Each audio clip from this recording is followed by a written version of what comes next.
Why? What the fuck is got?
Hello, and hello, Hans. And yes, you are the first one. You are indeed the first one. But man, am I pissed. Am I pissed. So you might ask, why are you pissed? What happened? Yes, you beat it. Yes, you did.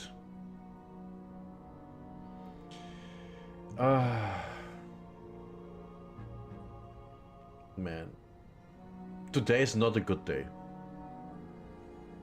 I tried to edit a video today, you know, for my gameplay channel, and the video wouldn't work in my editing software because I don't know, reasons. So now I'm completely pissed.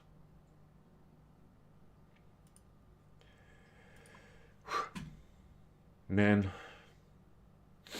But updating my graphics card drivers was a success. And now, listen. You can hear me clap. Isn't that hype? Man.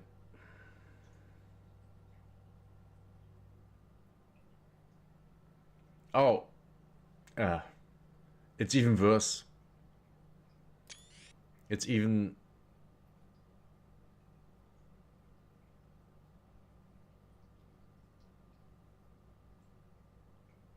worse. Hello, breathing body. You are a first timer. Uh-oh. Is it loading?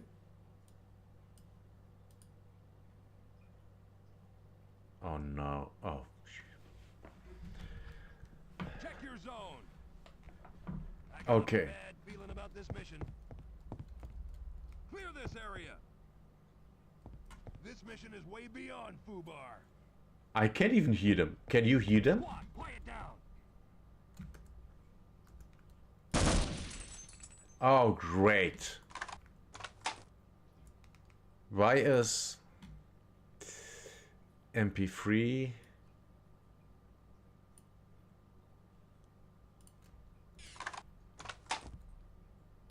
Sure, we can do more damage that way. Yes, sir. Okay.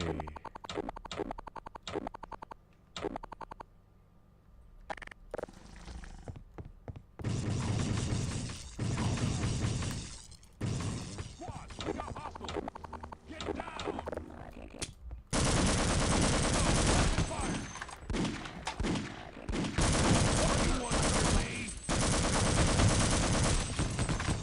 Why is he shooting only me?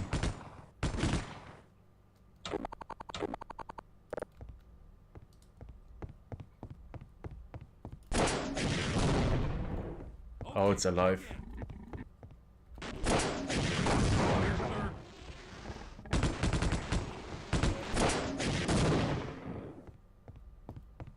Great.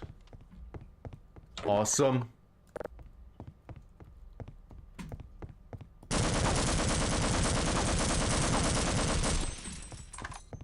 I hate this game.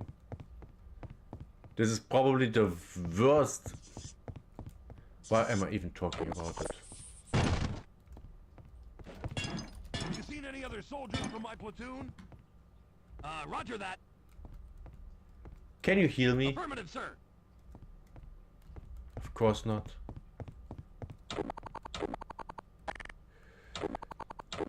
Of course You not. seen any other soldiers from my platoon? When I remember correctly, there were enemies here. Grenade!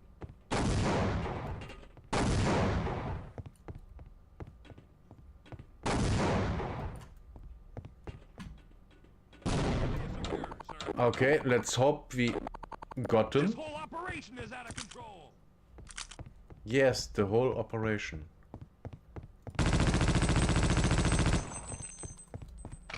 Ah. What happened? Maybe the file. Yeah. No. I downloaded my videos from Recon team. my YouTube channel, Check your Well, just downloading them, Government you cover-up download them in is not my job 720p. description. Squad, quiet down. Always. I'm gonna buy Oh you great, all around 9 here. HP, yeah. Hell, I'll buy the whole area secure, sir. Dying is easier there. The current situation is looking pretty grim. I will not fail you, sir. So, I tried a different thing. You're downloading my data. Go away! Any idea who's in charge of this operation? You dumb, Roger that. stupid.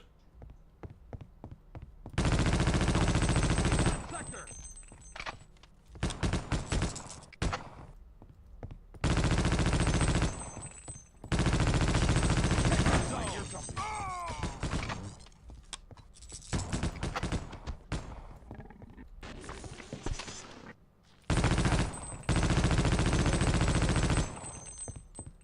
Great.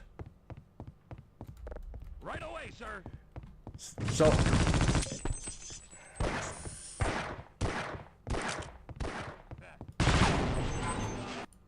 got a bad I hate this feeling game. about this mission. So, normally downloading my own videos, even if they are in 1080p, I download them from YouTube, they are at 720p. Which sucks if I want to, you know, re-upload them to my gameplay channel. So, I found a different way. You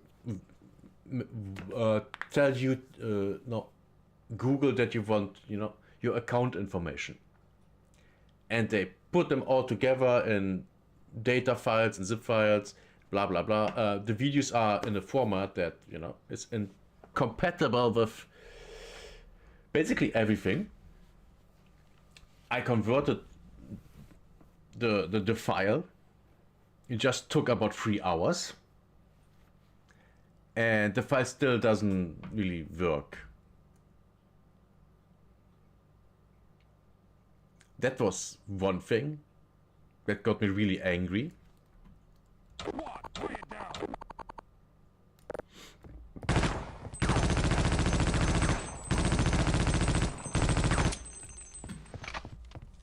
The current situation is looking pretty grim.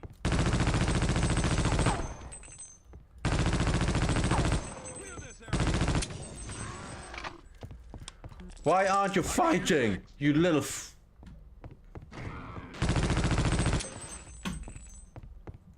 Why aren't you fighting? You got it, Corporal. I'll be right behind you.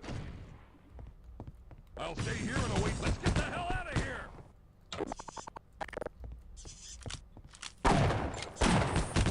You see that one, Corporal? I hate this game.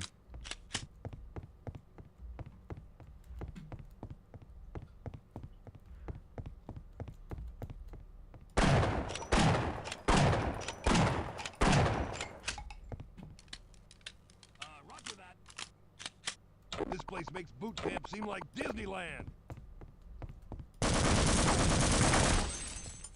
Do something! Man, my dogs are barking.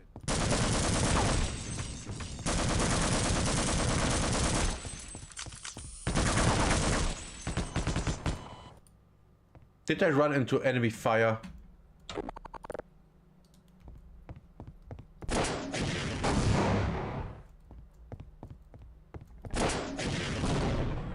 me now. At your command, sir. Affirmative, sir.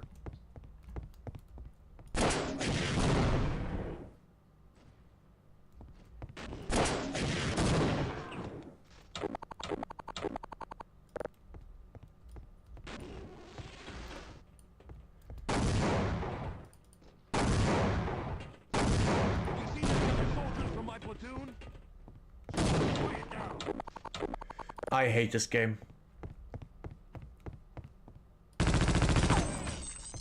Okay, here can. You shoot them.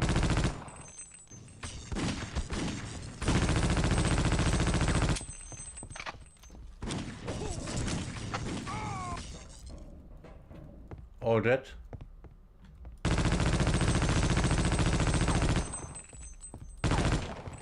I hate this game.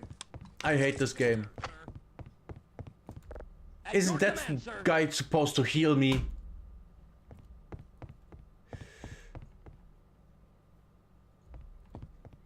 Bro hates and loves the game at the same time. That's Half-Life 1. This thing here is just pain. Check your zone. Clear this area. I got a bad feeling about this mission. Clear this area. Why am I even playing this game?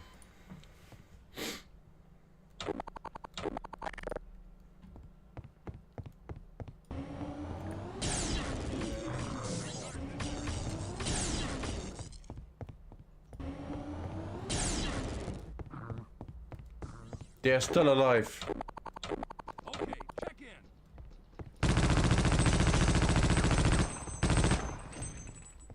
in. Yeah, I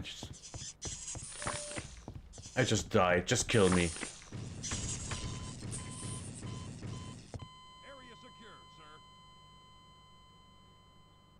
The game is now about what is left of the military. Not really. Sure, we can do more damage. I will not fail you, sir. That's a problem. Not really. Government cover-ups were not in my job description. Roger that. Let's try this one. Squad, quiet down. My main problem is not even that I don't have ammunition. It's that I don't have HP. And going down there doesn't do anything for me.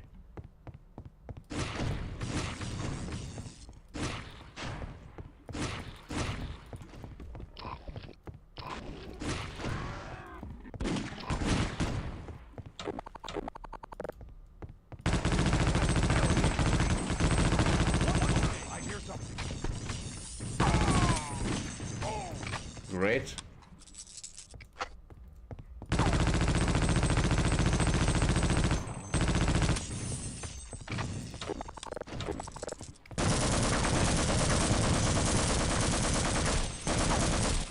Ah, yeah.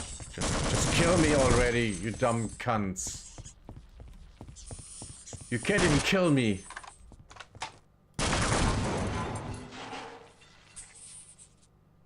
Organic life that turns into gun. Yes. Control. I just wish. I got your six. Right away, sir.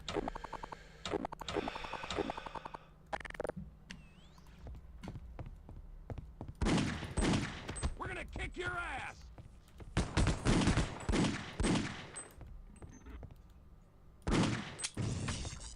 No.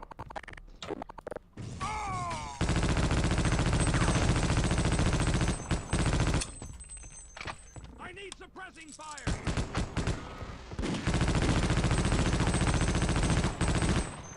We made it. One piece is proving to be quite a challenge. One guy's down. Don't care. You got it, Corporal. I'll be right behind you. Now he's healing me.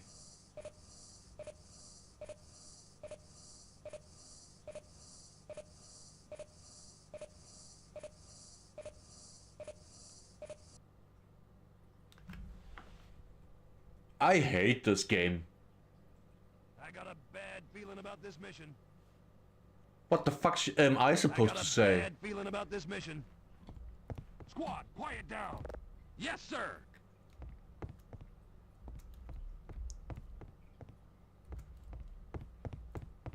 Roger that.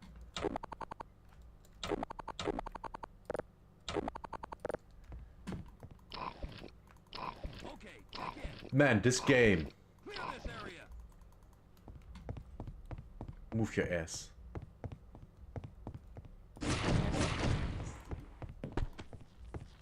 Let's go. That stupid thing.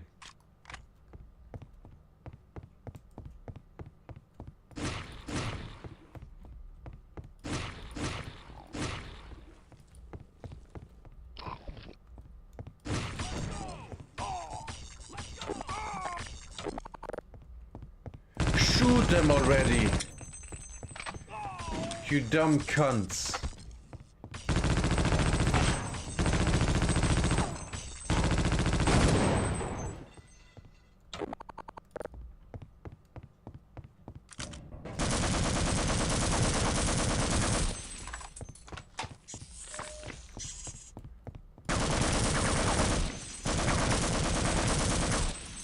One problem is I can barely see my...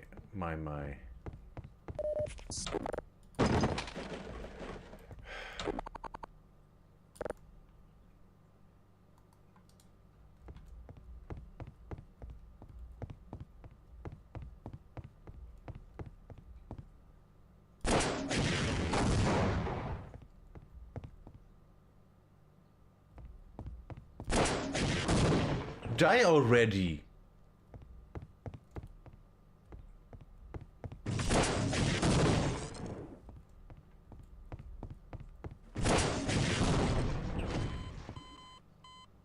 Of course!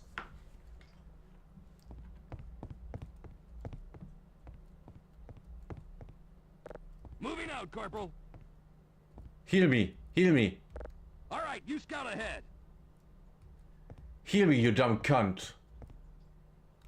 Let's get the hell out of here. Guard duty, huh? Moving out, Corporal.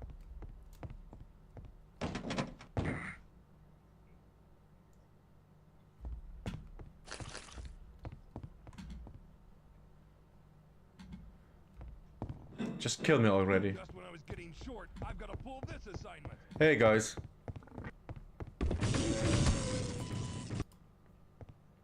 How is this game so bad? Affirmative, sir.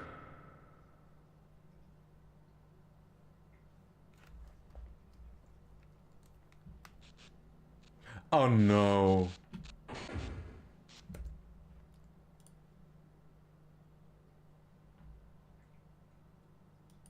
The current situation is looking pretty grim. I hate my roger that. life. I hate my life. Can you? Right away, sir. I'll stay here and I got your 6. Okay, I'll secure this area. That didn't even do anything. Keeping you in one piece is proving to be quite a challenge. Wait, I have to use him Might sting a bit. as if he is... Quiet down. Who programmed this? Sir, I'm literally follow. spamming use on him. Yes, sir. Sure, we can do more damage that way.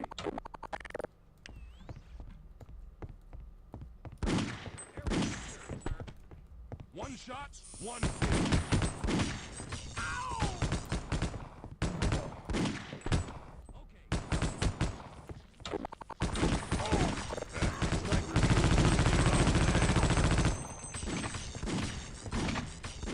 Government cover-ups were not in my job. I'm a natural-born alien killer. If you say so. Now again. All right, you scout ahead.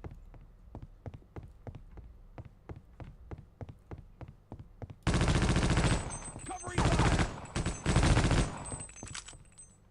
The enemies being on, you know. Clear this area. We're gonna kick your ass. Oh.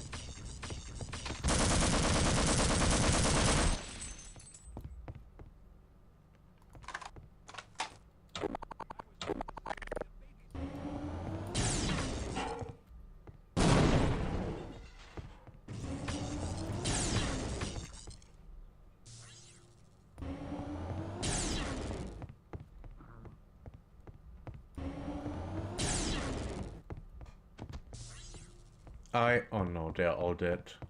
The current situation is looking pretty grim. Is he still here? He's still here. Heal me, Might sting a slut. Squad, quiet down.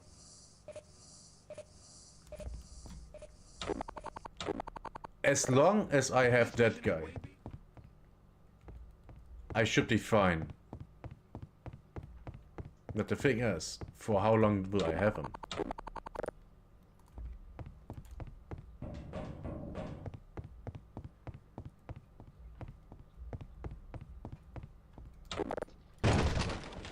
I hate this game so much.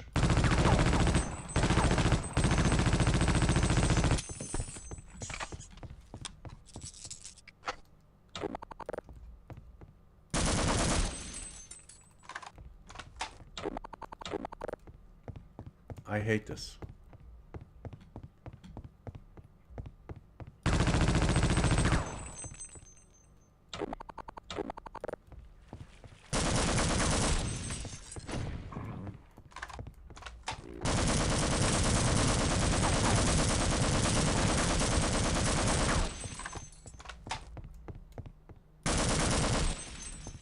Yeah.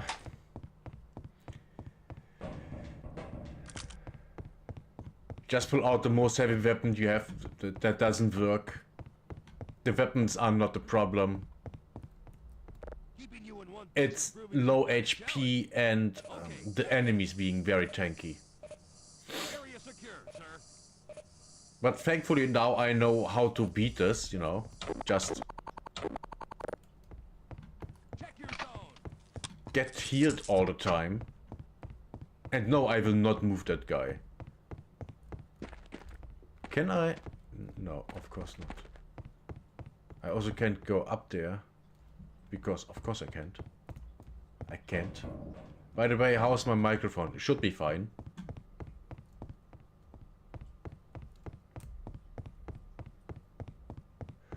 Should be.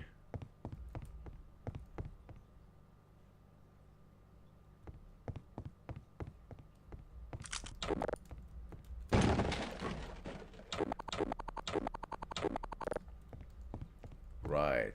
Here is another big one.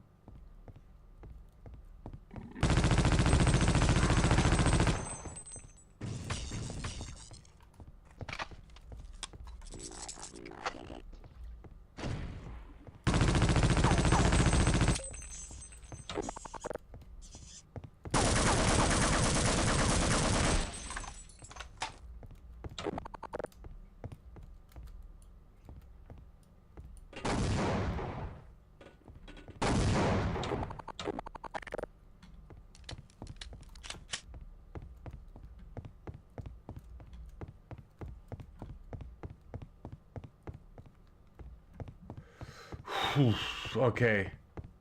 We might be... Boy, this is some first mission. Only drill instructor Barnes could see me now.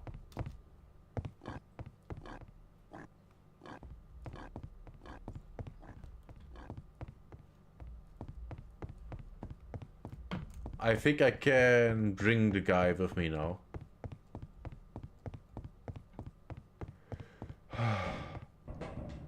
You have to save. Good idea. Good idea. Thank you for reminding me. Proving to be quite a challenge. Guard duty, huh? Let's get the hell out of here. Save. New game, yes. Are you coming? Are you coming? I bet you could get lost in this place really easy. Why aren't you? Man, the AI is really bad in this game. It's really, really, really bad. But still better than... I got a bad feeling about this mission. Squad, quiet down. What am I supposed to say?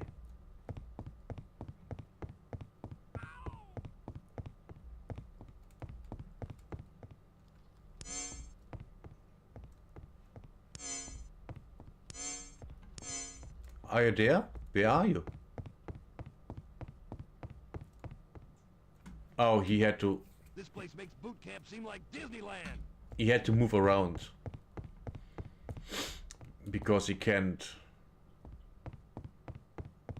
Arc Raiders his ass. Ooh.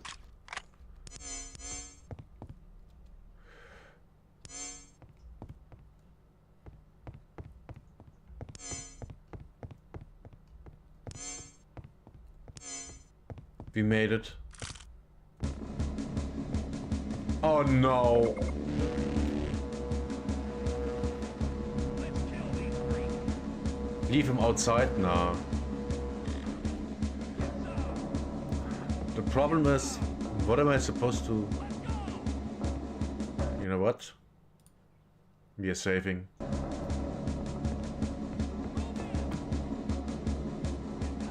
Yeah, there's no way I have to...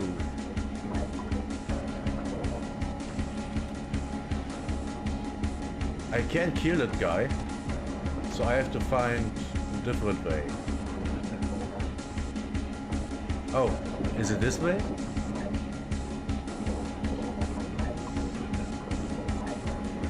Please don't die. We are dying. Oh, I see.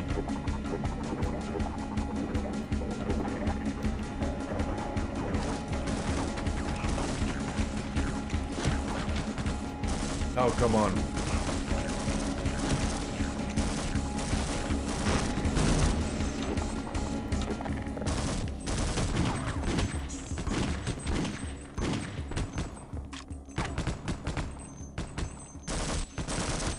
And now he goes boom.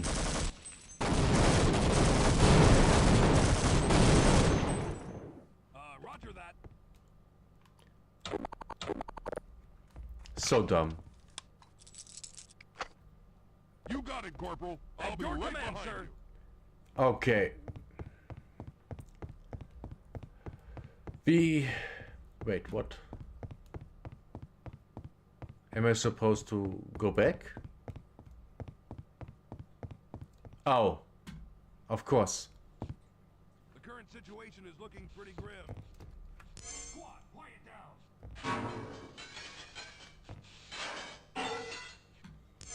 Of course this is what's going to happen.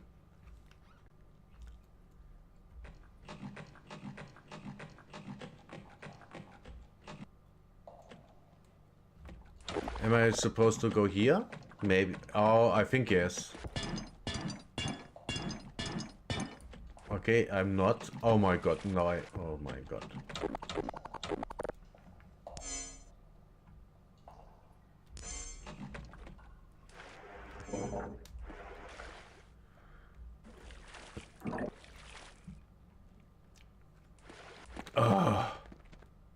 How about you, alone doctor? Yeah, he has to fight.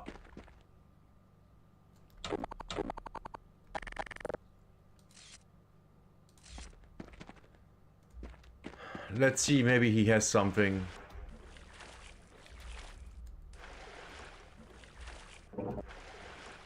I can't even get up there.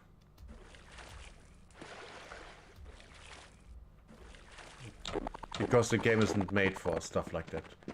Shepard, I don't know what those black ops are up to, but it doesn't involve getting us out of here alive. We've got no choice but to fight our way out. You're on your own now? I don't... I guess we are running?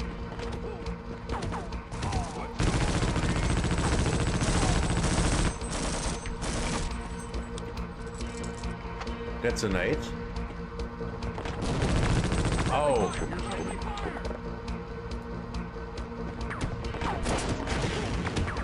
Move out of my way!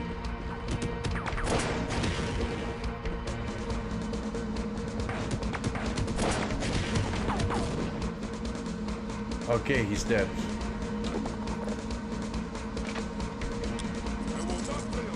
Yes, sir. I guess we are moving?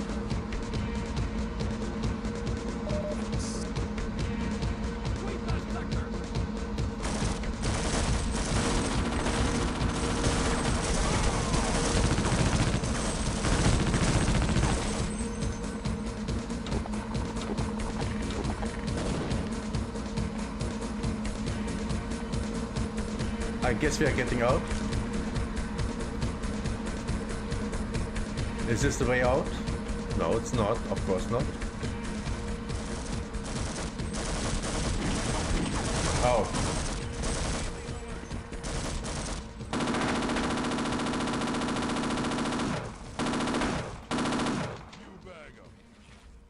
I guess we got it.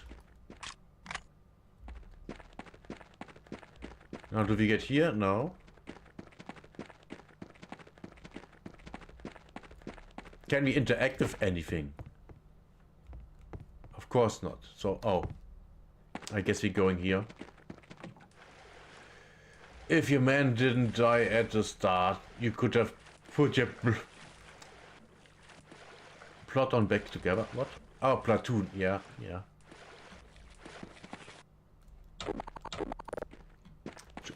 That's true.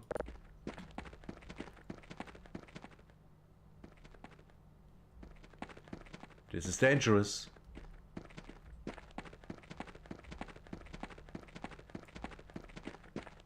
That's an 8. Uh-oh.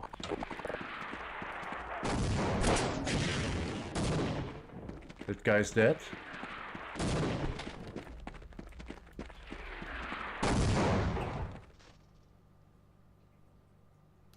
Okay, he can't reach me here.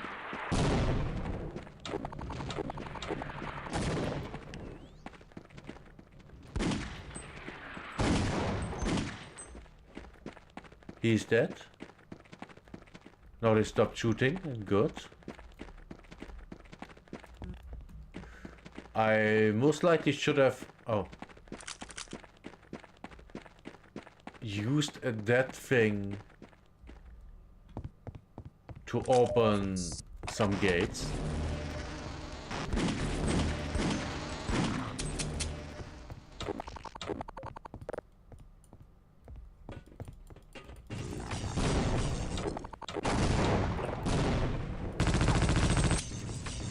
What the fuck? What the f...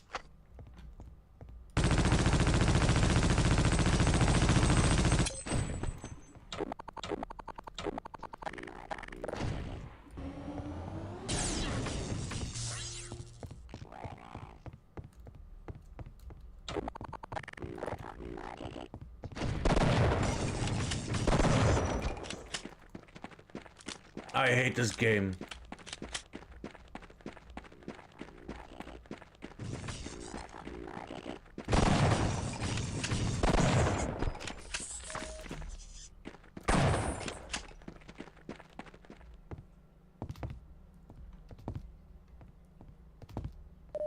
I hate this game so much.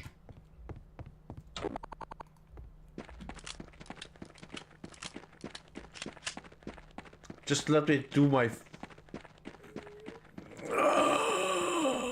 I'm about to shit my pants. So that's it. Just go through the door.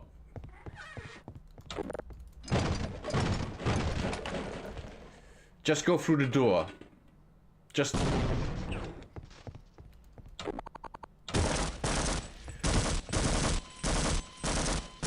I hate this game so much.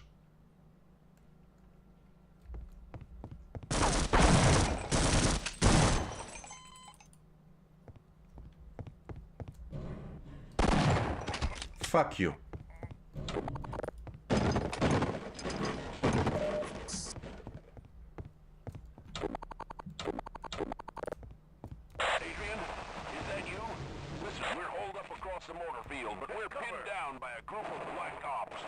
Of course.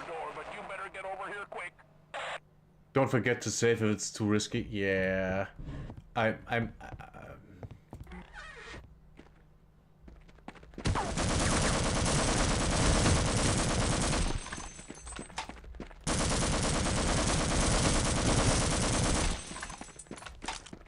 It's not even if it's too risky, it's just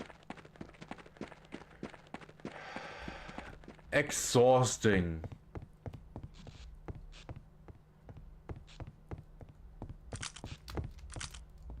The spike and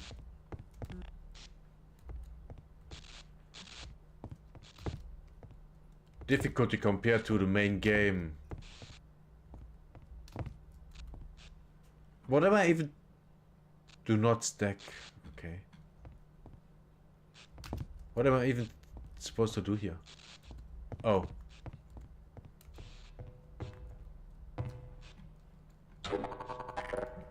Guess we are using shotgun. How is Black Ops fighting the military? Is Black Ops... Is FBI... No, it's special military forces because, you know, reasons. I mean, the normal military was sent to kill all the scientists, but then the Black Ops were sent in to deal with the military. It seems like.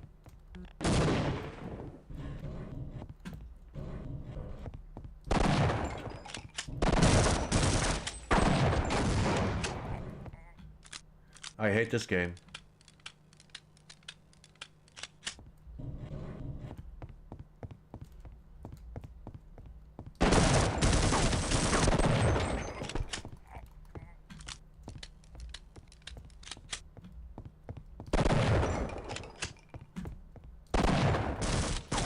Oh yeah, I'm dead.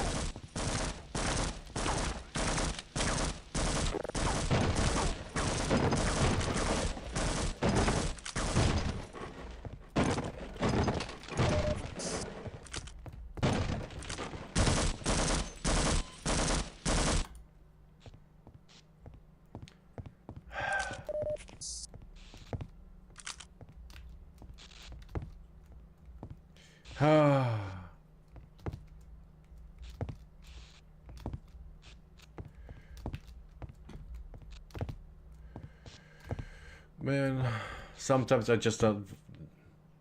So it's military 2.0, and the military we're playing is base military. It's not base military, but it's, you know. I'm just tired at this point. And it's not even 12 p.m. and I'm so tired of this fucking game.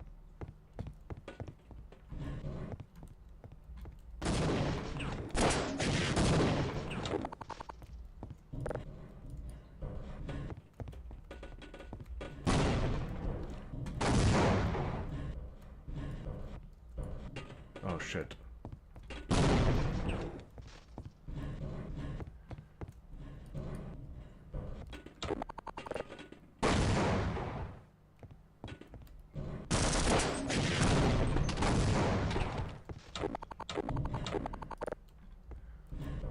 We go ratatatatata.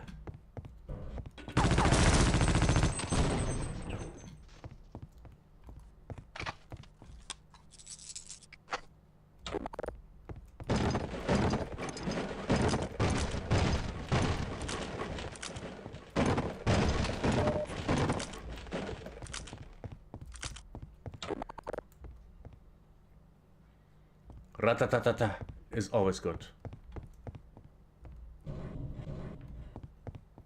Where are they? Wait, I killed them all? With explosives? Nice.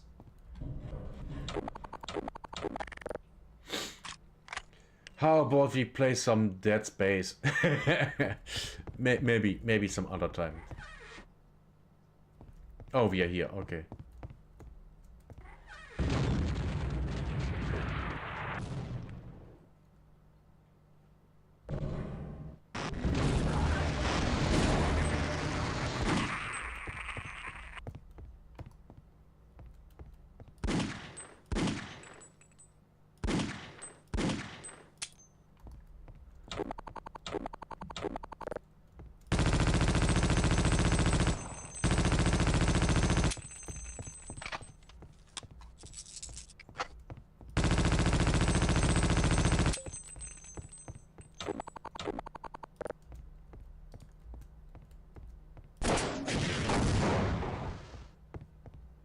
It's dead, finally. Oh god.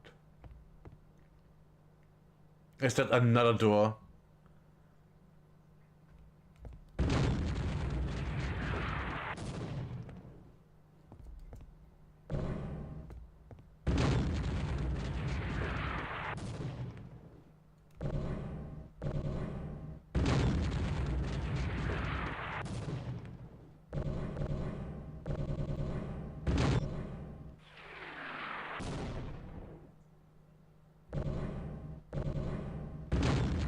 Come on.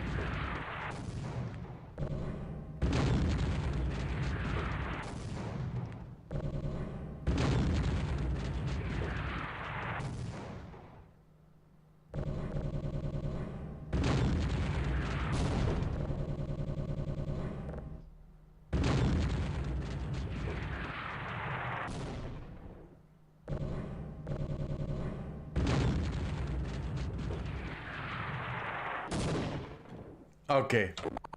I think we are done here.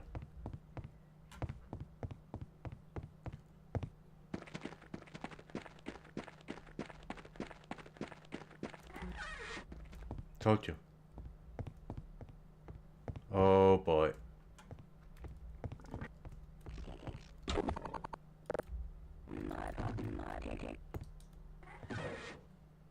Oh no. That was dumb. That was dumb. really dumb.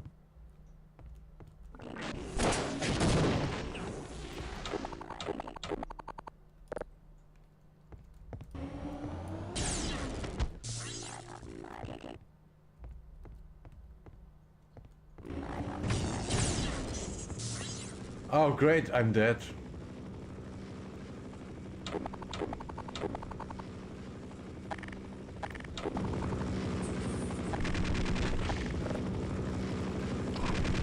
I hope the helicopter's on my side.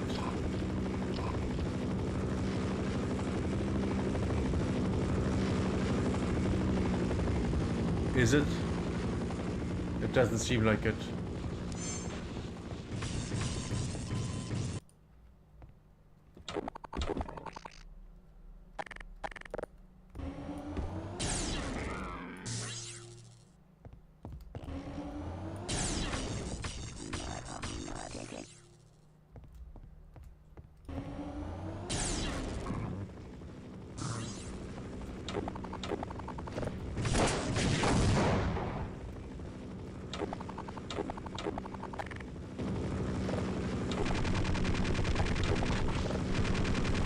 I hate this game. Dead Space should be fun. Yes, it should be. And I know it is.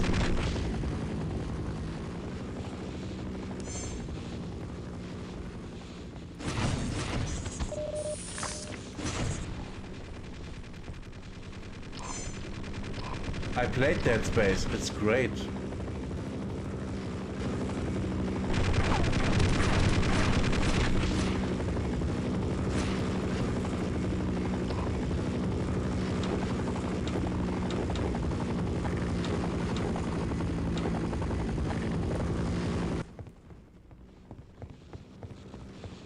$15 HP. How far will I get with this? Not very.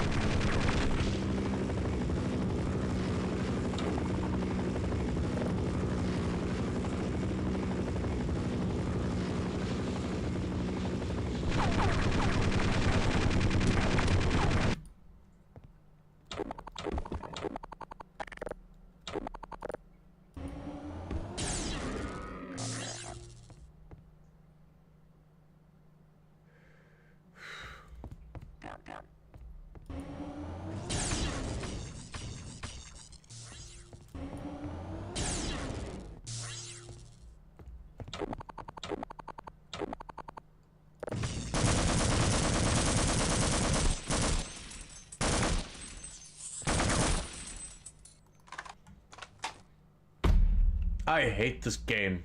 It's so trash.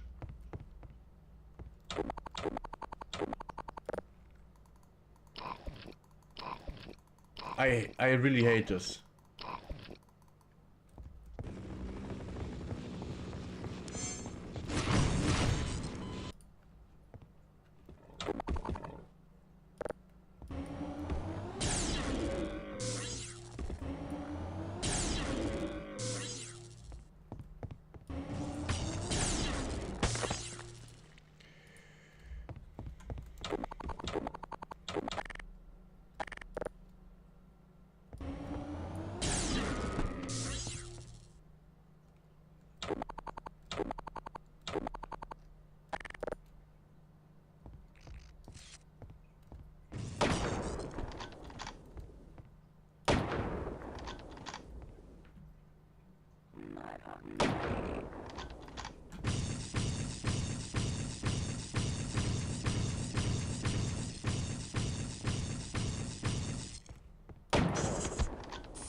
Maybe I should have used this weapon instead.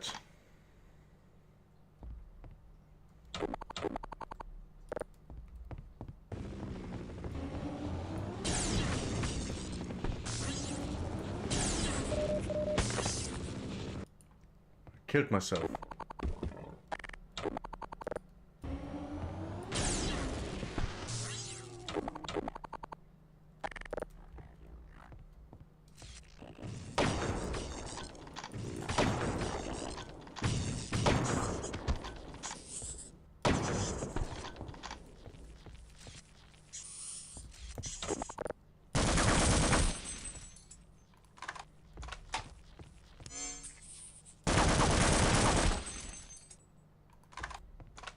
Okay, that thing is dead.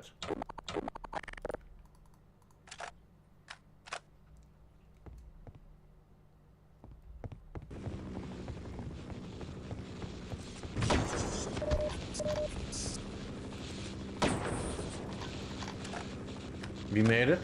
Partly.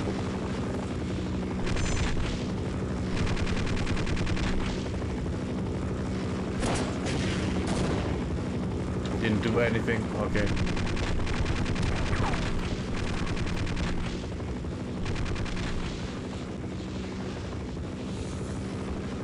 We're just running.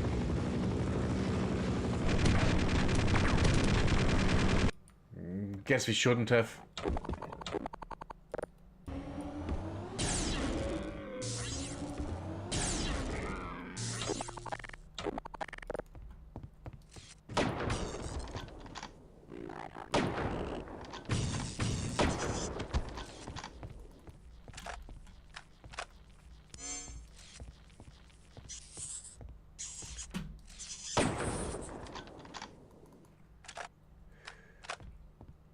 And we run.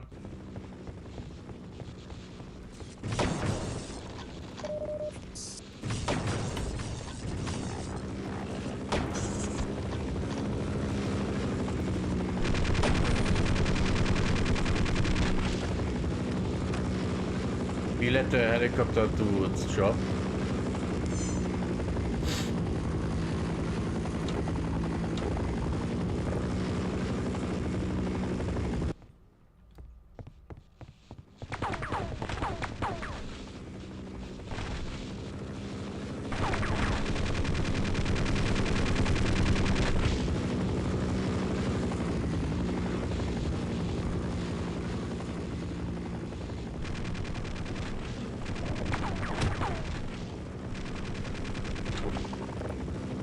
Oh no.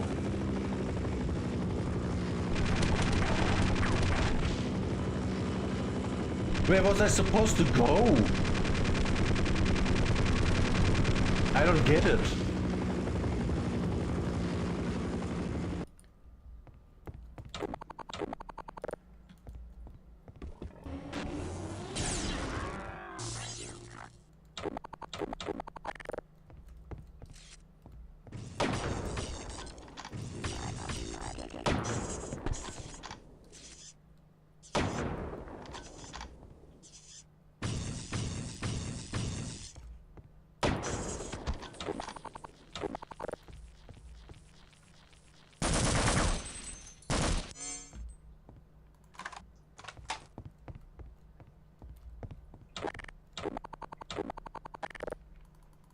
I don't get it. Shit. Why is this so complicated?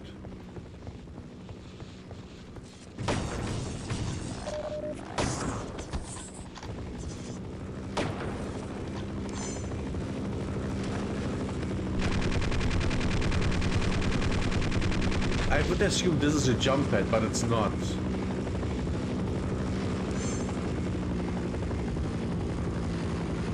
So where am I supposed to fucking go? Bye, Hans. Have a good night. Oh my god, this is enraging.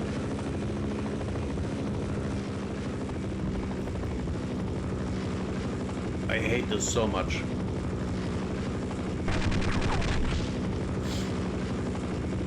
Fly away! You did that all the time so far. Why aren't you flying away?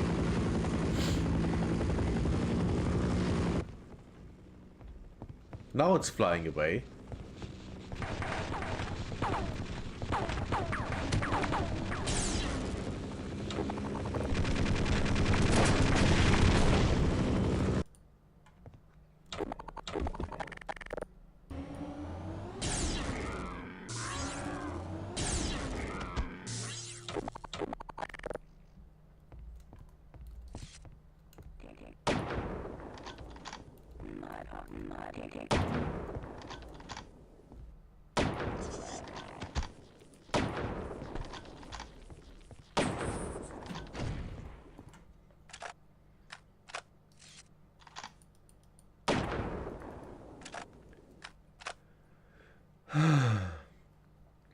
This is just dumb. I hate this.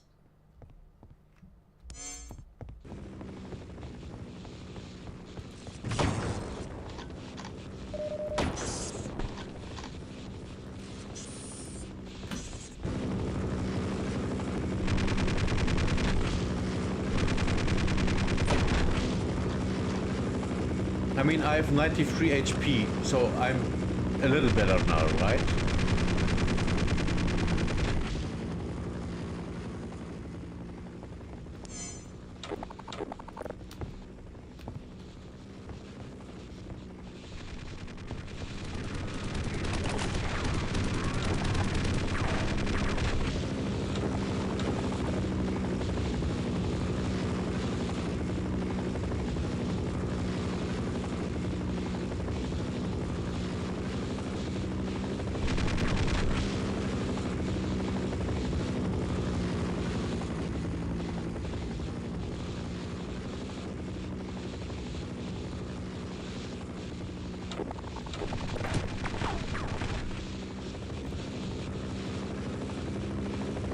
Man, this sucks, dick.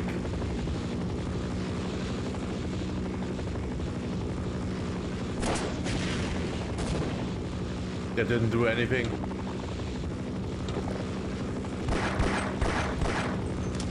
No.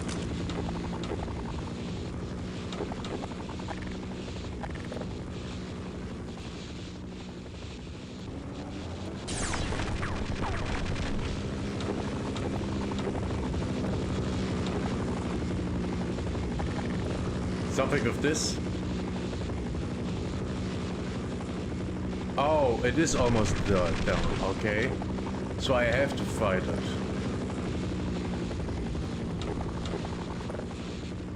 Then why don't we use this one?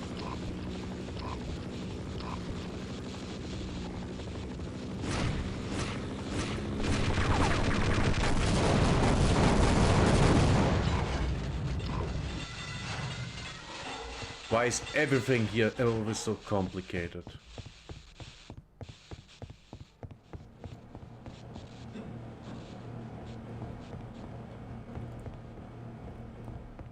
Is anything here? No, there isn't.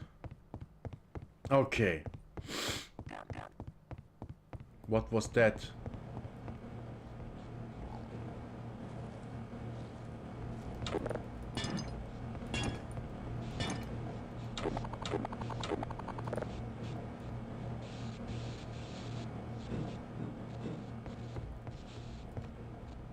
Okay. What am I supposed to do now?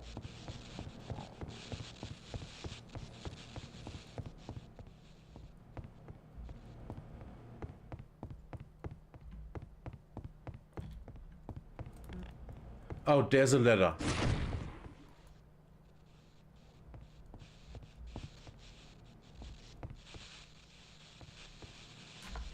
Am I stuck?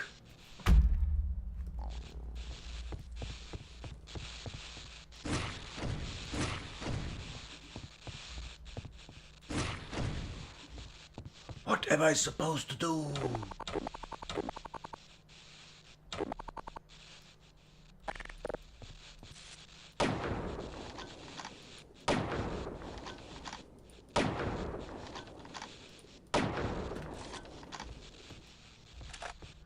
Oh, I see. Oh, okay.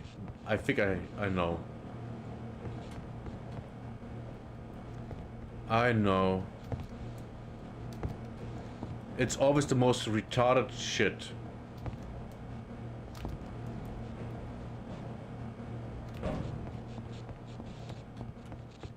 Of course it's this. Of course. What else would it be?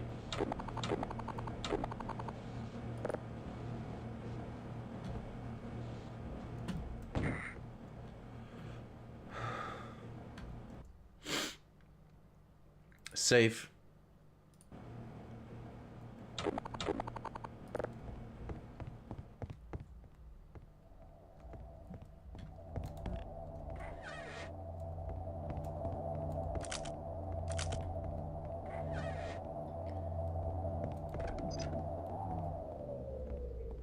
Oh no.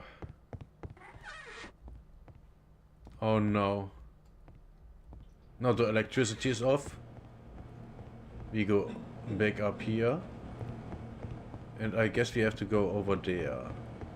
Somehow. Oh. Oh. Oh no. Please don't let me.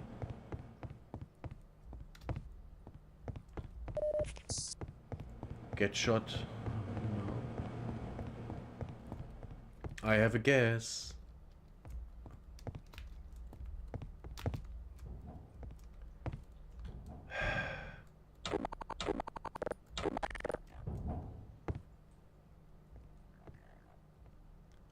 Oh no. Yeah. Fuck you.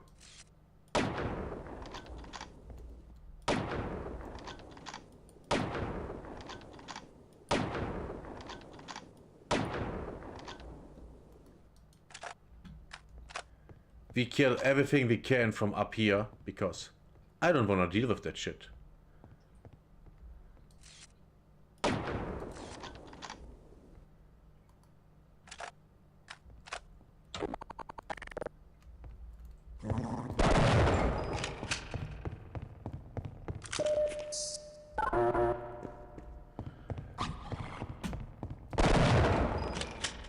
Oh,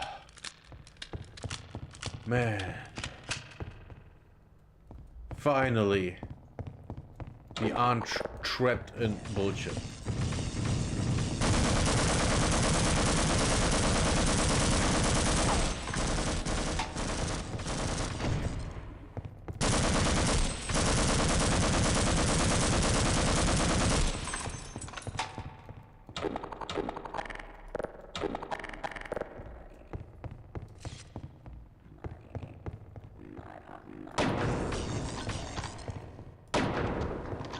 Fuck you.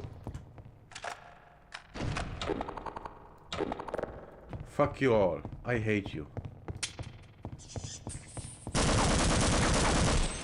Oh no.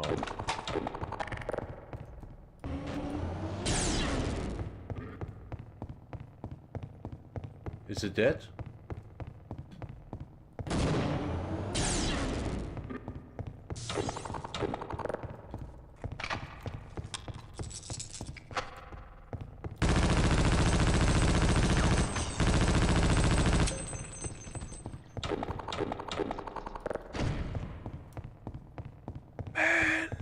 This is so trash.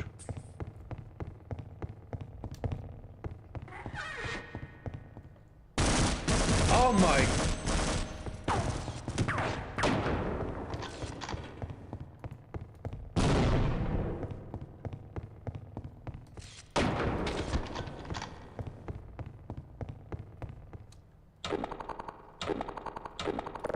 I hate this game.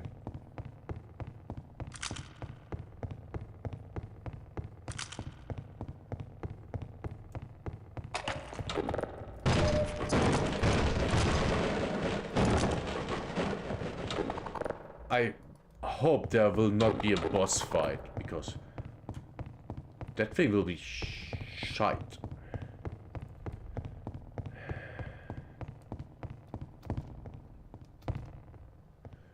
Why is this? Now, don't hurt me, and I'll tell you a secret. I've been hiding up here listening. These black ops have some sort of bomb. I think Of course they have a blowing bomb. up the base.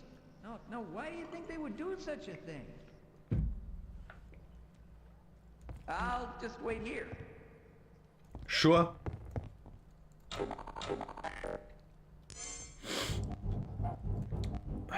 Man, I prefer Half-Life 1 over this every time.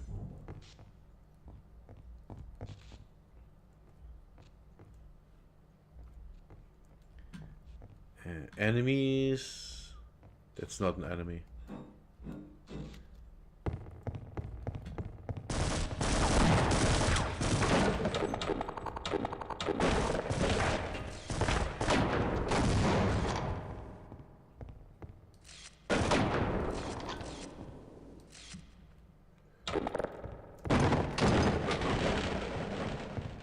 I hate this game.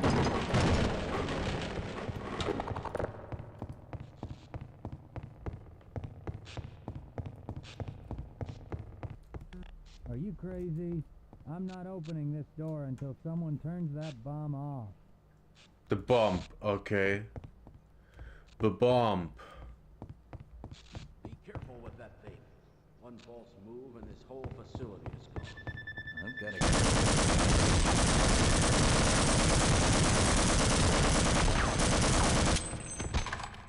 Why? Why are they such bullet sponges?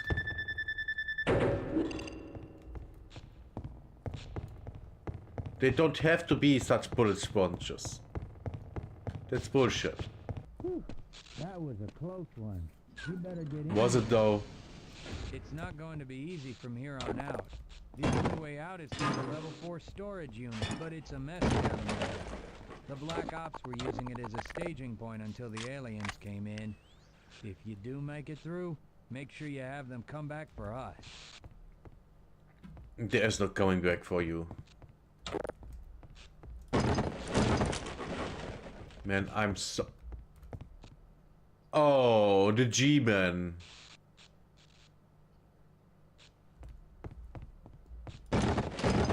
So everything will go south, no matter what. I got it.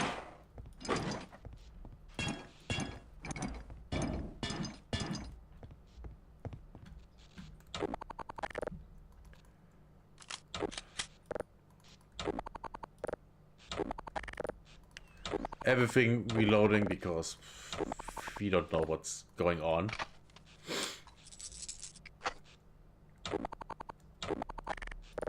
Let's max out. Uh-oh. For a second I thought my game crashed. Right, we are on a lift. Worlds collide. Oh, it's that one.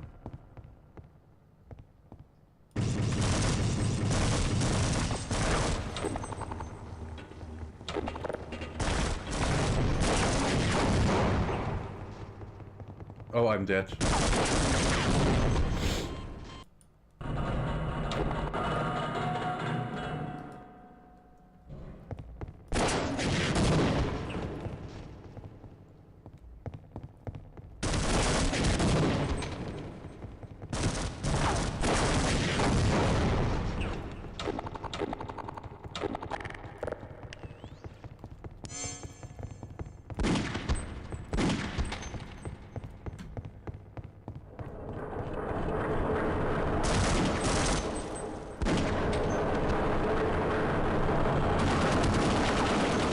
Great.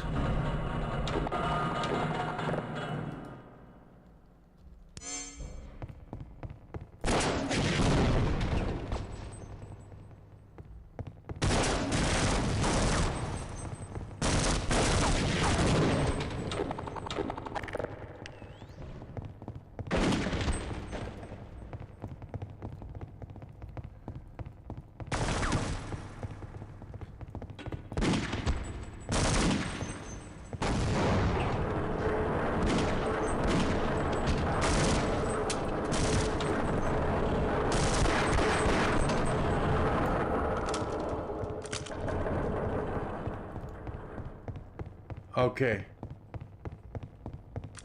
I tried to figure out... No.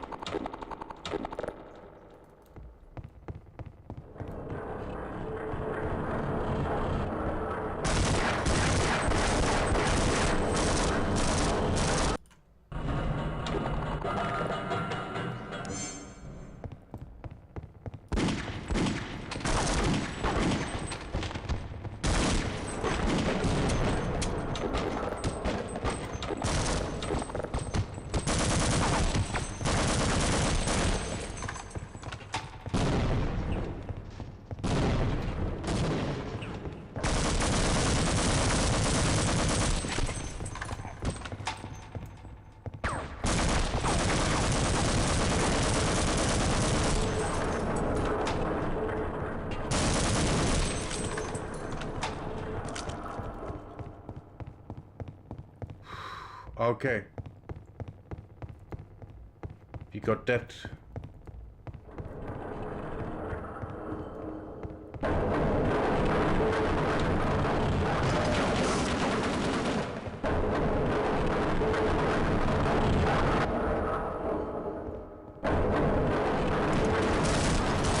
Oh, come on, where did that motherfucker come from?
Twenty-one rounds, okay.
Okay.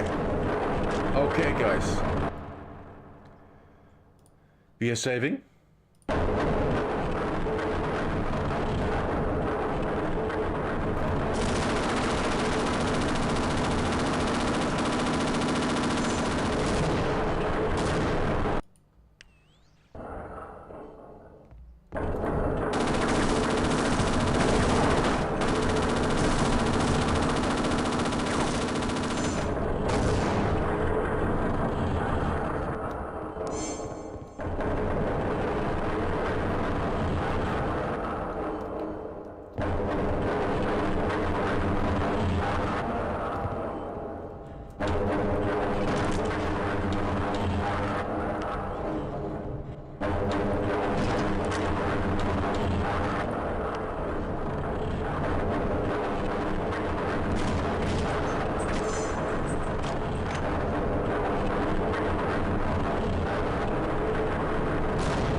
Why is there no healing?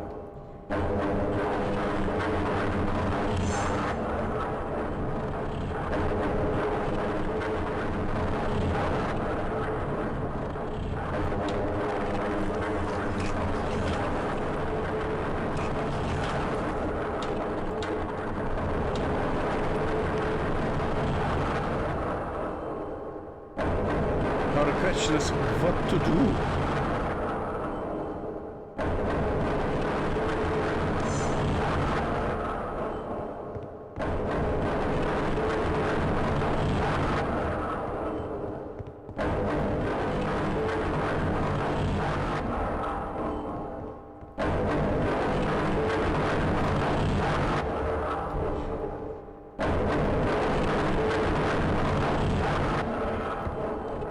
I have a guess,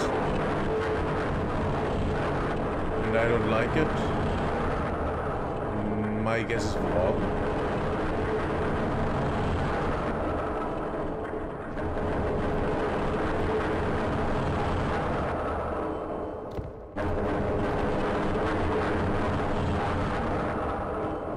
Yeah, what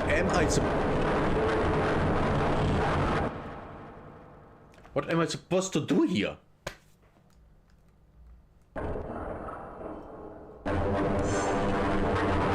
I would say getting up there, but how?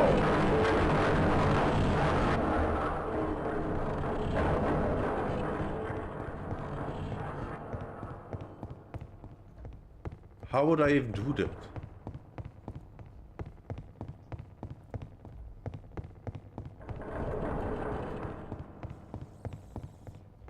Is there HP up there? Let's see if there's an HP up there. Thank God. Am I done here?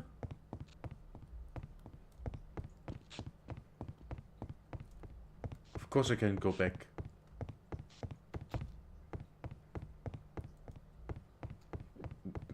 What the hell am I supposed to do?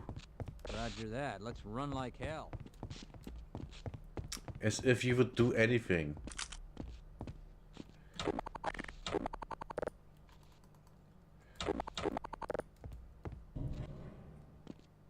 Yeah, he can't come with me. Of course he can't. Stupid NPC.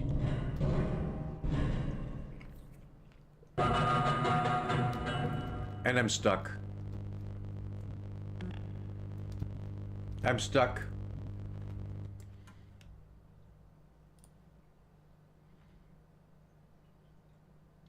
Autosave.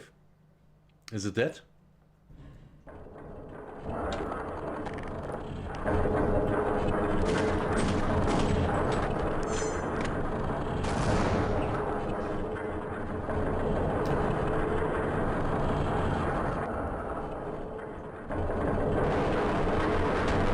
Oh.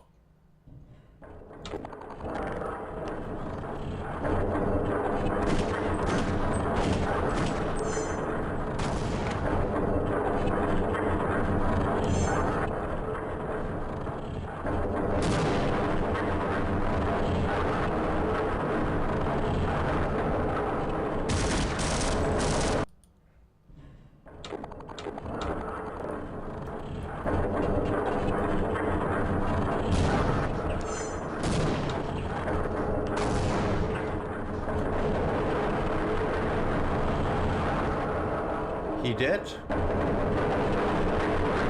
Oh.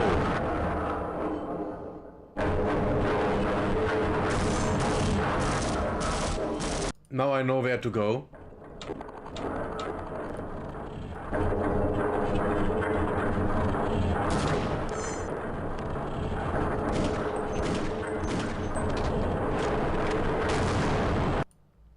Fuck you.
Oh, you fucking... You piece of shit.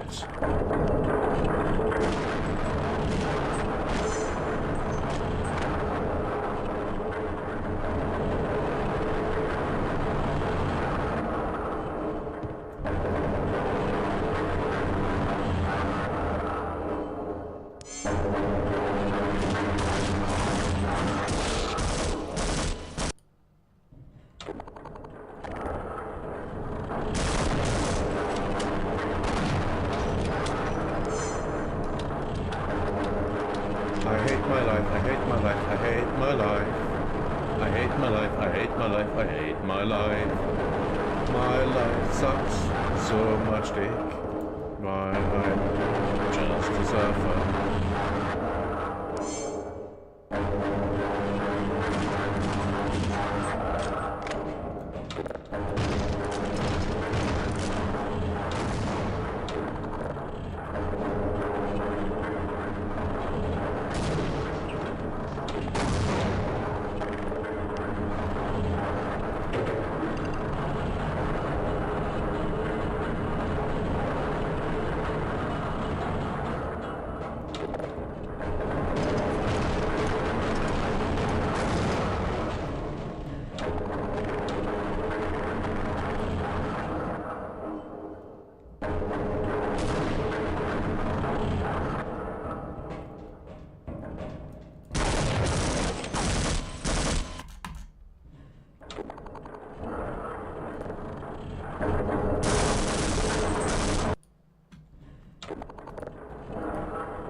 Okay, I don't care. I go back up again to heal. Delete game.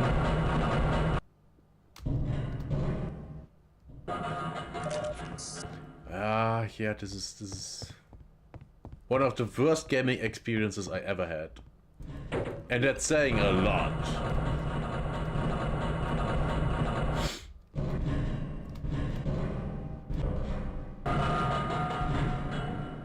Okay.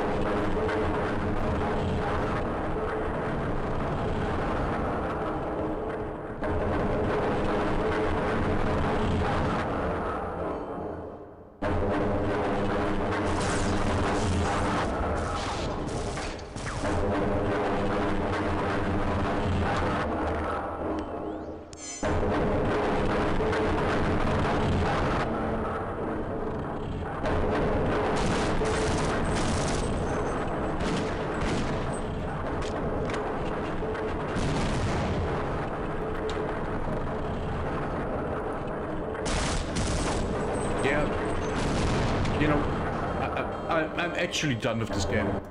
I'm actually done. I give up. I just give up. No. This is one of the most frustrating things I've ever played in my fucking life.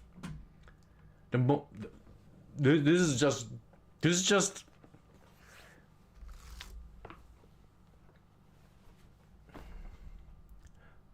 How is this so hard compared to Half-Life 1? I even have better weapons than in Half-Life 1, but...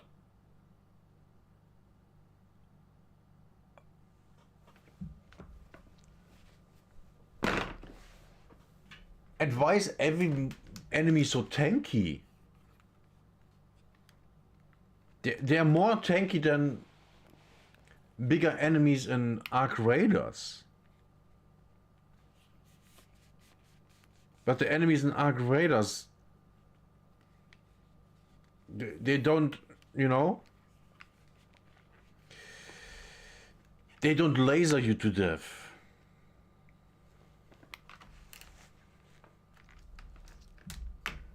And the game is not so obnoxious loud when it comes to audio balance. So yeah, I hate this. I hate this with a passion.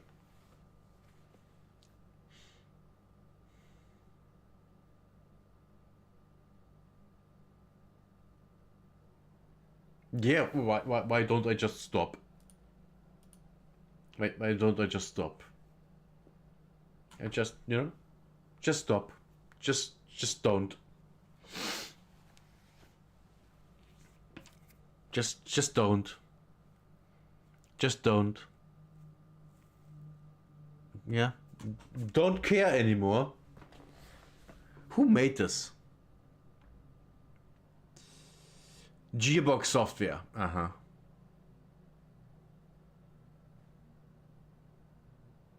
I don't even remember this part. Or this. Or this. Are these things even in the game?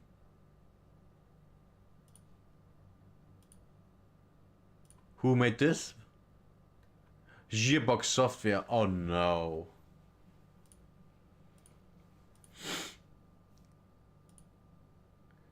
Oh no. 1st June 2001.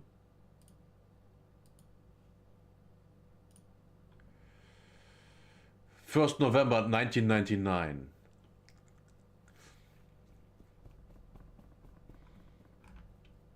Mostly positive. Why?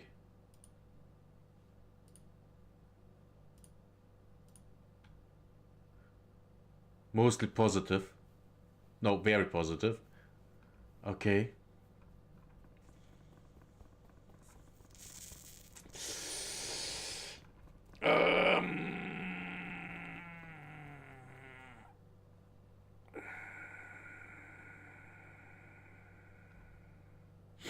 I can't understand why this is so positive.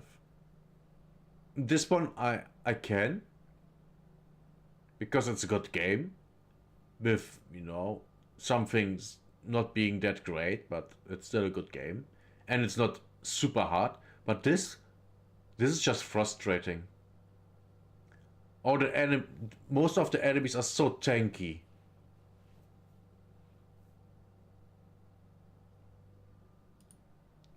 I wish this wasn't VR. I would play it.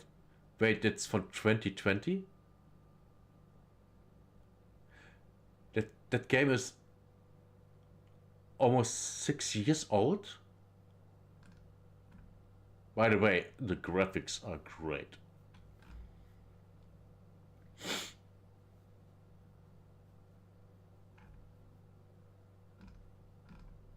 Man.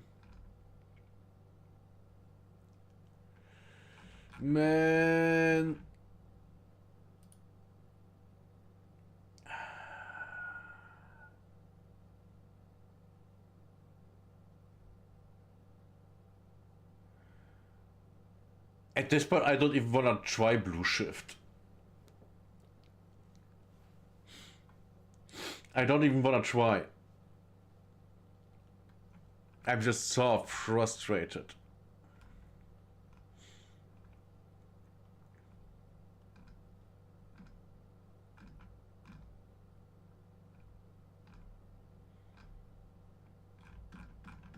Wait, when did that came out again? 2001. So this should be... It came out later, so it should be...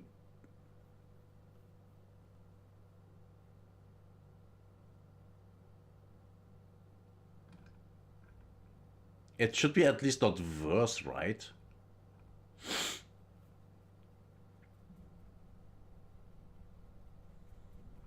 Right? 71% Metacritic. Oh yeah, that doesn't count.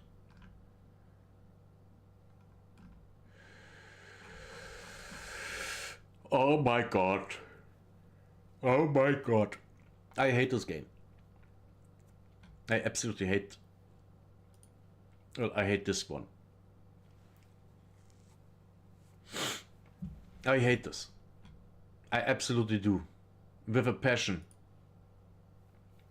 I hate it so much. It's I can't even describe how much I hate it.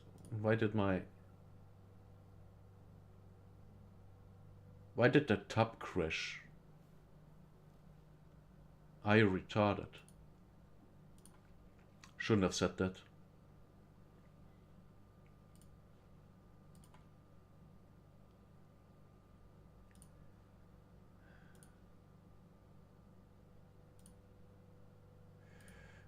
I'm so frustrated. So frustrated. I could punch a child.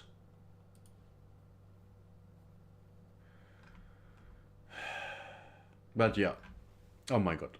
Okay, what are we doing now?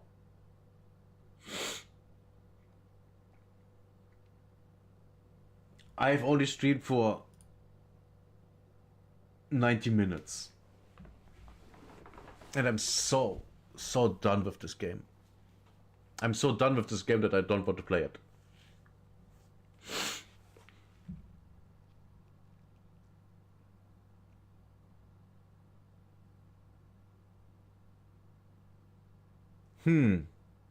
Any suggestions? Chat. Ow. Well, we could do some reacts, right? I actually wanted to... Give me a second.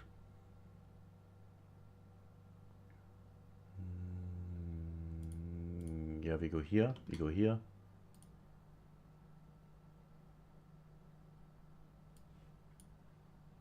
Mr. Esmongold had a discussion with someone. Where is it? He had a discussion with DSP.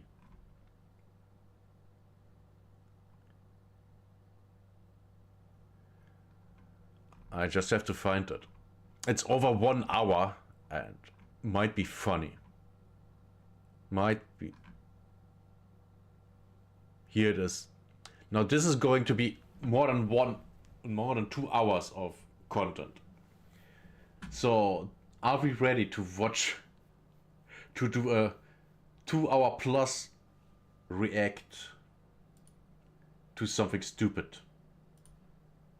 I am. I truly am. So let's get that started. I just have to switch things up.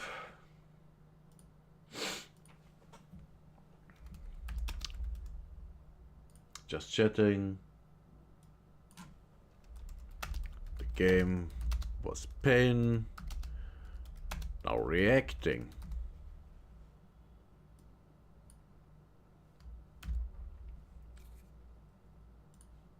I think that's a good stream title.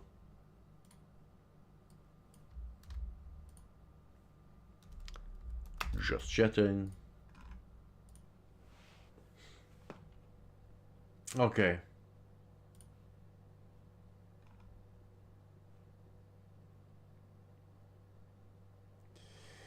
There's my... Okay.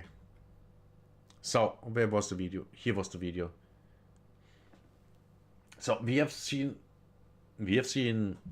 some things about DSP already. At least, you know, e-begging all the time when he's streaming. Unlike me.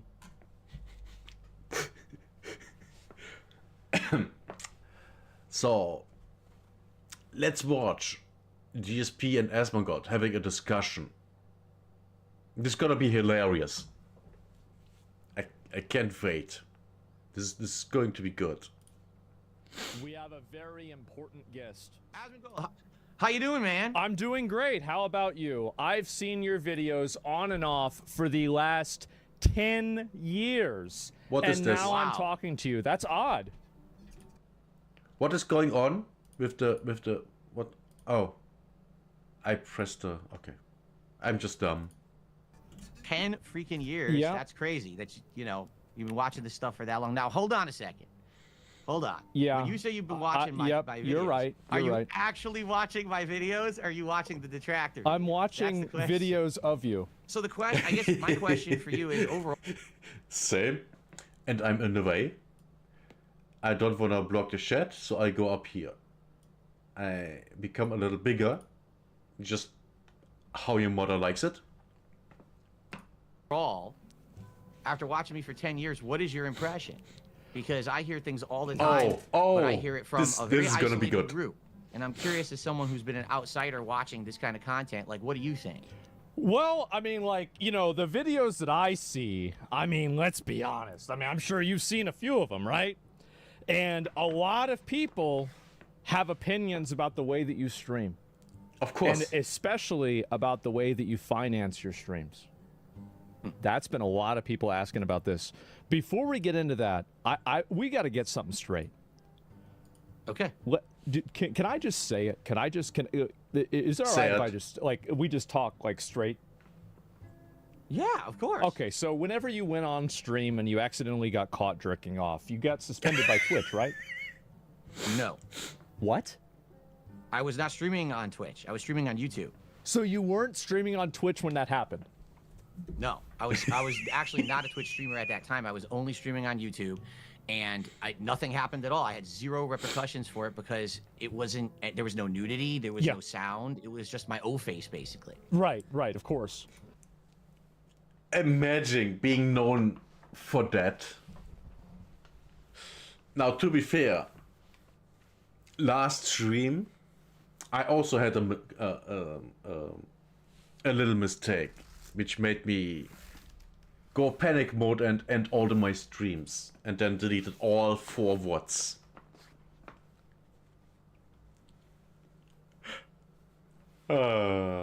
Life. And so, The life of a streamer. why don't you stream on Twitch? It's a good question. I mean, So, wouldn't you just make more money? Like, I mean, you're streaming on Kick, you're streaming on YouTube. Like, I mean, at least on Twitch, like, because here's the way I see it, right? Is that if you're streaming on Twitch, you can at least make some money from ads. But, like, if you're streaming on YouTube, how the fuck do you make any money? Because, like, you're going to get, like, fucking super chats, maybe, or, like, a subscription. But that's about it, right? No. I mean, I get ad revenue on every stream that I do on YouTube. Yeah, but it's as not if like... it were a video playing. Yeah, it's not like It's like- Twitch, though. like Twitch pays Twitch- way more. Twitch pays way more for Yeah. ads. They or- still do. They still do. If you're not like me, Really? like for me, I like talking about politics, and so I get paid about 3 cents a day. But if you don't do that, you get thousands of dollars. I mean, if you get enough viewers. Yeah. Well, I did stream on Twitch for a while. Why'd you stop? And well, I stopped in 2021 because my detractors in 2021 actually put together this package of stuff that was like clips of me from over a decade before. So when I started, I've been streaming since 2008. Okay, well, not streaming, excuse me. I've been a YouTuber since 2008. And A long time. back then, it was the Wild West. 2008. We are about to enter 2026. So he's on YouTube for 18 years. That's a long time. A long time. A part of me wishes I started back then. But then again, I was so fucked that no. And everyone said and did whatever they wanted to try to get like shock value out of the audience. Back then my audience was all teenagers, so I'm doing like over-the-top sexualized dialogue about women's tits in the video game all the time, and I'm doing racial commentary, like racial jokes and stuff like that. Yeah, You I did can't that do a that couple days anymore. ago. Well, there you go. See, I did it 15 years ago, and people found it back then funny. Today they find it offensive. No, they don't. And so, well, you're right, but at the same time, You gotta there's bring the whole those back. cancel culture aspect. Yeah, no, there are annoying Karens on the internet that are like that. You're right. Yeah. No, it's true. And in 2008, they were not on the internet, and now they Yeah. are. That's right. Yes.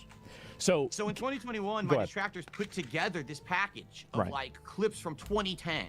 There was this one time I did a little demo playthrough of a game called Dead Space 2. You probably have heard of it. yes. And I made Nazi jokes. Terrible, right?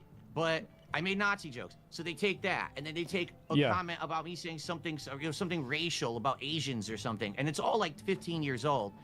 And they sent it to everyone. They sent it to Teespring. Was it about Asians having big, tiny dicks? Or being yellow? Or not being able to drive? Or being tiny? I had a partnership with. They sent it to the Twitch partner program team. They sent it to everyone. And in 2021 context, all these teams looked at this and said, oh, this guy's a horrible racist bigot.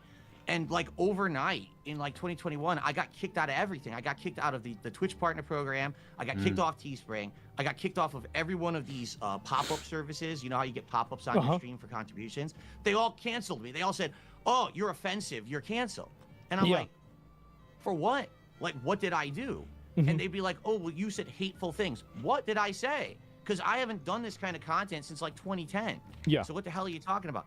And Twitch specifically, their lawyers wrote me back and said, oh, we actually don't have any legal obligation to say what you did wrong. And we're actually not going to tell you what you did wrong at all. If you want to reapply for the partner program, come back in a year, but too bad. The typical bullshit of lawyers and companies. Okay. And I was like, how could I ever improve my content, make sure that I'm in line with your platform's terms of service if you don't tell me what I actually did wrong? And their attitude was, we don't care. Too bad. And I was like, all right, well, I'll see if I can still make some money streaming on Twitch even without the partner program. So for about another month, I was streaming on Twitch, and I was just trying to take in like tips and contributions and stuff like that. One day I'm streaming the game Returnal. You remember that game? Yes.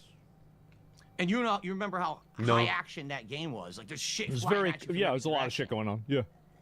Very frenetic. So in the middle of me playing it, I'm reading something off the screen, and I get attacked from the side, and I'm like, oh shit, blah, blah, blah. And I like got tongue-tied. Did you accidentally say the N-word? No. It sounded almost like I did, but I definitely didn't say it because I was reading the screen. You could see what I was actually trying to say when I got interrupted. Yeah. And they suspended me. And I'm like, how could you suspend me? I didn't do anything. Oh, well, you said the N-word. I was like, no, I didn't. Watch it back. Within an hour, they unsuspended me. Yeah. And I'm like, I don't want to... Yeah, because the moderators are incompetent fucks. The Twitch moderation team is full of retards. That's me saying that while streaming to Twitch, by the way. Stream on a platform where, number one, at any moment, you're going to accuse me of being like a hateful bigot. Yeah. But then you won't justify what you're saying. You won't even send me evidence of me doing anything wrong, violating your terms. And you take away my ability to monetize my streams. That's number one. And then on top of that, even if I try to survive and make a living otherwise, like, okay, I'll just take tips or whatever, then you're going to suspend me on a whim for something I literally didn't do because my trolls flagged the stream. And at that point, I said, I don't want to be here anymore. And I stepped away ever since I've been a full-time YouTube streamer. And for the last year, I've also co-streamed on Kick, and that's how I make my living. So I don't want to be on Twitch. I don't want to be on a place that's unprofessional, and at a moment's notice, they're going to cancel me when I didn't do anything wrong. I'm going to be... To be fair, he's right. Twitch is quite unprofessional if you look at how they treat, well, everyone. To be fair, how they treat everyone. It's... Man, they really have a lot of problems at Twitch. And they really need to fix them, because I have seen the numbers. People are leaving. I mean, I'm only on Twitch because there are millions of people on Twitch and I can get an audience there. That's the only reason. If I would think that Twitch is just dying and no one wants to go there anymore, I wouldn't be on Twitch. At all. Why would I? There's no reason. Except for it's very easy to make... to cut the VODs into videos and then, you know, download them and edit them for YouTube videos. That's the only thing Twitch actually has going for it. If it weren't for that, I would care absolutely not for Twitch at all. Zero. Be honest. So, like, do you think that you were a victim of cancel culture? I was a victim of a group of people on the internet who really don't like me taking advantage of cancel culture. Well, That's what it was, because okay. Twitch didn't give a shit. Yeah. I think Twitch that's didn't kind of care. based. It is. I mean, now, I mean, things have changed a lot since then. 2021 was a different universe, as I'm sure Yeah. that you know. But so you're talking about, I know that some of my viewers might not be familiar with this. You're talking about this term detractors. Can you expand on that? So there's a difference between an internet troll and a detractor. Okay, an internet troll is just someone who like wants to make fun of you, razz you every once in a while. You know, a detractor is someone who is like absolutely dedicated to your downfall. Okay. Someone who spends untold amounts of time watching and stalking your content, trying to nitpick, trying to find flaws in your I character, can see that. so that then they can highlight them and try to make you look bad for personal gain. That's what I So, consider so a do you think detractor. that they really want you to fail, or they just want to, like, I think that they want to keep you down, but they don't want you to fail, because if it's like kind of like harvesting a crop in a way, right? Because like if they totally get rid of your content, then as you said, they're not going to make any fucking money. So they actually, they want you to succeed, but just in a very, very limited way, right? He talks about the people that make videos about him, making fun of him. I would say to some extent you're absolutely correct. Yeah. A lot of them, that is their game. The problem is, it's not necessarily the people making the content that's the problem. It's Right. the people that watch their content. Oh. They don't understand the context So of the I'm content. the problem. And then they come after me. Oh, no, not you. I'm saying like some of their like diehard fans Yeah. have done some pretty fucked up stuff to me and my family. And not just me. I'm talking anyone who's considered a lol cow on the internet or Yes. whatever. The extent that these people go, they don't understand that, okay, this is all a joke. Let's make fun of them. Let's make some money on it. Listen, that goes hand in hand. I get that. But if then you're going to try to go out of your way to get me to lose my livelihood completely, you're actually going to try to harass people in real life, to try to stalk people in real life. That's when it gets crazy. So That's when Yeah, you- he's it's right. kind Not of the like bounds of- it's kind of like professional wrestling, right? Where it's like some people like they understand that it's kind of a joke and it's for fun, and you know, like there's like Yeah. tongue-in-cheek humor to it, but there's some people that take it too far. I would Yes. agree with that statement. Yes. And while we're on the topic of wrestling, there has been.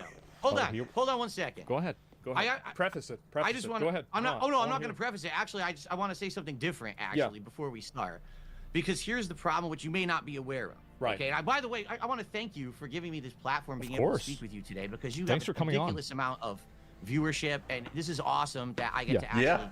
talk with you and say my piece and all this. Sure. So thank I you for bet that. he's happy. FYI, I'm in a unique situation. I have so many detractors, okay, that when you react to my stuff, you watch a detractor video or whatever, you might think, hey, well, this is cool. I'm giving Phil the rub, right? I'm watching some of Phil's content today. Maybe some people will head over and check him out or whatever, and that's a positive outcome from you watching my content. Yes. The problem here is that's not the case, because my detractors every single day live restream my streams illegally. Okay, it's not like they're adding commentary or criticism. They're just live restreaming just to say, hey, watch it over here so Phil doesn't make any money or get any attention. They steal my content. Right now, they're ripping this video, and they will have it on their channel before I can have it live on mine.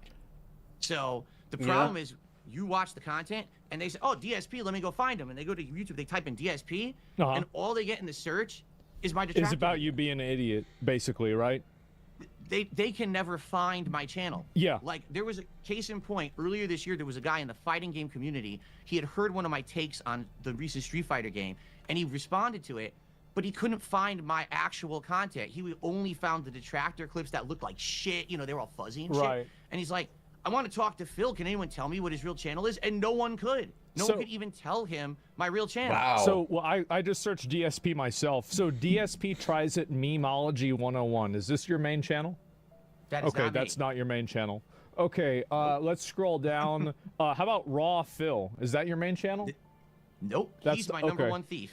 Okay, well, here's another one. I even recognize this name, Duty Streams. This one also isn't your main channel either, right? Nope. These are all my detractors. Okay, all right. Mighty D. This isn't you, is it? Mighty D. Nope.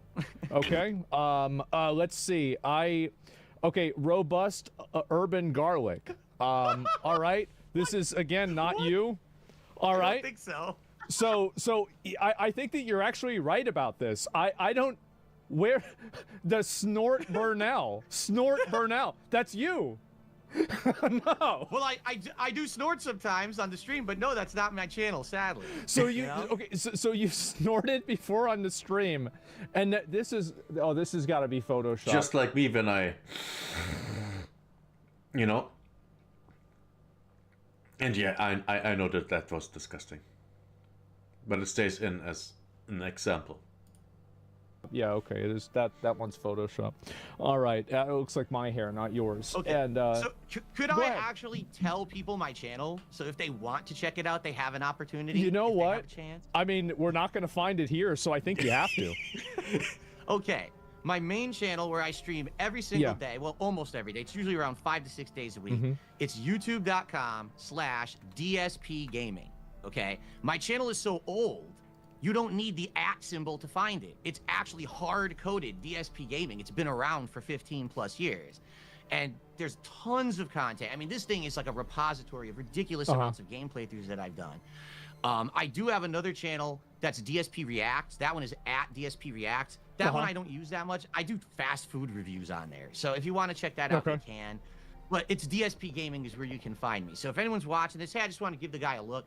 Please actually watch the real channel, because then you'll actually see the content. You know, it'll be nice instead of just the detractors getting a rub. Okay, all right. So, Man. So basically, these detractors have completely taken over your YouTube algorithm, and now nobody actually watches you. Like, you're a well-known figure on the internet, but nobody actually watches you. Yeah. You're right. Right that now, sucks. more people are watching the restreams of my stream than my stream. That's ridiculous. How did this happen? A combination of factors. The big one that actually sunk my channel was that in 2015, so this is 10 years ago, Yeah. a detractor hit me with a whole bunch of false copyright strikes. And this is when the copyright strike thing was really abusable. Okay? Yeah. Ah. I was a partner with Machinima Network back then, and they had a meeting with YouTube about it. And YouTube says to Machinima, Phil needs to delete any videos on his channel where these detractors could actually hit him with a false copyright strike. Whenever I was asking about the Which detractors... basically is every video, by the way. Basically every video. Same with me, with all my, basically my entire React channel can be copyrighted. If the copyright owners would want that. And I had a copyright warning. It should be gone, but I think end of last month it was gone. It was about, I think, one guy's video that I reacted to that got me the warning. And since then I'm kind of panicky. detractors, why do you think that you have detractors? See, there's a million reasons why. And listen, I'm not going to... Are any of them your fault? Oh, yeah, that's exactly what I was just going to say. I was going to say, there's no way that I'm going to say it's never my fault or it's not my fault. This all started back in around 2011 and 2012. All right. Okay, accountability. So a little bit of history lesson. I started on YouTube in 2008. Yeah. I started doing this for a living in 2011. And at one point, I was actually one of the bigger, not the biggest, but one of the bigger Let's Players on YouTube. Okay, I was getting 10 to 20 million views a month on my main channel at that time. Okay. And what happened was, I thought I got too big in my own head. I got a big ego.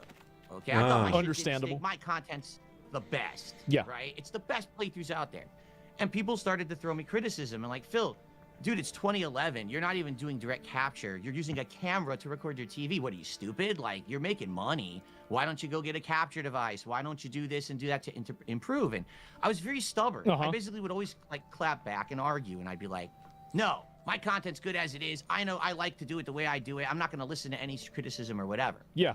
So what ended up happening is one person made a video called "This Is How You Don't Play." And I'm sure you've seen some of these. You've been watching. I've seen Detractor content. Yeah. So the original one, I believe, was Metal Gear Solid 2.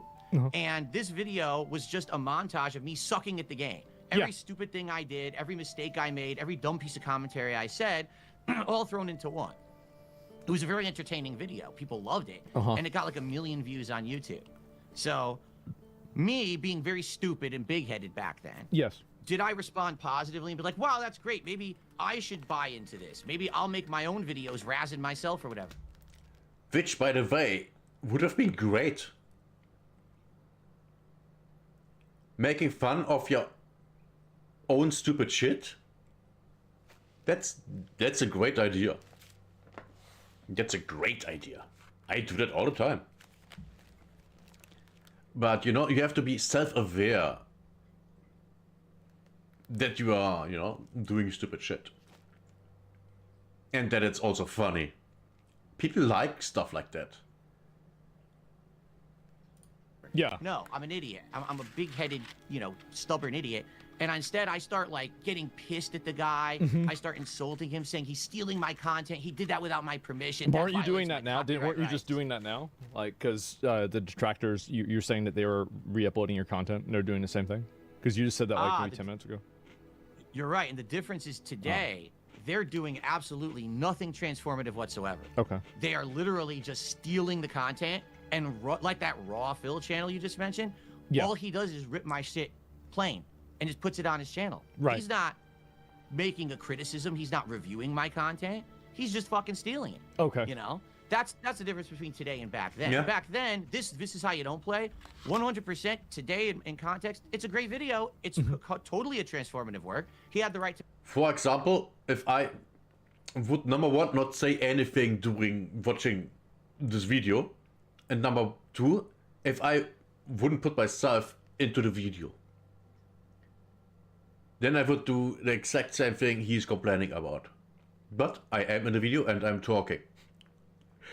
So automatically this is at least somewhat transformative. That's the difference. To make it. But now I've grown and I understand that. Back then I was an asshole. Okay, so I basically came across to the internet as this elitist asshole. I'm better than you, I know what I'm doing, and I became the butt of everyone's joke. All of a sudden it was more fun to laugh at Phil than with Phil. And yeah, there's this big movement started, you know. So That's it was how a it move. began, It anyway. was a movement against you, and so you think that you kind of egged this on by just kind of being a, you know, kind of being, I guess, like, you know, oppositional to what people would say and having an ego, etc. That's pretty much how it happened. Absolutely, it's that beginning portion of that was my fault, 100%. So what about now, though? Like, why do they? Because like I've seen a number of these videos, and I'll admit, it does seem like you ask for money a lot. It seems like you do it a lot. Like, so, because like, for example, Here's the thing. Well, like, Okay, go ahead. So there was a donation goal for you to wear a hat.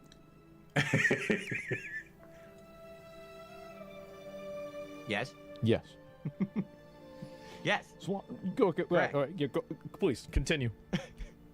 Continue You on. can expand Yes, on there that. was a donation Yeah, goal for okay, wear a hat. So how does that work, right? How much money was it? What kind of hat was it? Was the chat able to decide it? How does a Yes. hat goal work? I had tiered rewards for a few years there. I'd say 3-4 years almost. Yeah. Probably, where every stream I would have, like, if I hit a certain threshold of support, I would put on a hat of your choice. I would put on a vest of your choice. The vest was a big one. Oh, okay. For a long time, I was hitting a goal and I would put on a vest, and people freaked out because Yeah. I had like 10 different vests that I would put on during the stream. The running joke was, when you go tune into one of these booby streamers, right? You give That is content. To be fair, that is content. It's stupid content, but to be fair, there's a lot of stupid content. And a lot of stupid content is way worse than that. It's way more stupid. Here you immediately get what you're paying for. That's fundamentally it. And that's fine. I think the idea is actually not bad. them money and they're Yeah. gonna take Maybe I clothes steal off. it. They're gonna jump in a hot tub. Well, DSP does it the other way. You give me money, I'm gonna put shit on. Okay, all right, I like that. Sounds You're good, paying makes me sense. to cover up. So the DSP's vest streak comes to a miserable end. This is from 5 years ago. So you've been doing these vest streaks for a while. The vest streak was when the vest started, which was early that year, and it lasted like maybe 4 or 5 months. Then after that, it was just an ongoing thing that I would do. We didn't always hit a goal, and I didn't always do that. Like I wouldn't always put on a vest, or it would only be if I hit a goal of support for a stream or something like that. Just a silly thing to do with the viewers. And that, I would say that was until about 1.5 years ago. Is probably when I stopped doing it. Why'd you stop? So I got tired of it. It was just stupid. You like ran out it of got to the point where it's old and it's just, you know, it's played out. It was silly for a while, but then a lot of the times you have people come to the stream and the only reason they're there is because, oh, can we hit the vest goal today? Well, it's not really why I'm streaming. So it is like an e-girl. What's that? It is like an e-girl. They're there to see if she's going to wear the bikini. Yeah, in some ways you're absolutely right. I would say so. Yeah, it was the opposite thing, but This is great. I love this. And I got tired of it. I don't want to do that. I want to be making streams where people are showing up because they like the content I'm doing, whether it's the game playthrough or just hanging out with me, a podcast, whatever it is. I don't want them to be here to see if I'm putting on a vest today. I think that's stupid. So it was that it was that the vest content was too popular. At one point, like you're talking about the vest streak. Yeah. There were entire streams where like the entire chat is like, is he gonna hit the goal? Right. Is it the vest? The vest. I was like, guys, I'm playing a game. Can we like fucking talk about the game I'm playing over here? Like, I'm tired of this shit. There's tons of girls that are like that on Twitch too. No, it's very common, and you know, people you know, objectify you, and they're not there for the game. They're there for you, and it's weird, and you know, absolutely. So what about the hat though? Do you still do the hat goals? No, that's like I said. I phased all that stuff out. In fact, just this last year, since people still bring it up from time to time, on Independence Day, I did a stupid event called Indivestance Day, where if we hit milestones of support again, I would put on a hat and a vest again. It was like a throwback event. And I said, you guys want to do it once a year? We'll do it once a year as a silly celebration, but you know, I'm past doing that stuff. So you decided, so you've divested from the vest streams. I think that's probably a good idea. So now basically, instead of paying you to put on a vest, what do they pay you for now? Just for nothing? Just to support the stream because they like the content and they want to see it continue. Here's the difference though, and again, this is the people that used to criticize me. They had a fair point, and now I think things have changed. Right. As you can, I don't know. Well, actually, can you see me on camera right now? Like, do you see my set and everything? Yes. Okay. With the turkey in the background, Yeah, as you can see, I put some money into my set recently. I upgraded everything. The camera's now nice HD quality and everything.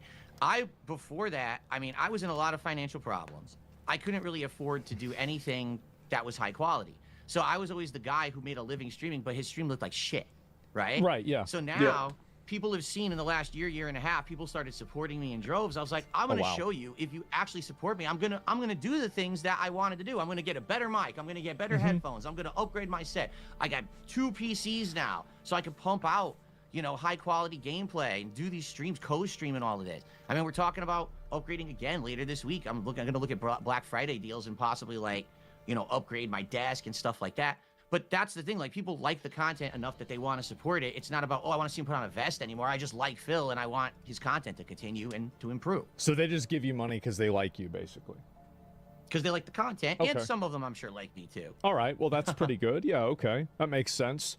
And so you've done this for a long time. You said you're in financial troubles. How's your financial situation now? Are you comfortable talking about that, or is that something you don't really talk about on stream? I'm not going to talk about anything specific because sadly with these people, how obsessed they are with me. Yes. If I give them a single piece of information, they'll try to find a way to data mine it and find out shit. They've gotten into accounts of mine before. They didn't really mess up stuff, okay? Well, but in general, today I am way better off than I have been in a very, very long time. I even said to everyone just the other day, it looks like this year is probably the best year financially that I've had in over a decade. Wow. Like, no lie. All right. Well, that's pretty good.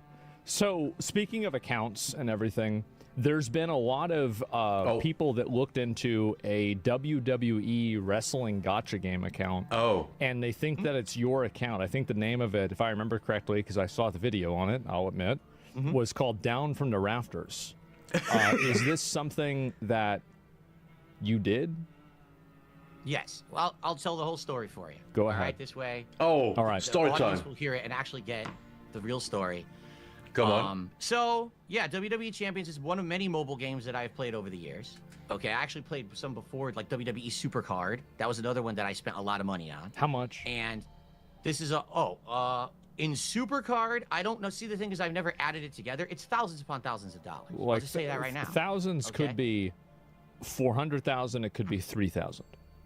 It's definitely not 400,000. That's for sure. But like, if you had to give a guess, you know, I would have nothing if I spent $400,000 on these games. Okay. Okay. But you know, yeah, it's definitely thousands and thousands of dollars. I don't know. I never sit down and look and add it together or anything like that. If you had to guess. But if you really want me to guess, I want you to guess.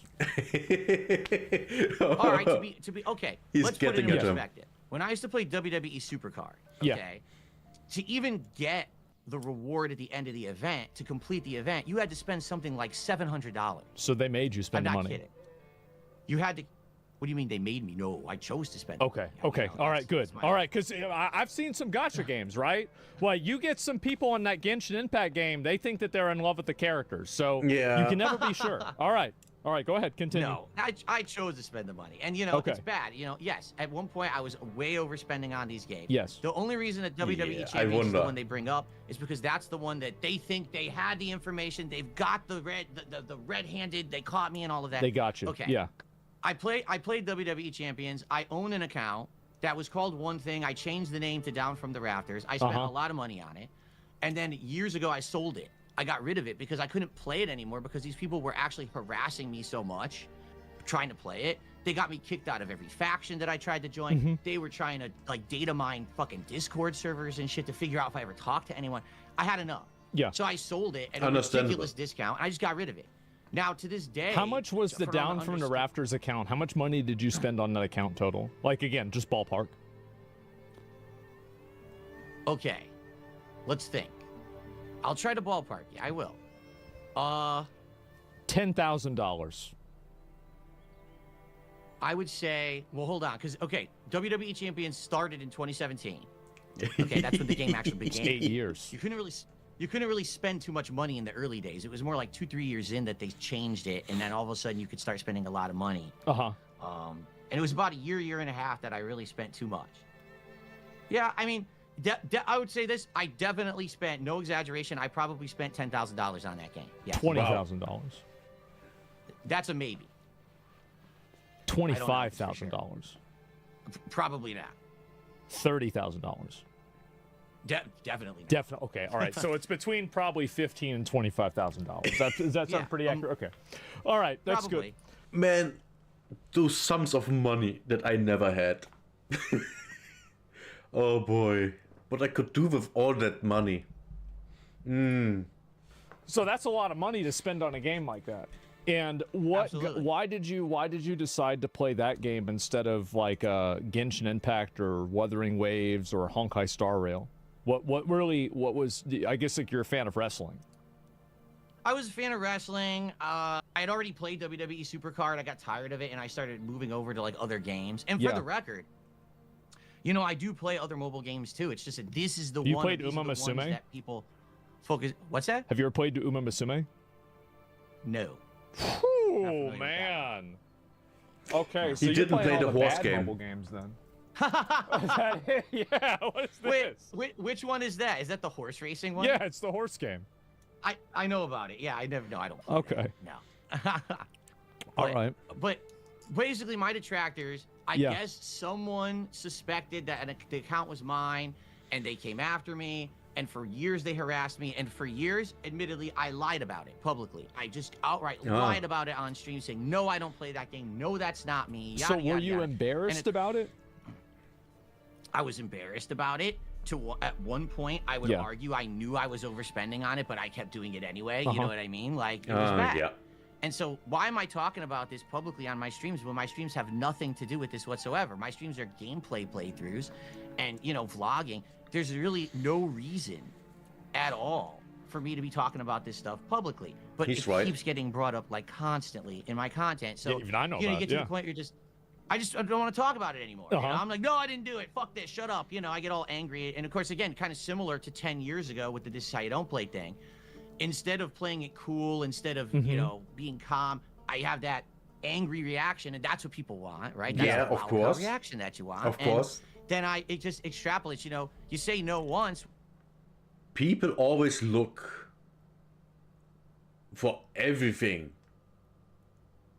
and everything and anything they can use against you if they hate you. They always do. That's why you have to be kind of careful what you say and do when you are kind of public. Just like me. And yes, I also got hate. Of course I did.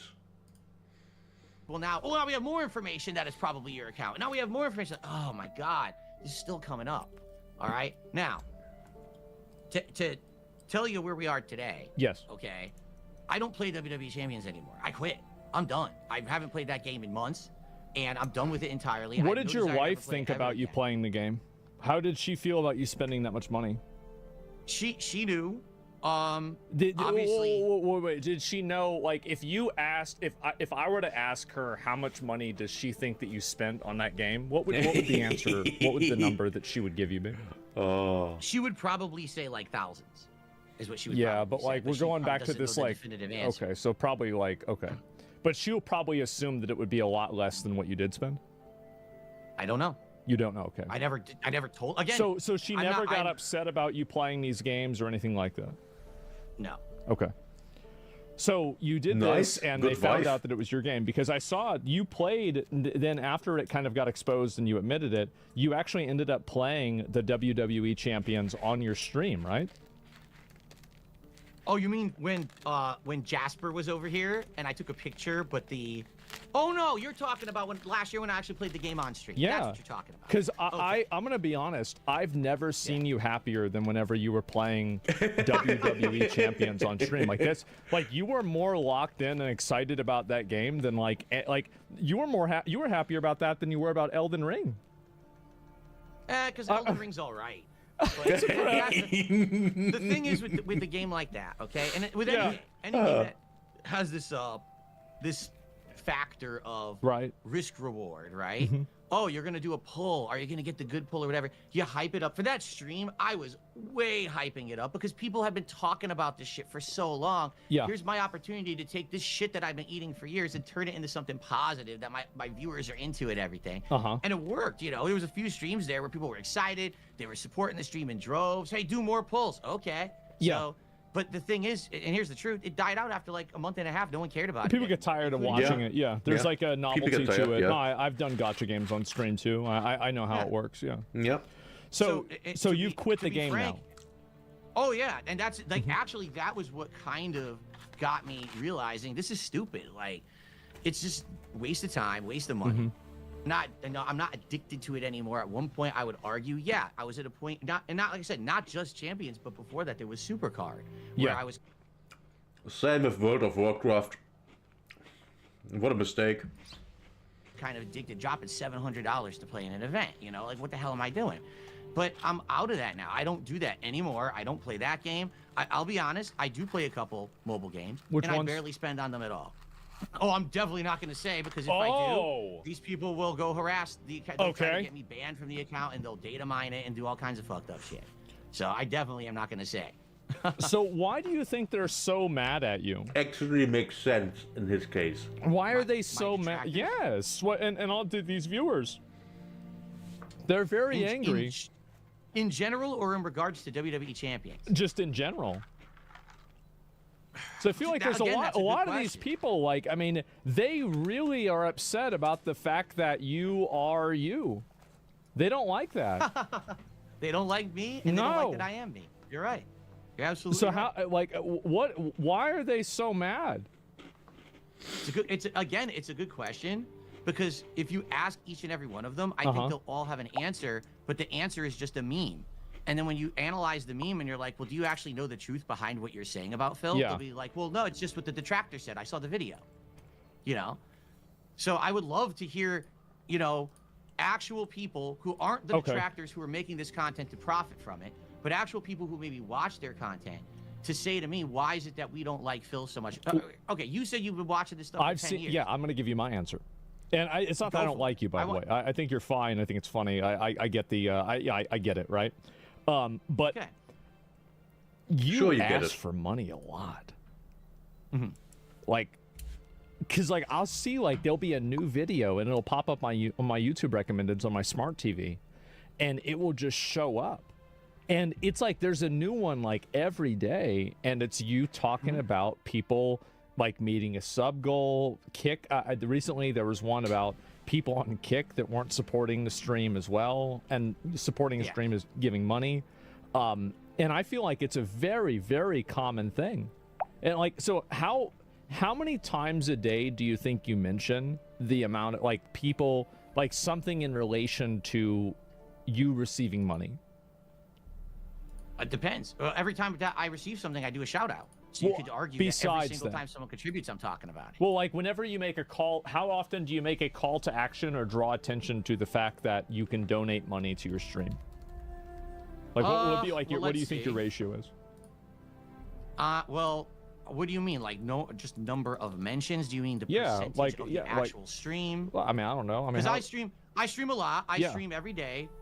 From around 11:30 a.m. till around 4 p.m. and then I have a second stream that starts around like 6:37 and that goes till like 10. Okay, so you're talking almost 8 hours of streaming a day. Yeah. All right. Nice. Every morning when I start, I bring it up. I'll say, oh, here's where we are with our goals for the week, and here's what we're doing today with this and that, and here's how you can contribute. And then, during the course of if I'm doing a podcast or whatever, I might bring it up like halfway through the podcast or near the end of the show. If we're near hitting a goal, like let's say for example we're at 100. I gotta get my kitty down. He's Jasper, everybody. Jasper. Oh, there he is. You got little white feet. Yeah. It's fine. So, I don't think they mind it. It's okay.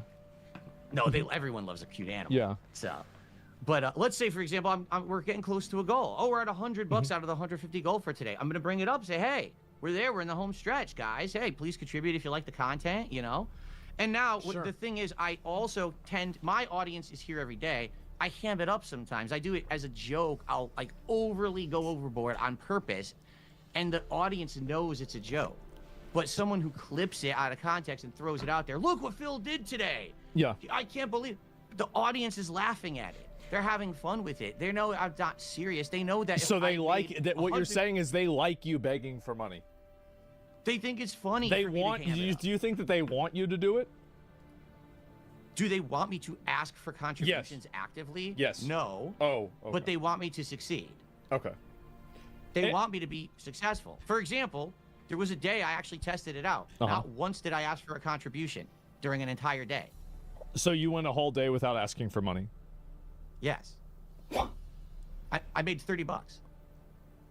Well, what's the average that you made? Well, okay, that's fine. But like, what's the average though? Like, I would say each stream. Oh wait. What's the average that I try to make a stream? Yeah. Or what's the average? What's the average a day? Stream, yeah, a day. I have a goal. Each stream that I do, I have a goal of $150, and I stream twice a day. So you want $300 a day? I would like that. I don't always get it. I do sometimes, and that's nice when I do. What's the ratio? To be fair, that's fine. I mean, people donate. It's basically just a tip to streamers all the time. I mean, I have a goal on my stream for my internet for 45 euros. So what? That's yeah. Why not? And he's just promoting it, and the clips being used to make him look bad or greedy, but both most likely. But yeah, when it's at the point where it's also an inside joke, then yeah, it's an inside joke. Yeah, why not?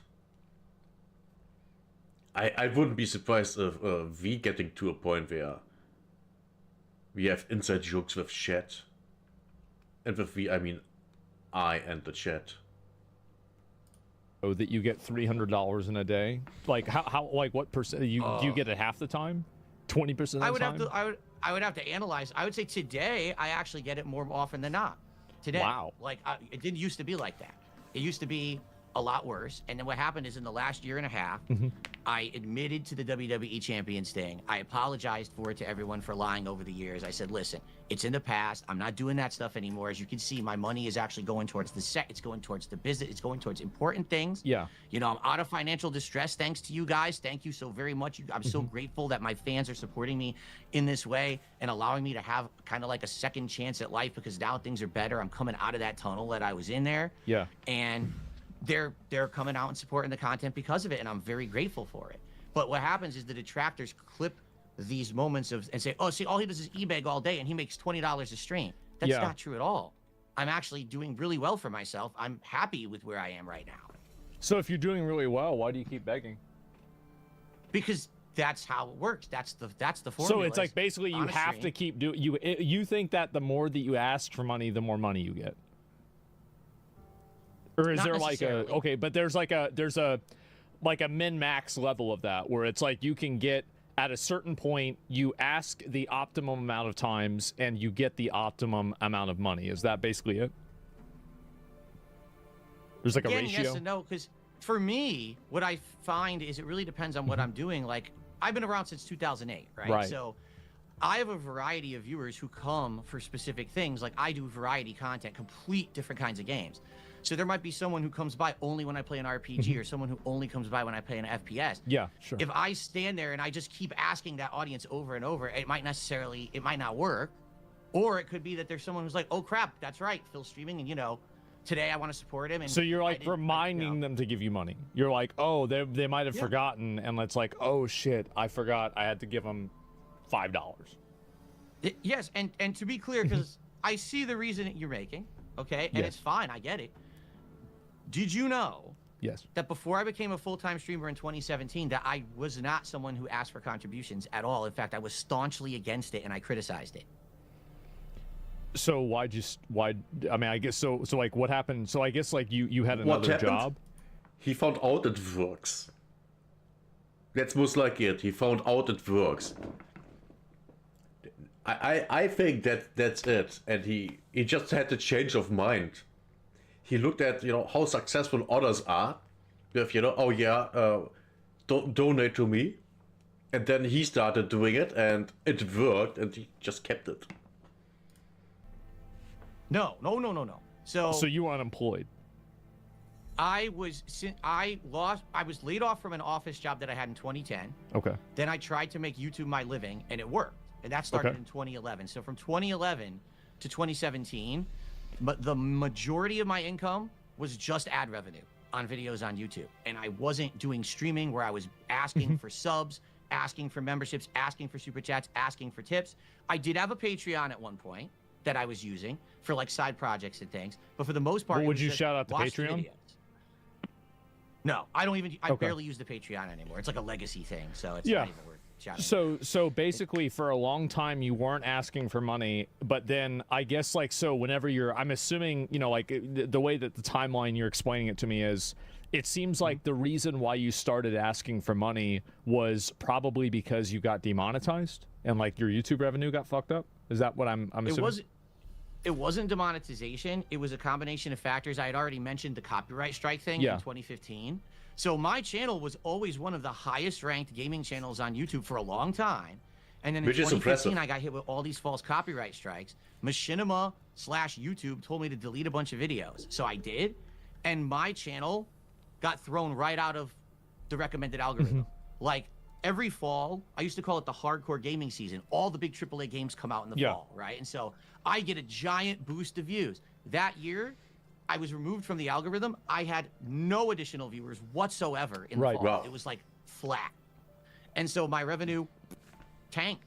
And I struggled for about 2 years there to try to stay afloat, still just trying to do ad revenue.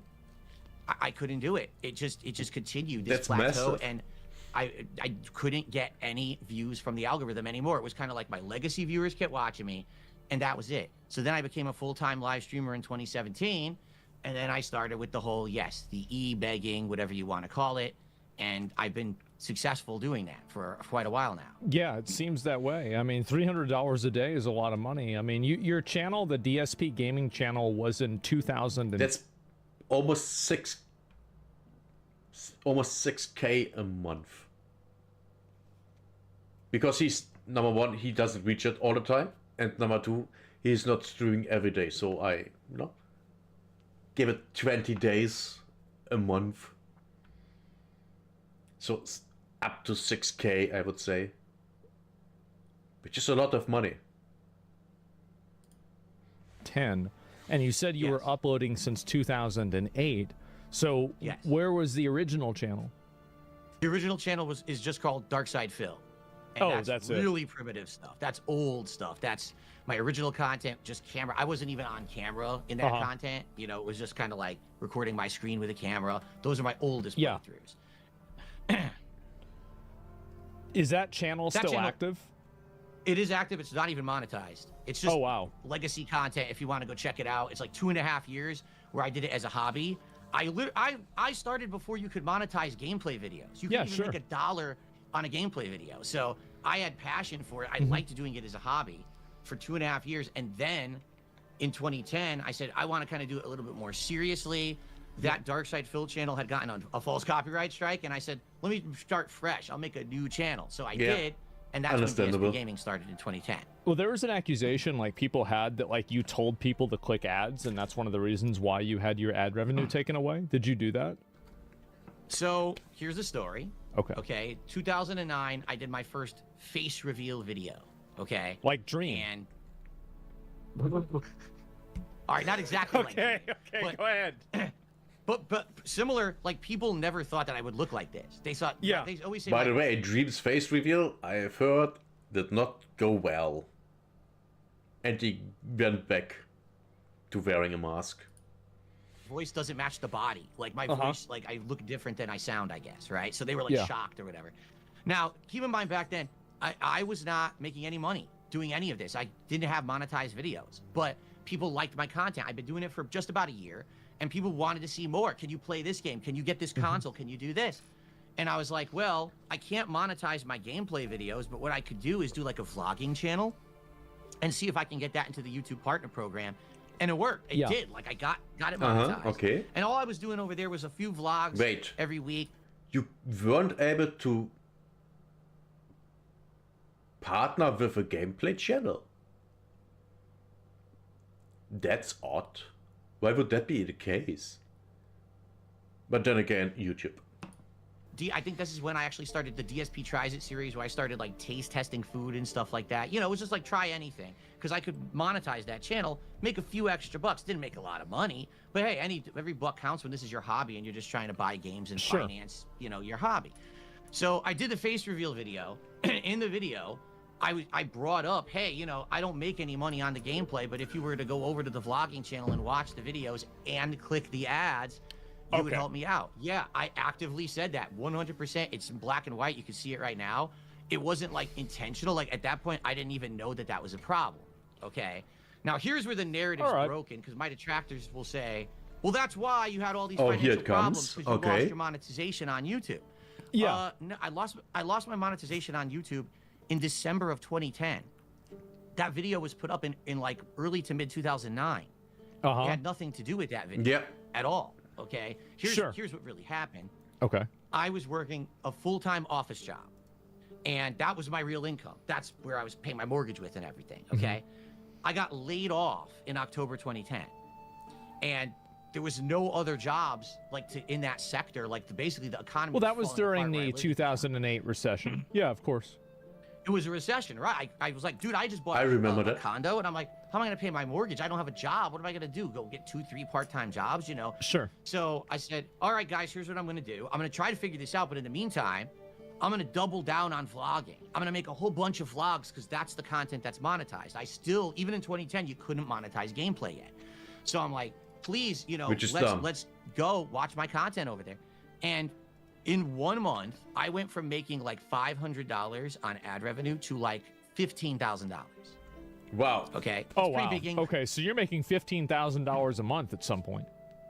Yes, that was in 2010, late 2010. Now this is the personal AdSense. That's massive. So you were balling. Okay, that's pretty good.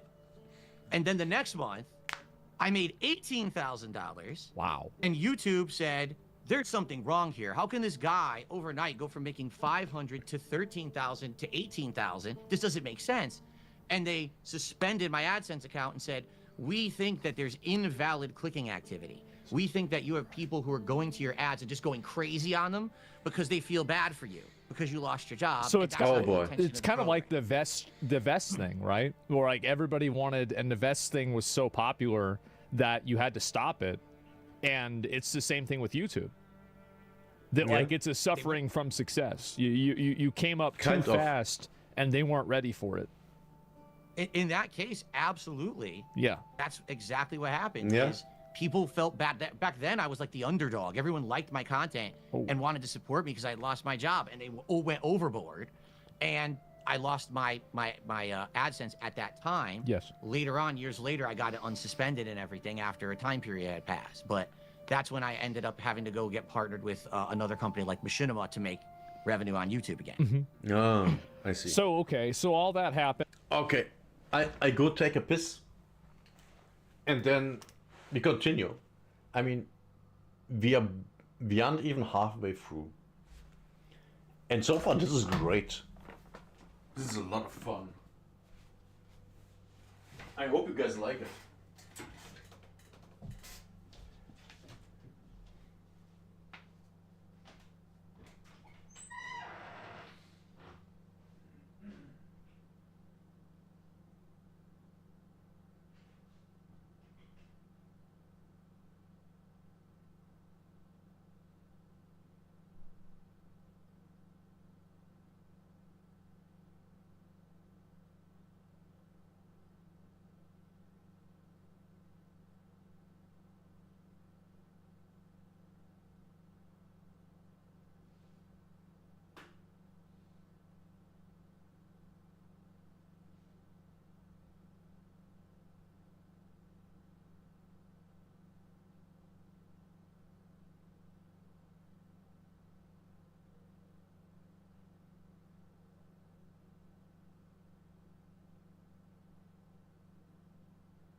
Okay. I'm back. Let's continue. And now, like, are you getting ad revenue on YouTube and everything is fine, right? Yes. Oh, yeah. Okay, so ad revenue everything's on YouTube totally is perfectly okay. fine. There's no issues anymore. And so well, if I understand this, so like, okay, so you were not asking for money because you were getting ad revenue, and now you're getting ad revenue still, and you still ask for money. Is it just because it's not as much as it used to be? Is that pretty much it? Like, would there ever be, like, theoretically, right, if you got $15,000 a month now? That's a very interesting question. Very, very interesting. Because if he's making 15K a month, just, ad revenue, He doesn't need his viewers to chime in and give him money. Just like Asmongood doesn't need it. Because, like, also, do you increase the amount of money that you try to get per year, like, based off of inflation? Because I saw a video of, like, you asking for $300, and this is, like, 2 years ago. It's gone up a lot since then, right? So, like, it should be, like, $315.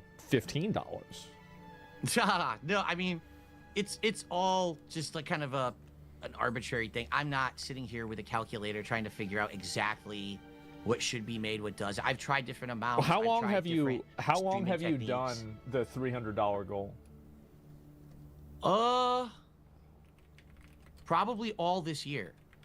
Well, it was 2 years ago, right? I mean, it was 2 years ago, and so I mean, like, when did you start doing it? The $300 goal, yeah, like 2 streams of 150. That was definitely this year. Now, no, previously I've tried other things. Because I've tried. There's a I've done YouTube streams of video just with a 100. title that says that you've been doing it 2 years ago. So Well, is the YouTube I've video changed lying? the amounts. Okay. No, I've changed the amounts over the year. Sometimes it was 100. There was Right. times that it was 200. It's gone up and down based on what the market will bear, essentially. So You it know, is like, for inflation. Okay. You got to test it. You got to see Yeah. what people are willing to support with. You know what I mean? Right. And for the record, you're talking about the ad revenue thing.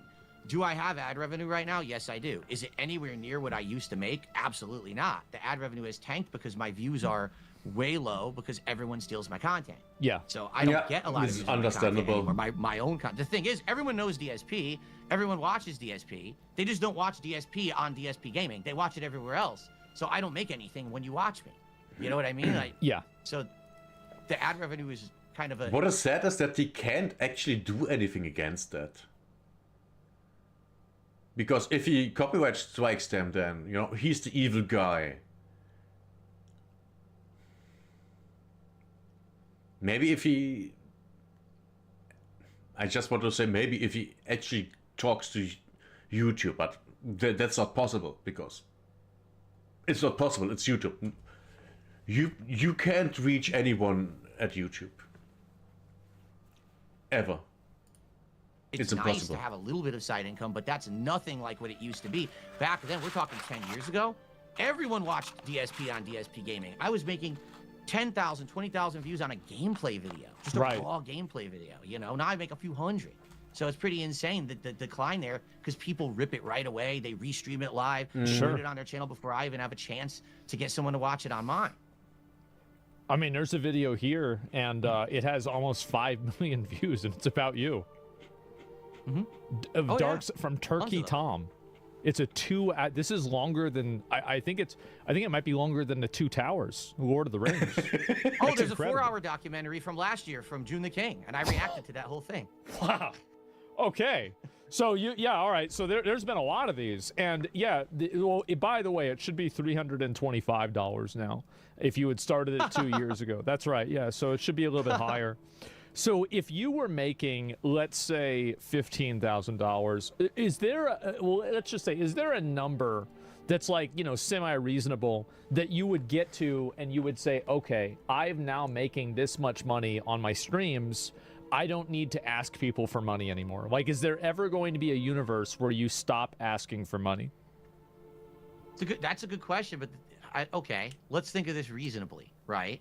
Like, cost of living. Okay, so the answer is being no. able to be self-sufficient. Okay. No, it's not true. Here's. I've said this before. People have said to me, Go ahead. listen, I know.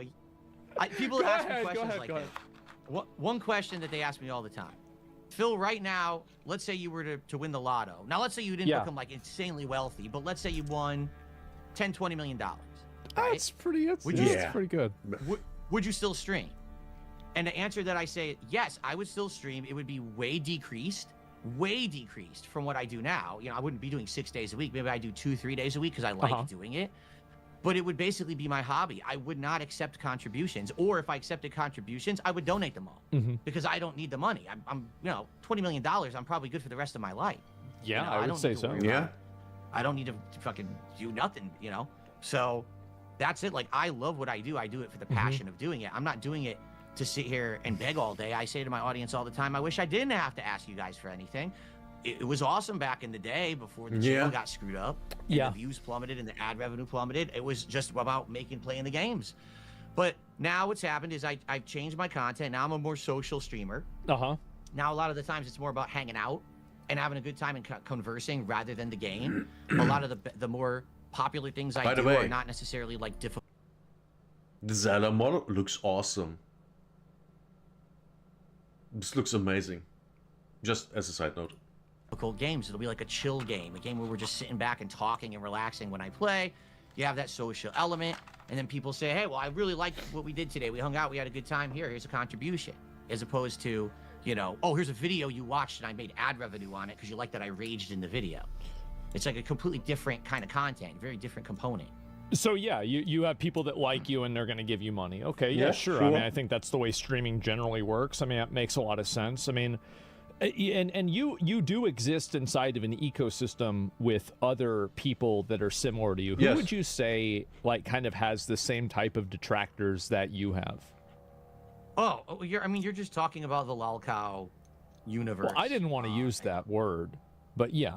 But that's listen, the thing is, I used to be so angry when people called me a lolcow, but now I understand.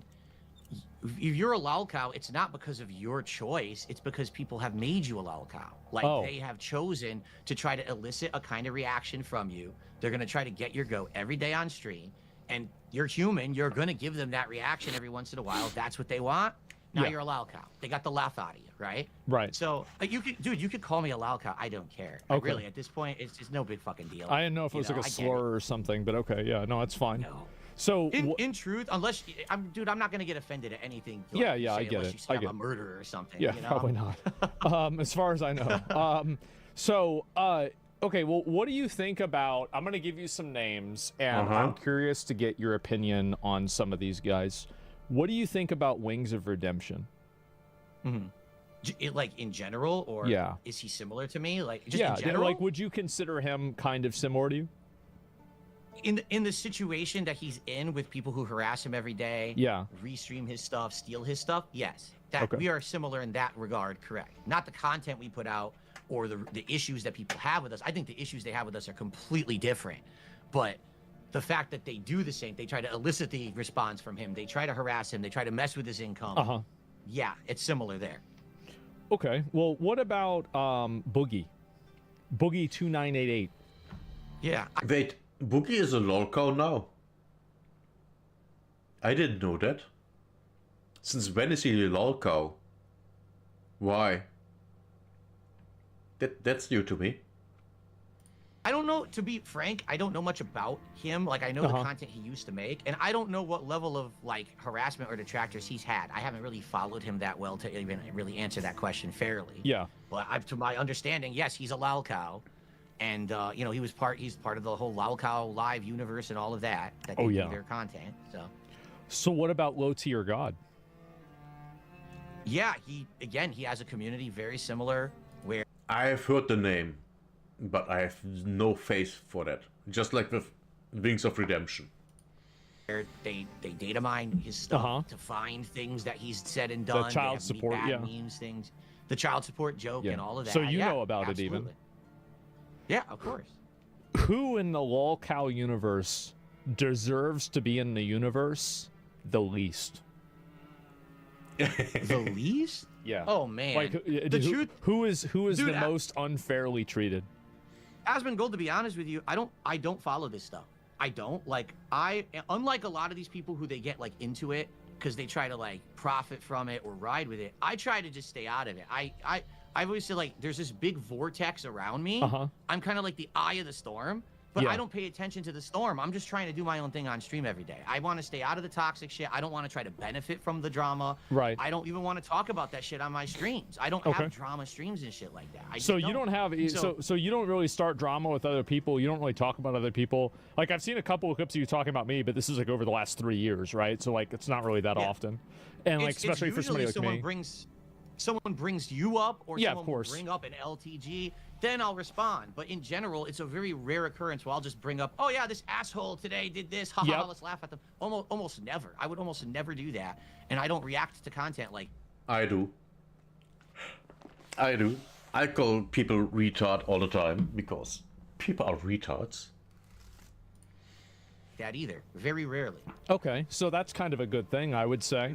Have you ever thought about doing that? Like starting like a lolcow podcast or like making more drama videos or anything like that? Or is it just not something that's interesting to you? Well, first off, I mean, Keemstar wanted me to be part of the lolcow podcast. What do you think about before Keemstar? it started.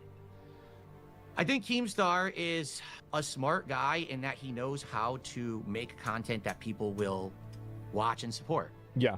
I don't necessarily agree with the content he makes, but that doesn't mean that I have to. Like, I can say, okay, that's not for me, but respect to the guy who actually was successful doing that content.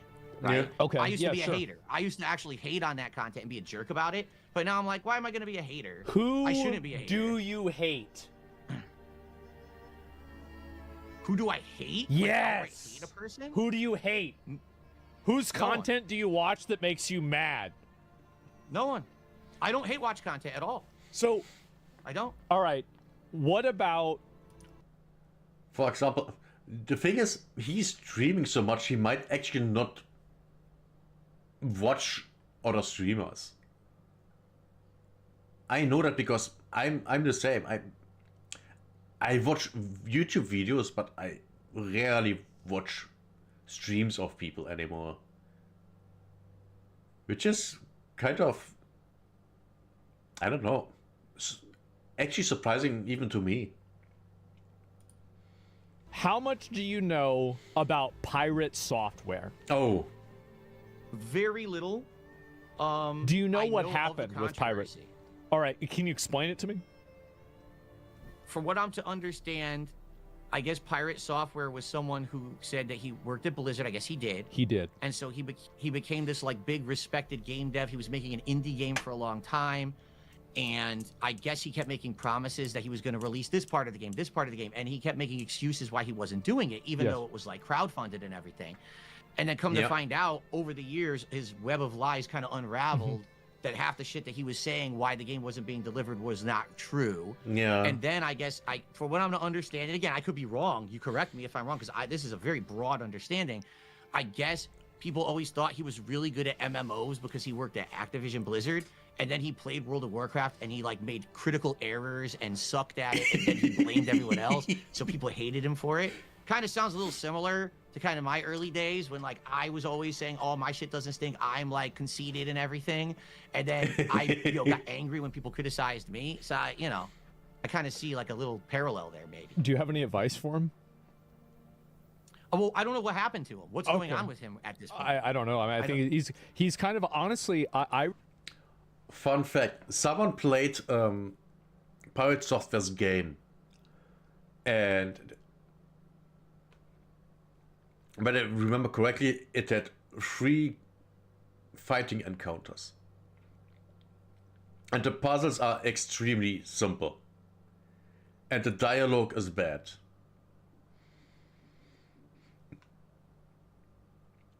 Make out of that whatever you want. respect Thor. I think Thor's a great guy, but he went through a lot of drama with classic WoW, and like I was curious because I'm a big WoW guy. I used to be, at least, and so I was curious like kind of like what your abbreviated version of it was compared to like what somebody like me knows that is a a purveyor in all drama, slop, and garbage. And so yeah, I think that you're definitely like kind of on point with that. And yeah, you were right about all of this. I mean, I would say so, yeah. And so what advice would you give somebody who is making content and wants to avoid being a lolcow? Oh man, good question. See, for me, Very good question. I've been doing this for so long. Yeah. There was no track record of people who had done content like I was doing to follow. There was no blueprint. There was no history to follow. Right. So you didn't know what was right. Back in the day, I would say and do whatever the hell I wanted, thinking I'm never going to get in trouble for this. Here we are 15 years later. People are trying to cancel me for something I said in 2010, acting like I said it yesterday. Yeah. Yeah. It's ridiculous. So what I would say is, today, if you're a content creator, you actually have examples that you can look at and you can analyze and you can see what's worked and what hasn't. You can look at someone like me, someone like Boogie, someone like Wings, someone like LTG, whoever you want to say is the Sure. lolcow of the day, Pirate Software. Whoever your favorite and one see is. what they, Exactly, and see the mistakes they've made and learn from them. Yeah. Take these people's life experiences and try to do stuff better. Because for someone like me, I was considered an innovator back in the day. I didn't know what the hell I was doing. Yeah. And now, here we are. I'm in the situation I'm in. I'm like, well, hindsight's 2020. Now I look back and say, man, I was an asshole back then. Yeah. But there's nothing I could do about it now. I'm just living with that. Sure. Yeah, no, it makes sense. I mean, there's been a number of clips I've seen about the tears. Have you seen the one with the Tears of the Kingdom? Tears of the Kingdom. Oh, okay, let me think. Zelda. So that was the one. The meme. I'm trying to remember the meme, because remember, there's always a meme about me. Wasn't the meme that I sucked at doing the puzzles with the building shit, and I just like, it was like I was smashing my head against the wall trying to solve the puzzles, while other people would solve it like super quick or something like that? I think that was the meme anyway. Yeah, that was about it. Yeah. So... Yeah, for me, here's me. I'm ass backwards. If there's something that's simple, I can't do it. It's like I'm a dunce. I'll have a square peg and I'm trying to shove it into a round hole, right? But then you'll present me with the most complex puzzle or hard boss fight, and I'll beat it like second try. It's weird. Like I'm just like opposite. Okay. In my Okay. head. So, how many tries did it take you to beat Moenia in Elden Ring? It took me it was just half a stream, and then another stream. I think it was 4 hours. Okay, all right. I mean, that's probably on par, I would say. And so you but okay, go ahead. The final boss of Sekiro, Ishin. 3 tries. 15 minutes. Okay. Wow. All right, that's respectable. It is. All right, that's pretty good. It's just dumb. Why? I don't know. I destroyed him. So sometimes you're really good at games, sometimes you're not. And it's just like, that's just, I guess, kind of like a, like your way of thinking is different. So sometimes you'll immediately pick up on something, and other times you won't even be able to figure out the ball pressure plate thing. Is that pretty much accurate? Exactly Yes. right. I would say for sure. People like watching my streams because they completely get to see this weird take on shit that they're like, how does he get into these situations? But then how did he fucking do that so quick? You know? Okay. Yeah. So yeah, I haven't seen the Sekiro. That thing is actually true.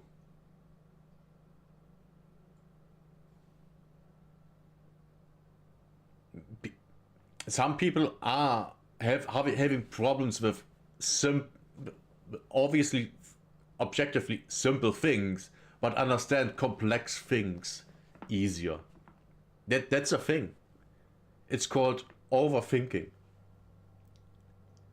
If you overthink, then you get complex things easier than simple things. Because if you see a simple thing, you think that it's more complex than it actually is, and so you don't get it. I'm gonna have to look at it again. And apparently there's Battlefield 6 was another one. Oh, I did terrible at that game. So I'm did I. I'm also currently doing awful at Call of Duty. I can't fucking play it this year to save my life. I can't. I'm sucking horribly at it. Yeah, no, I don't blame you. I mean, so this is, I mean, it's very interesting to talk to you about it, because, I mean, I've heard about a lot of these stories. Like, I've seen the detractor videos, and I've seen a lot of this stuff. Do you wish that the detractors would stop making videos about you? No, because it's their right. It is their right within the law to make a transformative work about me. Sure. And to criticize me or to make fun of me. That's fine. Yeah. What I don't want, and what is illegal and should stop immediately, is people who are live restreaming me right now, because they're not adding anything. They're literally illegally stealing the content and making views and money on it. People who rip my shit raw and just put it up illegally. That has to stop. But I can't stop it because I can't be issuing lawsuits up, down, left, and right. I don't make that much money to be doing that. And plus, I don't want to tie up courts with this shit, with how many people are out there doing it. So that needs to stop. The transformative work stuff, I have no problems with. Go for it. So would you, if you could, would you claim their ad revenue for yourself? If there was a way to do it, but to my knowledge, and maybe you know different from me, you need to be with a partner network, and the partner network works with YouTube to do it. I'm not with a partner network. I'm on my own, AdSense account. Okay, So, all right. Well, that makes sense. I mean, I'm curious, like, obviously I've asked you a lot. Do you have any questions you have for me? Sure, absolutely. Go ahead. And thank you. By the way, Yeah. I just to be clear here, I'm not offended at anything you asked. I think that was great questioning, you know, and I think that you were very fair and you were very respectful. I so try thank to be. you for that. Yeah, of course. I try to be as much as I can. In the chat, OTK DSP. That would be actually funny. That would be funny. Ooh, great thumbnail. Go ahead. I know that once I go off this stream, you'll probably laugh about it and talk shit about me. Well, I mean, it depends on if I see the Tears of the Kingdom clip again. I mean, let's be honest. I don't care if you talk shit about me. I don't. But the thing is, I've had some bad situations with snaking where a couple years ago I was on a podcast. The way that they spun it was, so we're going to have you on this podcast. We're going to interrogate you. And then after that, we're going to have you on as a guest, and we're going to do all kinds of fun stuff. So yeah, initially it might be negative, but then after that, it's going to be positive. Okay. They completely reneged on it. After they did it, they basically snaked me, and they turned it into this 3-ring circus, like 3 weeks of content, making fun of me, milking my detractors for money. It was really fucked up. All right? So I appreciate that you have actually given me the chance to just come and talk to you in front of your audience. And What you just said? Yeah, those people are shit. If you offer someone something and then you go back on it and make people look bad, yeah, you're a piece of shit. I think that it was a fun conversation. I do. I enjoyed the questions you asked. I don't think that anything was unfair or inflammatory there. I try not to be, right? I mean, I think that's, I try to ask the questions that, I have and other people have, etc. Yeah, sure. What questions you have for me? Yeah, go ahead. Yeah, so here's a question I got for you. Honest question, because you're huge, right? I don't even know, like, your viewership, because I don't watch you, to be honest. Yeah. But then again, I don't take offense. I don't watch anyone, really. Based. So I don't, it's not like I'm choosing to not watch you or anything like that. Sure. So on an average day, it seems like, man, your formula of content creation is way different from mine. Like, you just kind of sit down and you roll with it. Whatever your people are presenting you on a stream, you're just kind of like reacting to whatever the news of the day is or whatever, which is so different from what I do. So, for example, let's say on a random day you choose to watch a DSP hate clip from a detractor. There's a new one you want to watch. Yes. Today, right? When you watch that clip, do you actually 100% believe everything you're seeing? Or do you think that maybe this could be a spin or a taken out of context kind of a situation? Because I mean, my impression is that a lot of people just watch it for the lulls, right? For the laughs, but they don't realize that maybe what they're watching isn't necessarily the whole truth. So it depends on the clip. I mean, I think that, like, for example, with like putting the balls in the thing with the Tears of the Kingdom, I think that you actually fucked that up. I do. Of Am course. I right? I don't specifically remember when I was doing it the first time. Okay. But I think that was actually one of the puzzles I did have problems with. Okay, so you did. All right. So, Yeah. I mean, there's that. And also, like, I mean, sometimes, like, you've gotten mad at Elden Ring. I think that the majority of those times were probably legitimate. Like, you were probably actually mad. Let me think. Besides that, I watched you play Donkey Kong, and you got hit by basically every spiky thing. I think you probably did. You do that on? Did you? I bet. Like, you didn't do that on purpose, did you? I didn't do that on purpose. Okay. Now, of course, taken out of context, that's like one of the 2 times in the entire game you need to surf on that object. That's it. The game literally, it introduces this, and you never use it again. So it's like, here's the one time you need it. Learn it on the fly. Oh, shit. Okay, so, of course, they're going to have me fail. And that's what they put online, not the fact that, I never had to use it again in the game, so obviously I failed at it. So it was the game's fault. No, it's not necessarily the game's fault, but I mean, my reaction's legitimate. I'm upset. Okay, so all right. And what about? I mean, Mario Kart was crazy, huh? I do not like this new Mario Kart. I do not like this new Mario Kart, man. I don't. Okay.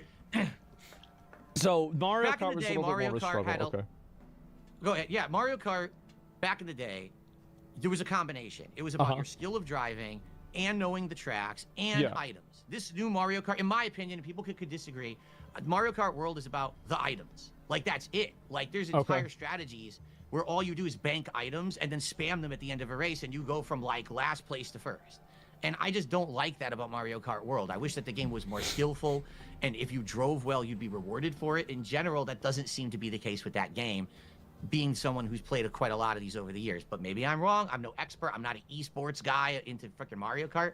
But it made me rage. It made me go crazy because I want a skillful game. I want a game where I'm driving well and I get rewarded for it, not punished because someone had a godlike item and bypasses me at the last minute. So a lot of people in my chat are saying that you're right. I'll be honest, they are. I mean, I bought Mario Kart. I never played it. So I'm not even really sure. So yeah, those are like, but Never okay, playing so a game you I guess I bought. was right at least about all of those. And I do think that, I mean, the asking for money thing, definitely you do it a lot. I definitely think you do it a lot. Sure. But, you know, it's like that's the way somebody's going to do their stream. I mean, fuck, like, I mean, that's not my problem, right? I mean, I don't take here's the question. Okay, go Here's ahead. the question. Go ahead. Your honest answer to this, please. I'll give you an okay? honest answer. You've seen the clips of how I ask for contributions Yes. on my streams and everything. I've just told you, in general, more often than not, I actually hit these goals. Yes. Okay? So if I have an audience that comes to my stream every day, enjoys the content enough to support it, doesn't mind me asking like that, is there a problem? Well, I mean, I think that you're introducing a bit of a fallacy there, aren't you? Because there are a lot of people that also don't like it. So you're kind of comparing it to an unknown. So like if you're not doing it and you're not asking for the money, there's not really a control group that you can look at and say, okay, well, with me doing this, I'm making this much money, but if I stop doing it, I would make a different amount of money. But I already told you that I tried that. Well, I like, did. I mean, I had for a a day where I day, did right? not ask, and I made $30. I mean, would you really say that doing it for a day would be a good point to kind of... He would need to do it for a month. And to be fair, that would be a lot of lost money. I mean, is that really like? I mean, I get it. It's something, right? But like in a general sense, I feel like, and also, I mean, do you think that it's worth the negative sentiment and negativity where people have this perception of you of like being a beggar and like, because you're. It's hard to measure the negative effect of that because you don't know how many people choose not to watch because of something like that, right? Sure. So it's very hard for you to come, like not you, but like for a person to come to a conclusion with that answer because it's just impossible to know. That's what I would say. Okay. Now, in regards to what you're saying here, okay, you're saying basically maybe if I didn't ever ask for contributions, I'd actually get more viewers or whatever. I think it Okay, would, I yeah, get that. yeah. That's a But possibility. here's the thing, and this is, I've been there. Maybe I know you have detractors too. I just don't know. to what Everybody, extent it every actually streamer has affects it. detractors. Yeah. Right. For me, okay, if I right now, cold turkey, said to my audience, guess what, guys? I'm never going to ask for a contribution ever again. All right? And I literally did it, and I never did it. That moment, my detractors would move on to another thing that they don't like about me, and that would become the next meme. And the reason that I know that, they've already done it tons of times over the years. Like with the wrestling game. But that was a Yeah. thing for a big time. It is still a thing. Now, because last year I admitted to it, it's in the past. Now it's the begging. That's the new thing. So now the begging is the problem. Uh-huh. But what about all the other streamers who ask for contributions? Oh, well, that's fine. But because DSP does it, it's not good. Right? Uh-huh. Just because True. of me. Because Very true. Anyone else can do it, it's fine. You can have entire people who are based on doing things on their streams that you think are immoral or whatever, that's okay. But if DSP asks for contributions from active viewers who like the content, that's Yeah. not acceptable. So if I were to not do that, it would just be another thing and another thing. And that's the thing. I don't care, and this maybe will be shocking to people, I don't care about people who don't like me. Understandable. I I mean, I'm the same way. I have a lot of people that don't like me, and you've just got to deal with it. Yeah. Yeah, no, Right. I I get it. don't- He's right. I'm not here to appease these people because these people are never going to come to my stream and support the content. Uh-huh. They don't care. They're just there to either make fun of me or make a buck by making fun of me. So therefore, why do I give a shit what they say? I'm doing good. I'm hitting my goals. I'm doing well for myself. Why do I care that someone says that I beg too much? My Yeah, audience he's doesn't. right. So why do I care? If my audience outright said to me right now, Phil, you're going overboard. This is ridiculous. And they have done that, to be fair. And did I- you dial it back? Yeah, course Okay. correct, right? You got to adjust on the fly. You got to listen Yeah. to that constructive criticism. and you have to adjust. You can't just keep doing the wrong thing, because if I was doing the wrong thing, I wouldn't be successful. But I am. I'm hitting my goals. I'm doing well. Like I said, this is one of the best year, probably the best year in 10 years that I've had. How am I doing something wrong? You know, I'm making do the only way that I can. You know, like we just talked about some other people. We talked about Boogie and Wings. Yeah. They found success by actually kind of stepping away from their individual content and doing a whole lolcow focused show. Yeah. Oh, They basically made a that's public bad. spectacle of themselves. They embarrassed themselves to make money, and it worked. You know, Wings has actually outright said, dude, I made money like a doctor. Now I have money in the bank, so I don't have to worry so much about my normal stream. I don't ever want to Good for him. that. I want to just exactly. Yeah. And I had him on the show about a month ago, and I commended him. I said, sir, you need praise for that, because I couldn't do that.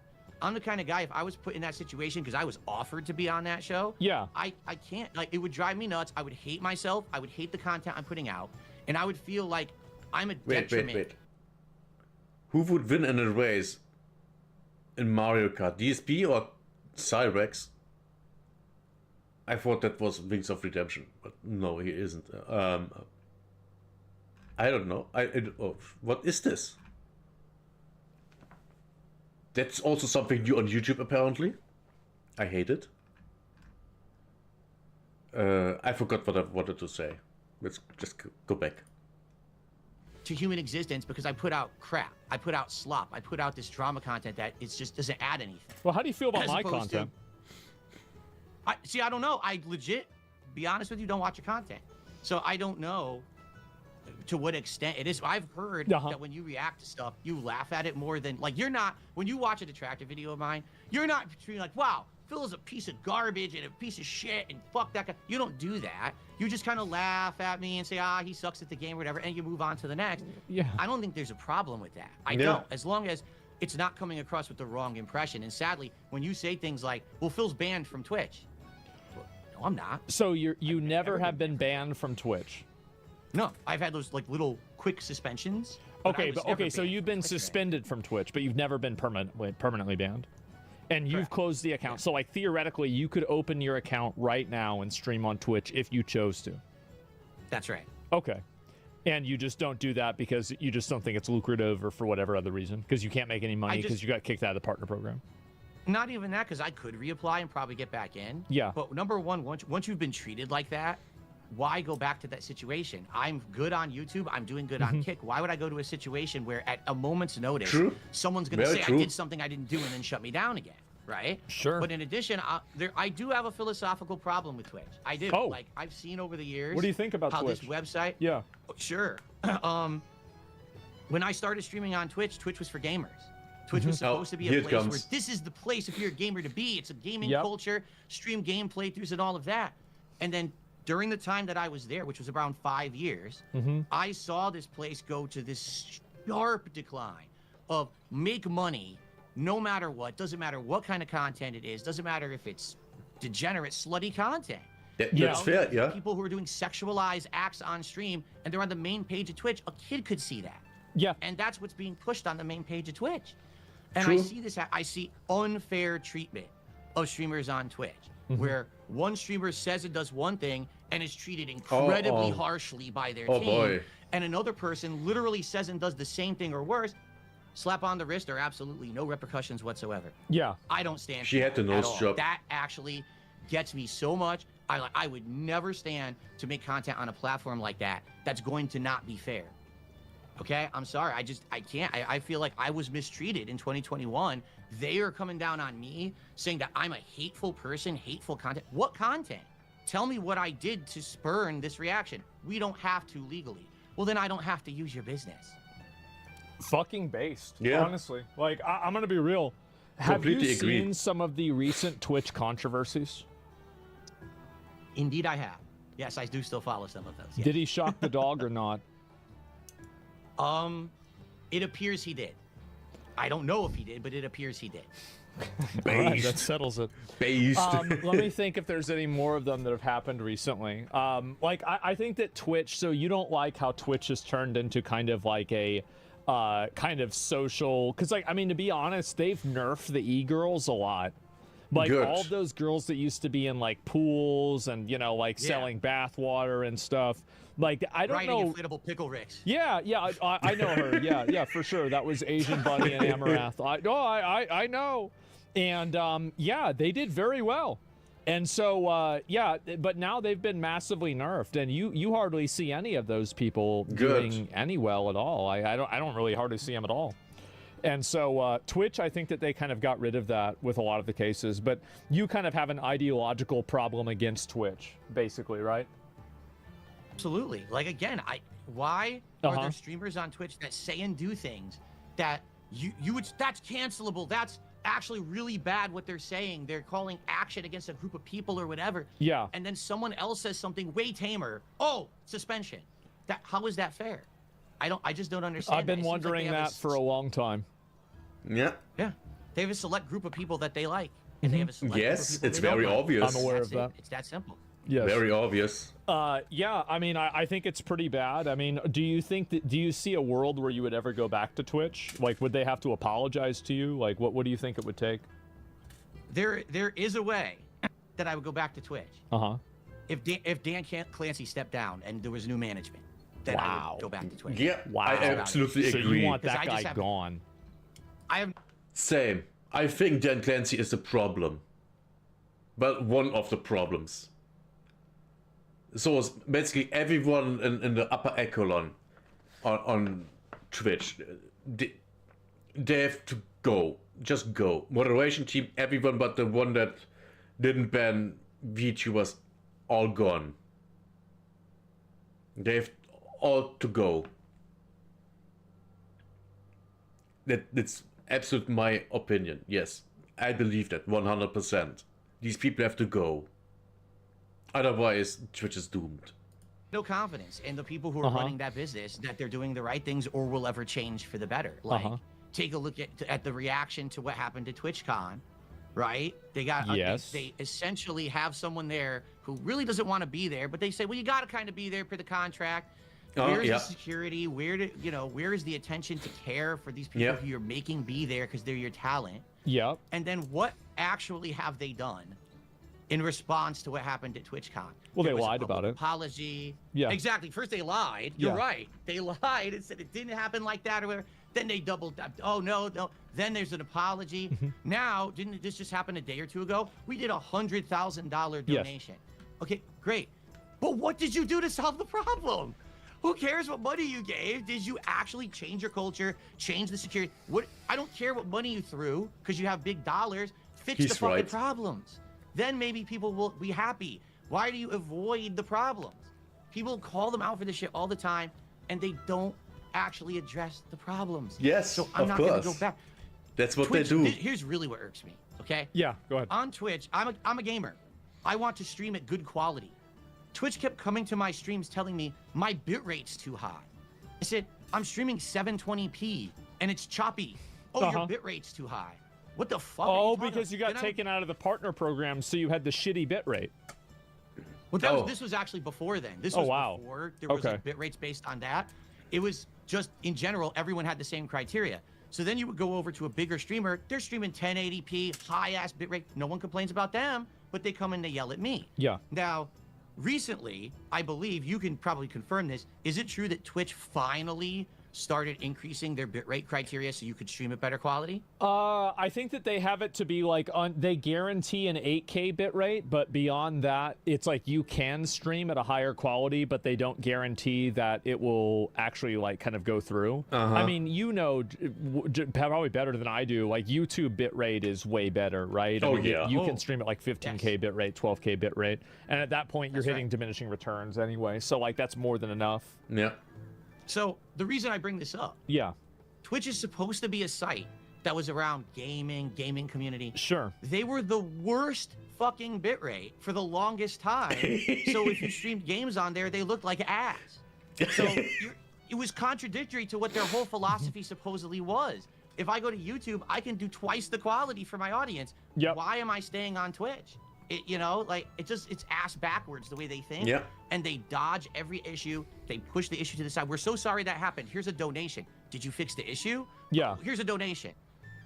fuck you, man. I'm not going back there. I'm So done. you're just not Like I going to said, put up with that bullshit. You don't want to deal with that anymore. You're beyond that. That's another point in your life. I can completely understand them. I also had that. Oh, your bit rate is too high on Twitch yesterday. Yesterday? Either yesterday, where I did a test stream, or on Sunday, where Twitch also said, "Oh, your bitrate is too high," but it wasn't. It was basically the same. It is right now. But you know, it's Twitch, so of course it's kind of trash. That's what Twitch is, kind of trash. Which is sad. It shouldn't be like that, but it is. So I'm sitting here thinking, oh yeah, this is all great, right? Then Twitch is saying, oh no, your bitrate is too high. Fuck you. What am I supposed to do? Nothing. I can't do anything. Especially when I multi-stream on 4 platforms. For the ones I show you. I'm currently live on Kick, Twitch, YouTube, and Rumble. And if I wanted, I could go... Can I go live on my... How is my internet connection doing? We are uploading... We are sending out... let's say 28 megabits. Yeah, I could go to my gaming channel and stream there too. 5 streams in full HD 60 FPS at the same time. No problem.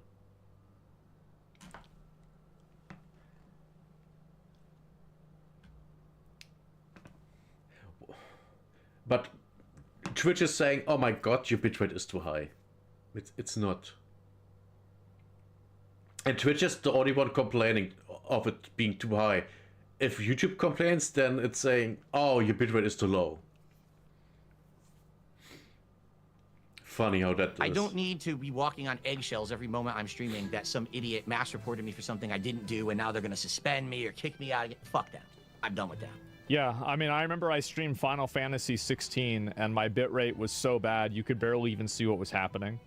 Oh, and that's it was shit. insane. Yeah, like it was like you were playing it on like a Nokia phone or something like that. So yeah, it was just dog shit. I mean, I get it. I totally understand it. Do you mind if I take a second? I gotta use the bathroom. Go for it. Okay, all right, give me 1 second. Be right back. All right. Is he gone? All right, so now I'm going to tell you all what I really think about Asmongold behind his back. He is...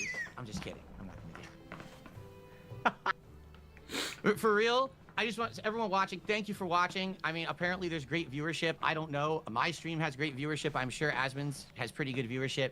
And the fact that you guys were actually talking to him about getting me on in the last week was really nice of everyone to actually try to give me a chance to talk. I hope you guys are enjoying the conversation. Oh no, the lol cow is a nice person. Shit. But so far, this video, DSP is a nice dude. How's that happening? What is this shit? A parallel universe? I thought he was supposed to be a retard and a shitty person, but he isn't. Again, whether you like me or hate me, it's all good. Really, it is. It's all good. Just, you know, I just want to do my own thing. I just want to be left alone. I don't want to be in this lolcow circle bullshit that they pull me into every day. And I hope that you'll check out my channel if you're interested. If you're not, it's all good. Hope you guys are liking it. My stream, of course, says that it's going good. But I don't know in general what everyone actually thinks. I can only see what my stream chat says. They're having a good time, it seems. So should have opened Asmongold's chat stream and then looked at his chat. That's how it goes. There's 41,000 people watching on Asmongold's stream right now. Just slightly more viewership than I usually. Yeah, is that it? Only 41,000. Wow, dude, bro, like we're falling off. Slightly bigger than me. Just yeah. okay. I mean, They're measuring dicks right now. the thing is, Twitch has been dying too. Like, the viewership and popularity of the platform has gone down massively. So yeah, I'm not sure. Maybe you're right. Maybe you are right to jump ship, and you're on another platform now, and you're doing relatively well. Absolutely. So you're financially stable. Everything. For example, I think I get more viewers on Rumble than, but basically, but my most viewership is on YouTube and Rumble when it comes to streaming. Only then comes Twitch and then Kick. Which is actually surprising to me that, well, on Rumble I can explain it with there not being so many games being streamed, game streamers. And I, stream games over there, just like all the other platforms. So, yeah, I get views over there. Oh my god. I have, I think, 10 subscribers over there so far. I'm not very active in posting videos over there, unlike on YouTube. Because I'm unsure about the copyright over there. Especially when it comes to React stuff, because I'm doing a lot of React stuff. So I only post my gameplay stuff there, and when I react to gaming stuff, trailers and things like that. But I'm getting there with the React stuff. So yeah, Twitch is actually the only platform when it comes to streaming that is going down. Everyone else is rising. And I think it has a lot to do with how Twitch is managed. I absolutely believe that. 100%. There is no other explanation for that.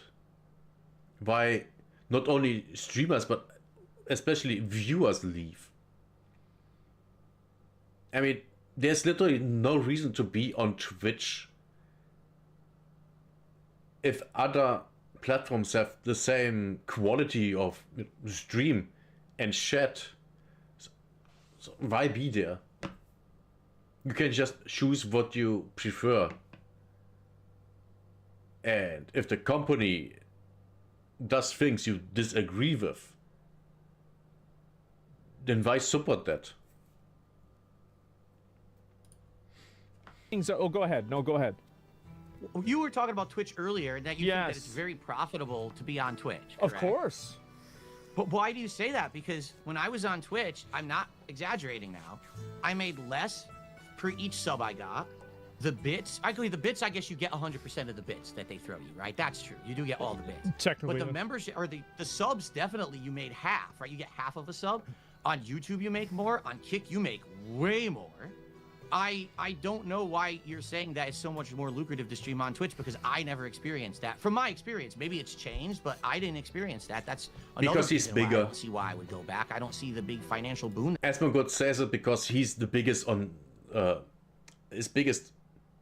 Well, actually, yeah. When it comes to streaming, Twitch is where he's the biggest. If he would start streaming on YouTube too, I think that would be the biggest. Actually. And Twitch would actually go down. Maybe even Kick. But Twitch definitely. I think that's the reason. That I would get. Well, I mean, for me, back in the day, like with the amount of money, like on my main channel, like we were, I mean, I can just say it, right? I was making on Twitch like few $100,000 a month, right? And so yeah, it was a lot of money. And so that was like really not even running ads or anything like that. But and like that's if you do run ads and you have people watching, etc. But like it has gone down massively. Like they basically just took a zero off of my earnings. And I changed my channel, etc. Right? But like you're right that Kick pays a lot better. So yeah, you've got the the Kick partner program as well, which does extremely well. So I got a question for you go about ahead. that too. Yes. Do you think Kick is sustainable and they can keep doing what they're doing? Because man, they are paying well, and I don't know how they're doing it. Well, I mean, it's pretty obvious how they're doing it. They're using Kick as a loss leader for stake, and then they're paying for it by the losses that people lose in gambling. That's how they're doing it. we're getting paid from people that are too stupid to figure out math and play slots. Yeah. That's how it happens. That's what's happening. Yeah. I mean, that's that's the way it goes, right? I mean, it's a redistribution of wealth. You don't know how to do math? That's too bad. The wealth of stupid people get transferred to people that are smart. That's how it always works, by the way. That's why fashion trends and stuff like that are a thing. Take money from the stupid people and take it. I'm just curious how long it's going to keep up. If it is a lost leader, what's the benefit there for them to keep it going? Do they think it's going to blow up eventually and be the place that will be profitable? Or I think that there's probably, so like my expectation, and this is what they've said publicly, is that there are some people that maliciously use the Kick incentive program, and in doing so, they will probably kind of remove some people out of it that are, like taking advantage of it or view botting in order to get a higher ratio of payment. And you saw recently people complaining about that. Is it sustainable? Well, here's the thing, right? Is that in the Bible they're talking about gambling, and we still have gambling. Yeah, it's not going away. It's not going away. We're not going. Fair enough point. Yeah, I mean, because for a long time I was very, very against gambling, and now I don't give a shit. I mean, I've lost the battle. I've lost the war. Like, I don't gamble. I'm not really a big gambling guy, but a lot of other people love to do it. And if they want to do it and then I get paid for it, that sounds pretty good to me. Yeah. And you're getting paid for it too.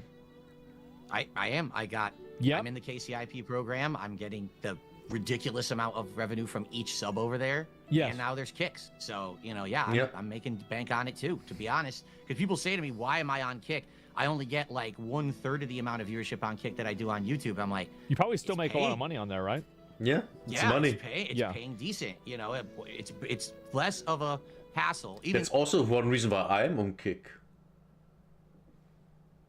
And of course, because it's growing. And it's fundamentally the same as Twitch. So why wouldn't I be there? If there would be another streaming platform that's growing and it's similar to both of them, I would be there too. I have the bandwidth for that. So why wouldn't I?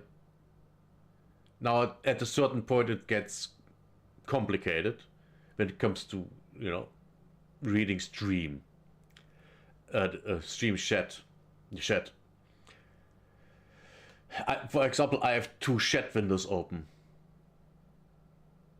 because one of my chat tools can't connect to Rumble, so I have 2 open. It's annoying, but you do what you need to do, right? Though there's a lot of trolls and stuff that I get on there, it doesn't bother me. Let them talk over there, and hey, I'm making the money. Who cares, right? Yeah. No, that's my opinion on Kick. I mean, like I've thought about streaming on YouTube as well. Like I might talk to them about like trying to like kind of make it better, especially with like the DMCA things that happen and the auto takedowns. And if they were able to do that and lock that down, I'd probably stream on YouTube also. So it just really kind of depends. But yeah, I mean, do you have any other questions for me? Because I've asked you a lot. Yeah, honestly, Go ahead. I don't have much like targeted to you. Like, I know you're a gamer. You're a gamer like me, dude. I am. And so we have a lot. I think we do have a lot in common, just probably not specific to certain genres of game. But like, to pick your brain, like this year with gaming, how do you think gaming was this year in general? Do you think it was a great year for games? Like I guess you had reacted to the Game Awards nominees. In general, what did you think? Do you think these are good games? Oh my God, yeah, that tonight. got in it, or do you think that we're on a downward trend? What do you think there? Game Awards are tonight, if I remember correctly. Brain stimulation, 3 streamers at once, yes. It would be too late for me to stream the Game Awards. So I will maybe watch that on Friday, react to them after playing War Thunder, I guess. Yes, that's the autumn. Maybe I do a stream tomorrow. War Thunder, yes, on Friday. we will see. We will see. I also might stream a second time today, later, way later, after I did some sport and stuff like that. By the way, can I join voice chat?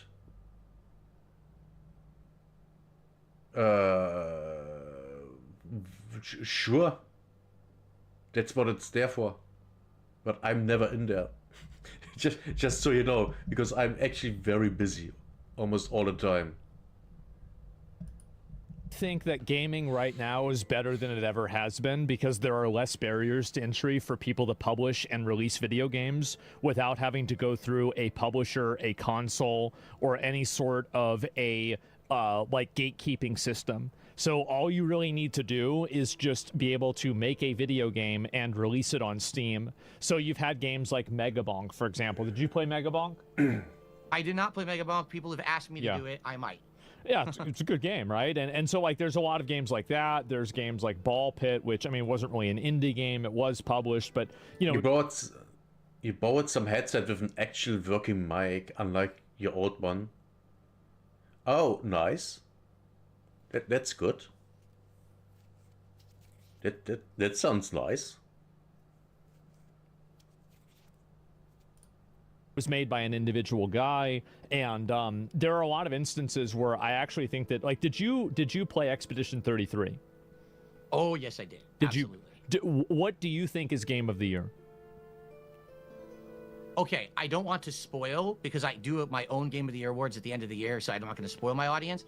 But everyone knows that probably top 3 games for me this year were, you know, either Expedition 33, Hollow Knight Silk Song, or this is a big one that no one knows, Blueprints. Oh yeah, that was the puzzle game. That was an indie game. Yes.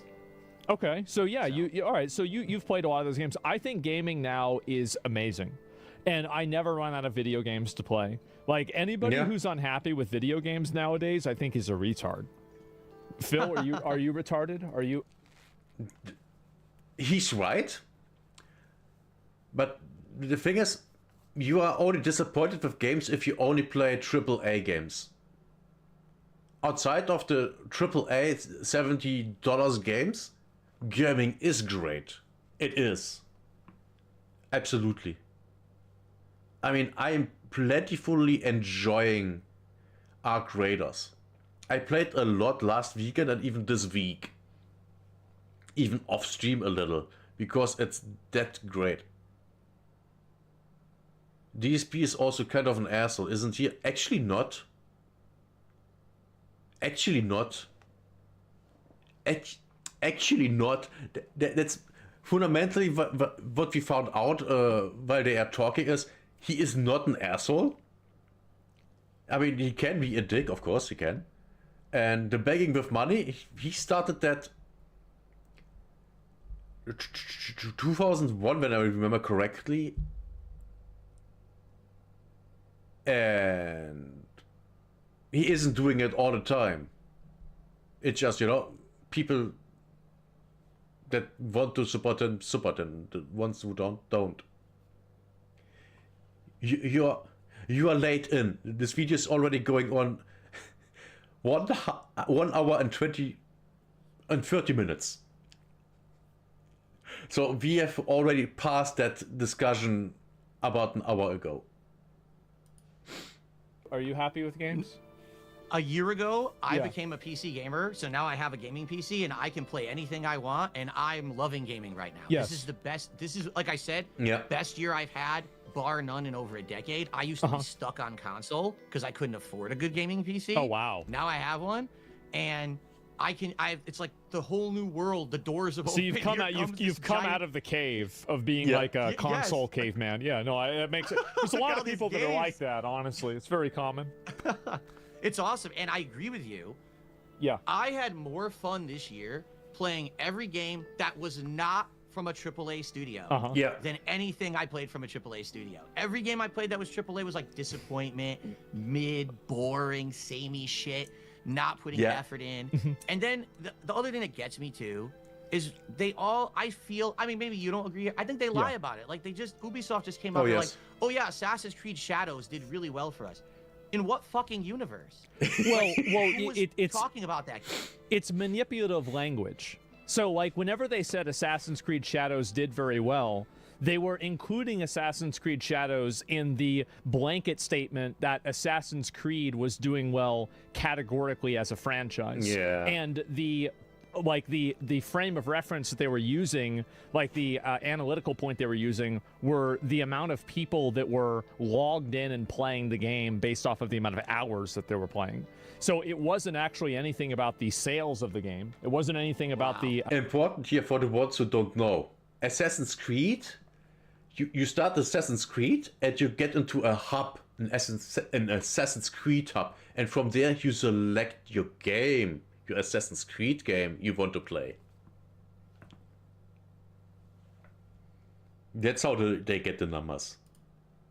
amount of actual players of the game necessarily. It was like a third level, second order fucking, metric that they were using. And in my opinion, I think it's very obvious, right? If Assassin's Creed was actually doing very well and Ubisoft was doing very well, their stock wouldn't have gone down 90% in 5 years, right? It would have gone back up. Yeah, and it hasn't been going back up because it's. And they wouldn't have the need to close several studios, and basically being bought by Tencent. You know, if you know, you know. Shitty company. I mean, did you play Assassin's Creed Shadows? For about 10 hours, I could not stomach it any further, and I deleted it. I had enough. I was so bored. I mean, I kind of agree with you, if you want me to be honest. Like, I did the same thing. Like, I did a few of them, and then I realized, like, the entire world scaled with you, and there was, like, no real sense of progression. And, like, after you play the game for an hour, you've pretty much played the entire game. And then The scaling, for me, was a problem in World of Warcraft. I hated that. It's so bad. I hate scaling. Stopped. Yeah, I just lost interest and I didn't really care. I also like games that you're supposed to be an assassin, and what you do is you go inside the enemy base and kill like 72 people. Yeah. Because that's what assassins do, right? They just wipe out entire armies in one swoop. Very realistic to feudal Japan and how they were doing it back then. Yeah, right, of course, yeah. Because with this game, I don't know. Hey, what do you think about the statement that Phil Spencer made a little bit ago? He said, gaming is now in a slump. Like, we're in a decline, a slump, a crash, and that's why, like, our games at our studios aren't doing well. Do you think gaming is in a slump right now? AAA gaming is in a slump. The small studios, indies, and small games do very well. Very well. It's the big ones that all fail. But the big ones that come from the West. From the East, yeah, they're fine. They're just fine. I think his brand of gaming is. I think that Xbox, like, I mean, if you, I mean, look at like all of the Xbox franchise. I forgot who Phil Spencer is, but yeah, Xbox is dead. It's like Doom: The Dark Ages didn't really do extremely well. Like, I don't think it got nominated. My one pet peeve with Doom: The Dark Ages is it's not a Doom game. It's whatever open world action game with a Doom skin over it. It became what Doom 2016 made fun of. That's why it failed. 100%. And this is going to be a short. For anything in the Game Awards, even like it was just pretty much released and forgotten instantly because it was bad. You also have Halo, which, like, I mean, I don't know how they still have 343. Like, they rebranded to Halo Studios, but I think a lot of the same people are there. Like, the studios should be shut down. Just shut it down, and give the franchise to. Give it to an indie, literally give it to a small studio and let them cook for a couple of years. basically Xbox is like, in my opinion, I think Xbox has the most consumer-friendly business model. Like, I mean, this is prior to like them increasing the Game Pass price by a lot. Yeah. But besides that, I actually think they have a very consumer-friendly business model. But the problem is that they are also one of these publishers that release these really complex games and these really over-designed games, like these, you know, quote AAA games, Yeah. and they're just dog shit. Yes. And so I think Xbox having a problem with that is really, I mean, Phil Spencer is right if you're talking about AAA video games. Like, I think he is right, but the problem is... Yes. For example, a good example, I haven't been hyped for a AAA game in I don't know how long. I literally don't know for how long I have not been hyped for a AAA game. I haven't played a AAA game in ages. And with that I mean a new one. I played old ones, sure, but old AAA games were good, unlike the ones from today. For example, next Wednesday I will start playing Half-Life 2. I'm done with Opposing Force, and I think I will not play Half-Life Blue Shift. I'm just done. Just Half-Life, and I'm good. And Half-Life 2, I already played through it 12 times. And I will like playing through it again. Because it's a great game. The quality-wise, Half-Life 2 is way better than most of the AAA games that come out these days. I would actually say all of them. Yeah, I go that far. Half-Life 2 is better than all AAA games that come... Well, no. I can't say that because Asia's producing great games. All AAA games that come from the West. There. Like, a lot of the AAA games they're so involved and they're so over-designed. And I think that they're really designed by committee. And so they're set up basically to fail because you don't have any sort of cohesive vision for them. Yeah. That's really the reason why I think that it fell apart. And I think that's why Xbox, like, you know, Game Pass, that's why he's saying that about it. I completely agree with you. It Yeah. seems like we're in like mind on a lot of this stuff because I hear him say shit like that and I'm like, dude, you're in charge of a major part of gaming. If gaming's in a slump, who's responsible? Yes. Yeah, you're one of the, Xbox is one of the biggest ones. Yeah. Like, how on earth could he just be like, oh no, it's gaming is the slump. That's what's going on. Like, No, it's he's Xbox. passing the buck. I mean, in truth, if that was the case, we wouldn't have had Expedition 33 selling a ridiculous amount of copies and Silk Song doing well, even though it's a relatively smaller scale game. We have games that are doing well. It's just not the big AAA games anymore. And that's a good thing. It's not your games. Yeah, exactly. Competition, right, spurns creativity and spurns improvement. So now the big guys who used to always have the money print for them every year are like, oh shit, it's not printing anymore. Now we have to try again. Yeah. Well, they're not able to. It's because the people that work at these studios are fucking incompetent. Yes. Like, the executives don't know anything. I think that a lot of the developers and the writers are morons. Like, it's just people that are totally fucking, like, just completely out of it all the way down. Like, I think it's like a structural problem. And that's why you see new studios, like what you were saying, like Standfall Entertainment or any of these other ones that are doing very well. And I think that really you have, like, it's the same studio like Warhorse Studios that made Kingdom Come Deliverance 2. Also a very successful studio. Many of these studios do great, and that's fine. But I think that a lot of them kind of, there's like I think it's like a corporate entropy where you just keep adding more and more people to the project. Yes. And it ends up, like, basically turning it into, like, this immovable mass. Yes. And I think that's what happened with, like, Assassin's Creed Shadows, and it's what's happened with, like, a number of other games, like Star Wars Outlaws or Dragon Age Veilguard or something like that. I mean, Starfield has an infamous story where a game dev who no longer works there said they needed a chair designed for a cutscene and literally had to submit the request for the chair to a department to design the chair, but then had to get 2 department sign-offs to get the chair design. And then they had to wait like 2 months, so literally their work was held up for 2 months to get a fucking chair made for a scene. How? In a small studio, a dude would say, we need a chair, and a model designer would make a chair. Of course, he talks with the first guy, for the design, but that's it.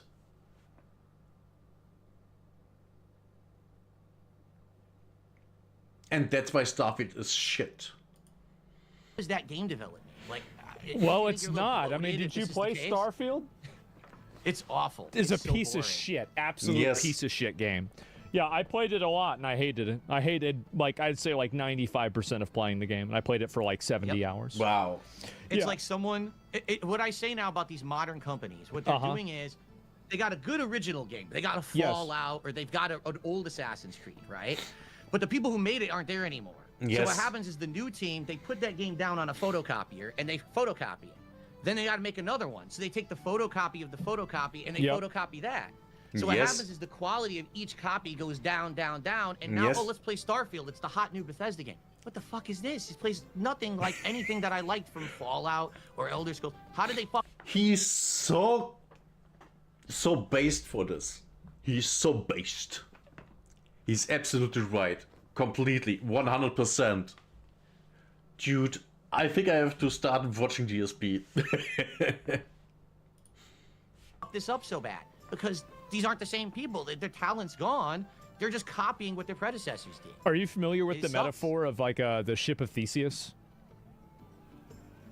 Have you ever heard of that? Remind me. I have, but it's not coming to mind. right Okay, now. so basically it's the question of if you replace every single board except for one board on a ship of the original Yes. ship, is it still the ship Yeah. that it originally was? Is it still the ship of Theseus? And I think that's what's happened with a lot of these studios, is that the only person that's still working there, that was working there whenever they made good games, is the janitor. Yeah. And everybody else, everybody else is gone. Yep. So, yeah, no, I think you're totally right about that. And I think it's just And the janitor most likely has more clue about how to make a good game than the new people that work there. Which is not surprising looking at how incompetent people are. it's probably going to keep getting worse too, if you want me to be honest. Like a lot of these studios, I think that the way they hire people is embarrassing. I think that just in general, like the kind of people that they bring onto teams, like you're a bit older than I am, but like I hate the people that are around my age. Like I'm 35, like that make video games, like that quirky millennial dog shit. Oh my god. Yeah, I hate it that so too. much. It's And disgusting. it's just so fucking cringe. And now they're writing video games. Makes me Yeah. crazy. Do you honestly think that Bethesda will ever put out another good game again? No. Of course not. Like, no, I mean, like, No. the thing is that they already fucked up. I think they fucked up with Fallout, the recent Fallout. They fucked up with Starfield. Like, I mean, they're going to make Elder Scrolls 6 good. I don't really see, like, why would anybody think that? I mean, again, Because people are retarded. Retarded people will think, yeah, Elder Scrolls 6 will be good. No, it won't. It won't. Why would you believe that?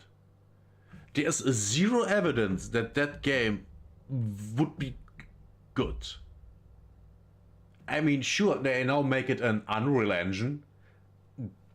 That's better than, the Creation Engine. But that doesn't mean anything. The Creation Engine was shit. It was bad 10 years ago. It was bad 15 years ago. And for how long do they use it? I think almost 30 years. At least 20 years. So, changing the engine to something that's actually not trash will not fix the problems with Bethesda. The problems is the organization of Bethesda and the people that work there. That will not change, so the game won't be good. It's that simple. It's that simple. now I'm looking forward and I'm hoping to be wrong, but the fact is that I their don't. formula for doing things it's dated. It's a dated formula. Oh, yeah, completely. And I don't really see them being able to innovate. I think that the best thing that they've done in the last 10 years is re-release something that they did 20 years ago. Yeah. That's not very good. Right. Yeah. Right. And their revenue stream, sadly, when something like Starfield fails, is, oh, let's just do some. The best game they released in the past 10 years was Doom from 2016. A game they didn't make. They only published it. That game was good. Because someone else made it. More expansions for Fallout 76 or Elder Scrolls Online. It's like this whole formula of now every game that's going to be profitable has to be this constant like a live seasonal service, content, DLC, Yeah. live service. It's nuts. It's killing gaming, and It is. somehow we're not realizing this. Like the best games of the year aren't live service games ever. Yeah. So why Yeah. are we like rewarding these games? Why are we sinking billions of dollars into GTA Online when it took so long for GTA 6 to come out? That's why it took so long to come out. And it's still not out. It's one of the reasons, I mean, I think for sure. Like, I don't hate live service games categorically, but I think... Same. For example, I really like Arc Raiders. Now the game is out for almost 2 months, which isn't long. So there is no, oh my god, how good will it do in the future? We don't know. We have no clue. But so far, the new map edition, the new map was great. Well, it is great. The new enemy is great. The 2 new enemies are great. The game is good. So far, the game is good. I'm working on my account reset. I hope I get it done quickly. I have to do a lot of stuff for that, actually. And yeah, the game is actually fun. I enjoy playing that game. I like logging on to Arc Raiders and go and loot and even fight. I actually started fighting now. Like, actually fighting.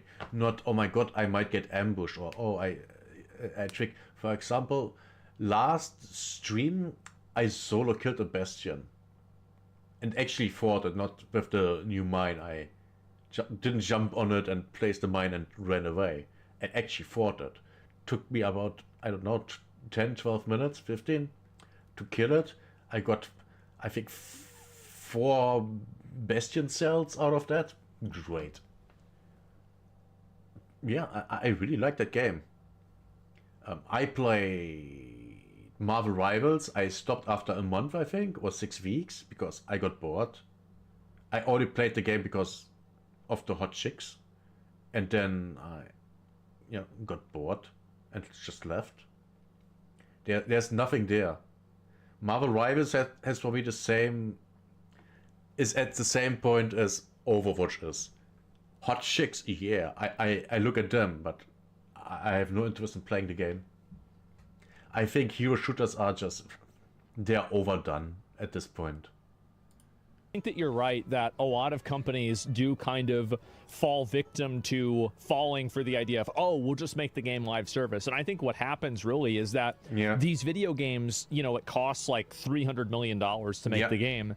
So you're just realistically not going to make that money back through just like box sales. So like they have to like kind of like basically, I don't know, reinforce the sales with battle passes or with pre-order bonuses or with... That's a huge thing, yeah. Valve, for example, I believe they had 0 problems making the money back on Half-Life 2. Because making the game wasn't even the most expensive thing. Building the technology was. But they used the technology for other stuff. So they made their money back in different ways. Was reacting to a reaction. No. Asmongold here is having a talk with DSP, and me here is reacting. That's the difference. Expansions or DLC or like free bundles, or not free, but like you know, paid bundles and like gotcha characters and stuff like this. So I think that's what happens, right? Is they run out of money that they can make, just like from like basically it's like, you know, you're gonna at most sell like maybe 3 million copies of this game. Well, you know, 3 million times like 60 even, right? That's 180 million. So like if you're and that's assuming that you make 100% of the profit, which you're obviously not going to. You don't. But like even if you do, and your game's $300 million, okay, well you're still like over $100 million down. So yeah, I think that's what happens. Is that these companies they're too big to succeed. Yes. Exactly. They've grown too big for their own britches. They spend too much, and then, gee, I wonder why it took so long for that game to come out, and then it's inferior. Oh, now we didn't make the money. Well, you should have just made Concord. Anyone Concord? Yeah. Shitty game. a good game that didn't take $300 million.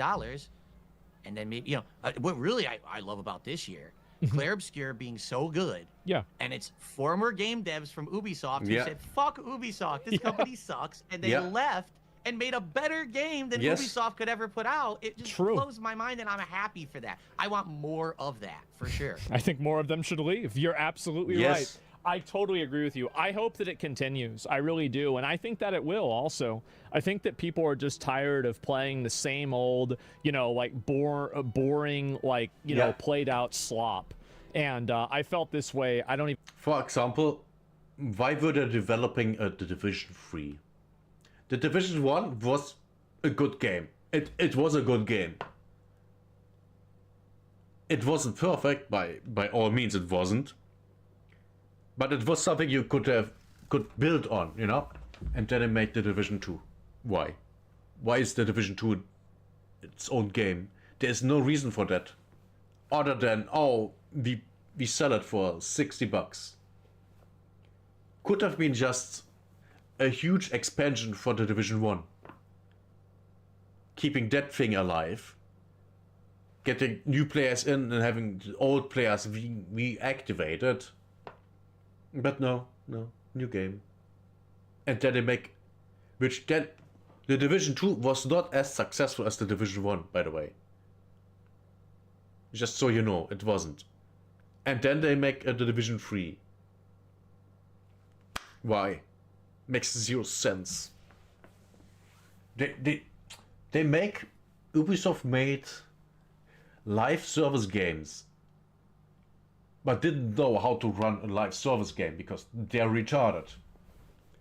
You can't make a live service game and then think, oh yeah, all the new content, that's a new game, which also is a live service game.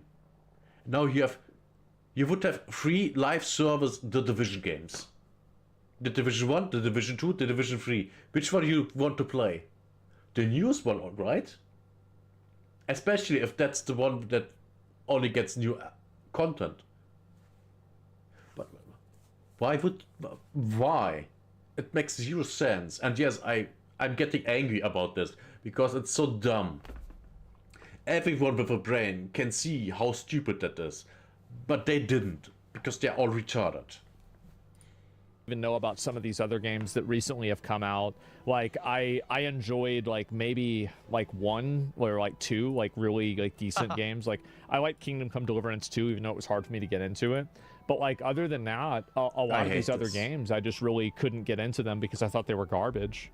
Honestly, I would even say Monster Hunter Wilds I think had development problems, and it's I hope Capcom doesn't have that happen. But now, I mean, did you play Dragon's Dogma 2? I played Dragon's Dogma 2, but that was before I was on PC. It didn't run too well on console, and I had a lot of problems with it because of that, so I kind of dropped it after a bit. Yeah, it didn't really run on PC either. Oh, really? Yeah, not really. I mean, to be fair, consoles are just PCs. They are specifically actually AMD machines.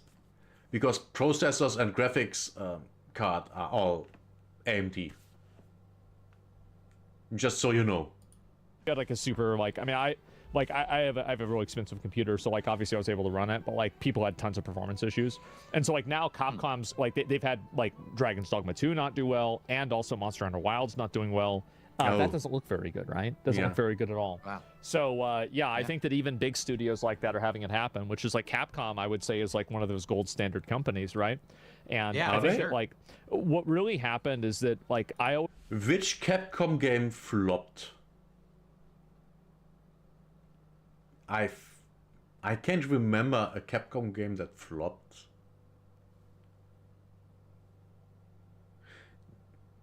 Wait, didn't Capcom make Street Fighter?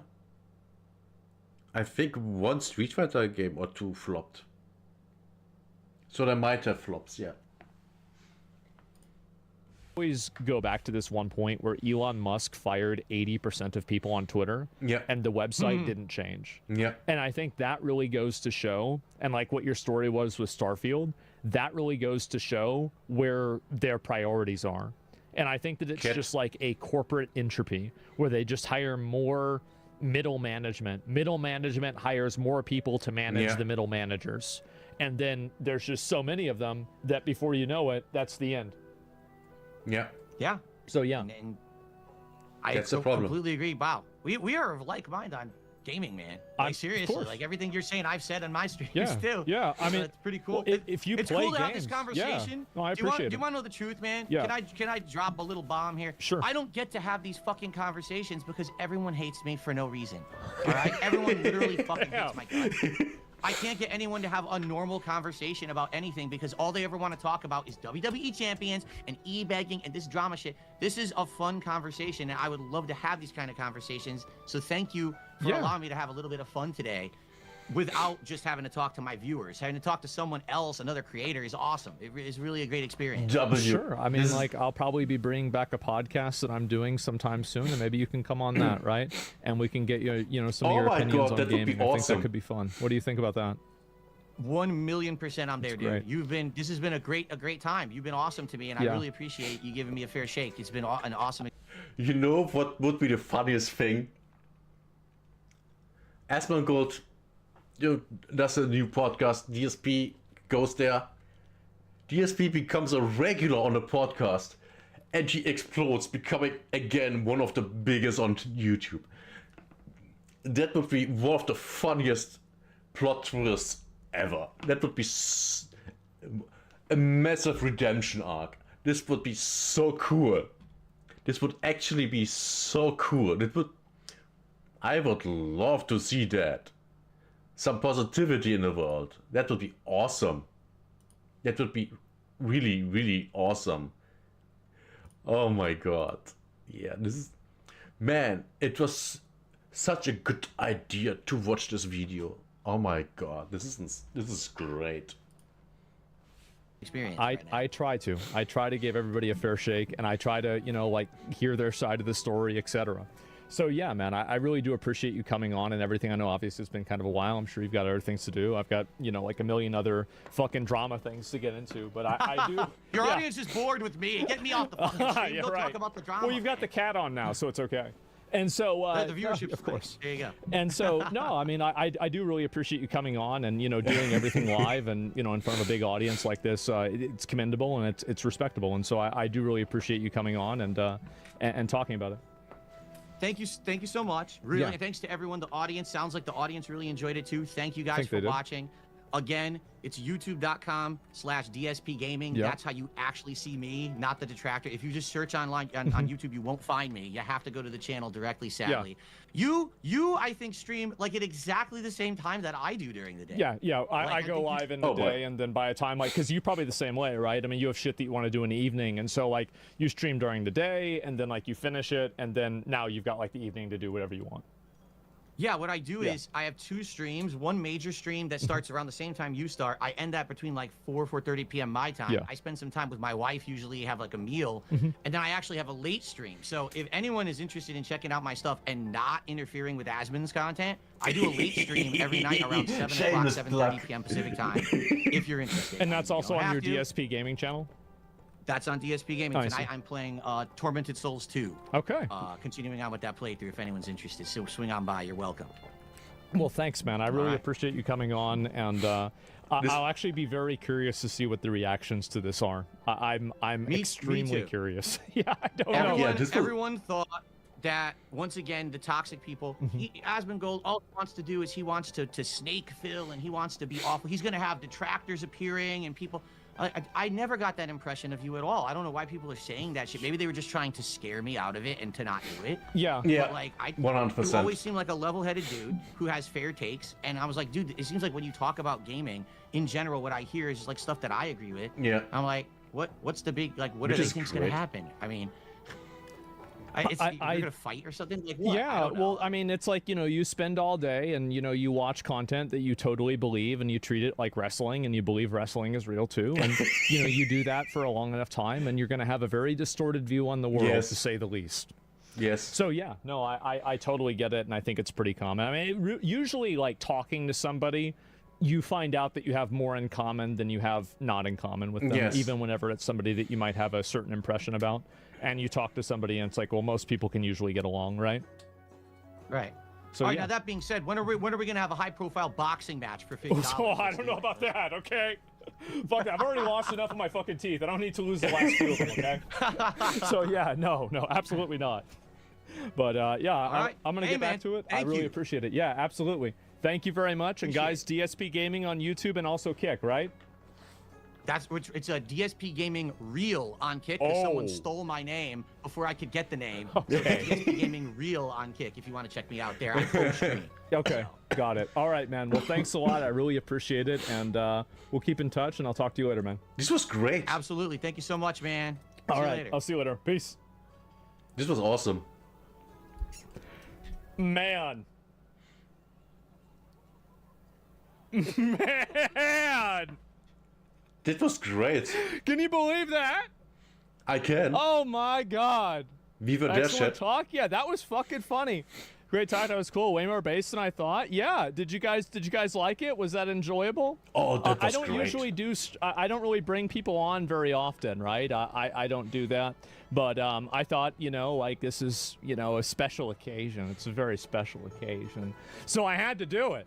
And I hope This you was guys had great. fun. You should talk to people more. Ah, that's. That's not going to happen.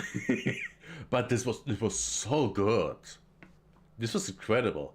At the beginning, to be fair, I didn't have a lot of to say. But at the end, the second half, or maybe 2/3, Jesus Christ, that was a lot. Really funny. That's what a funny guy. We've got a Joker in chat. That's great, huh? How about that? Yeah, this was amazing.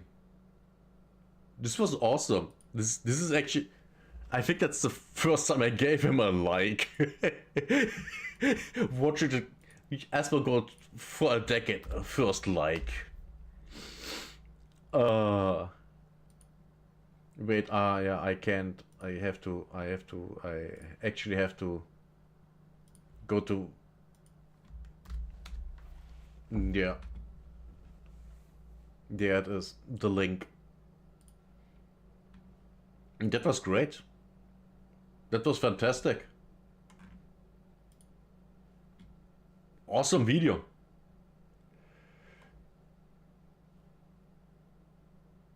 Now, do we more reacts?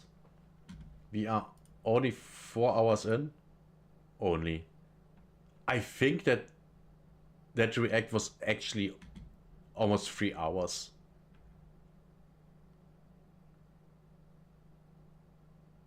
Oh yeah, I wanted to look at this trailer. It's supposed to be for a game? I have no idea what's going on here. Let me get down here again. Oh no, that was completely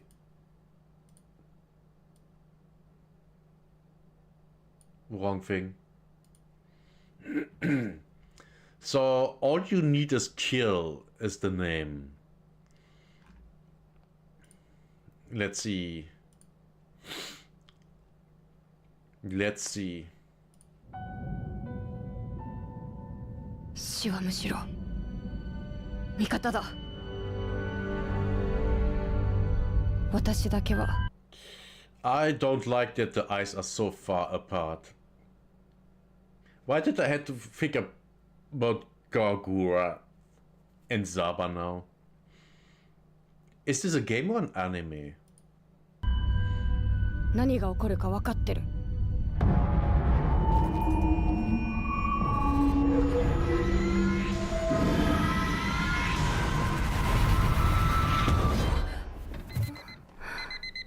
ゲームみたいなもんじゃん。 It's like a video game. Okay, this is a game. This is definitely a game. Wait, what? じゃ From the studio that brought you... Oh, so it's not a game. Take on King Creed, the Animatrix mind game. Okay.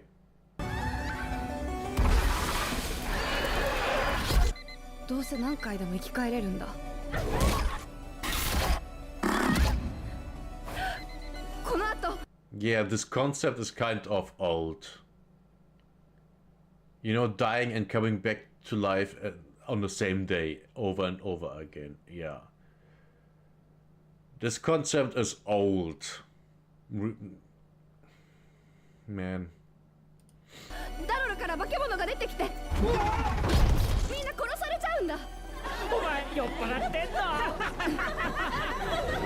ちょっと待ってこれ誰あんた何を知ってんの君が死んだら俺も戻るんだ朝に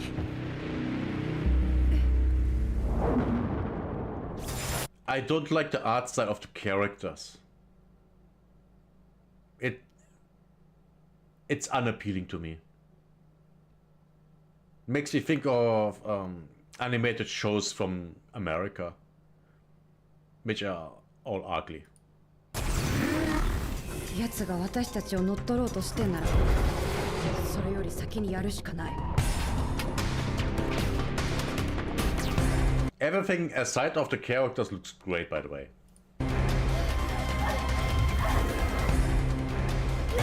意味ない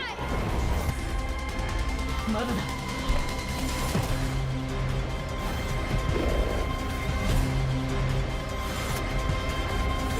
目を開けろいた明日は自分が作るんだって Yeah.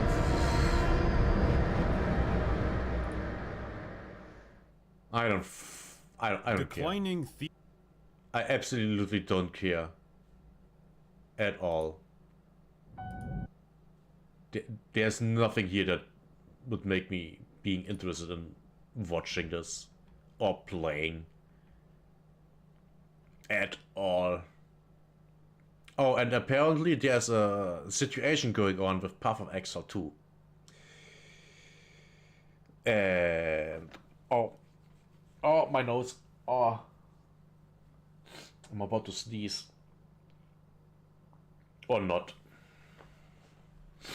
Oh, I hope I don't get sick. I want to play. Oh my god. I'm feeling lightheaded. Let's watch this. Let's find out what the situation in the PoE2 community is. Because something is going on. And I'm just interested in what's going on. Because I don't know. My oh my, the Path of Exile 2 situation once again is just ridiculous. You have players who That's not the first time. are rightfully disappointed. You have players hyped beyond belief. Why are they disappointed? About what? Players crashing out, players just okay with the update, and everything in between. While I am beyond excited for this patch, in this video I'd like to break down the good, the bad, and the ugly of Path of Exile 2, Last of the Druids, and Fate of the Val, beginning with the most I look more forward this patch than the last one. Because we actually have a new class. Which I also will play. Absolutely, 100%. most important changes that some players are extremely against. I'd like to explain why I'm excited Which for ones? them. Enjoy or don't. By far the biggest and best change, the change I'm most excited for in this patch is the 40% reduced monster density in end. Oh, that one. Okay, yeah, I can see why. Yes, I think that's...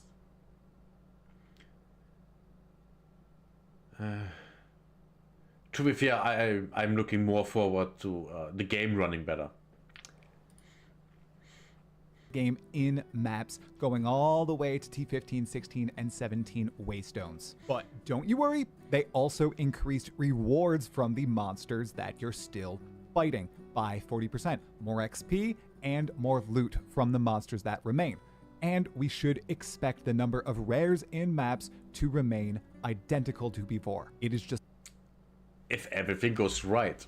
If, which is always, you know, it's an if for a reason, right? The packs that are smaller. Now, what does this lead to? Well, improved performance. Of course, there's less monsters on screen, so the game will perform better. And Good. I haven't even mentioned they made a bunch of improvements to the actual engine to utilize your CPUs better. You should see gains of about 25%. Right, they said that in the reveal, which is great. Thank you. So maybe now my 8 cores, 16 threads getting utilized. Frames per second on average. Big W. The reduced density also leads to more combat clarity, something that I sincerely wanted. Hopefully you'll actually be able to see what's going on the screen. Which you is can important. navigate through the packs, and you're not instantly blowing everything up, because they also increased the monster strength by adding a new scalable statistic called monster effectiveness, making monsters tankier and tankier as you progress through the game, and you're able to also buff them. I'm not so sure if I like that. Actually, I don't. I don't. Why? Just let me get stronger and annihilate them. With this stat too, it should lead to greater rewards. Before, you were scaling pack size, and pack size was going up as you progressed to T15 droppable waystones, and now, well, you're scaling monster effectiveness. This should also lead to more skills being viable. Okay, yeah, that makes sense. And yes, I can see this, yes. I can see this being good. Now, is it going to be great? I don't know. We will have to, well, we literally have to test it. It's either good or not. We will see. Because in the way Path of Exile 2 functions right now, if you don't have sufficient area of effect, if you don't have things that chain off monsters, and you're not one-tapping the screen, well, you're not playing a build that really could succeed. So now many of the skills, many of which were changed and buffed, by the way, in this patch, should be more viable in the end game. Because with those skills, you weren't previously able to scale them up to ridiculous sizes. This should also lead to... Which is, I would guess, very fun. I never got to that point. Less speedy gameplay. Since there's less monsters, there should be less effects on the ground. Like I said, everything should be more visible, so you can actually fight the monsters. It's what we talked about for the longest time, everyone. Some people have been saying, I've never heard people asking for pack size to be decreased. Why do people want less monsters on the screen? Well, we've discussed long and hard about how the... That's actually a thing that already was talked about with PoE 1, that you can't see anything.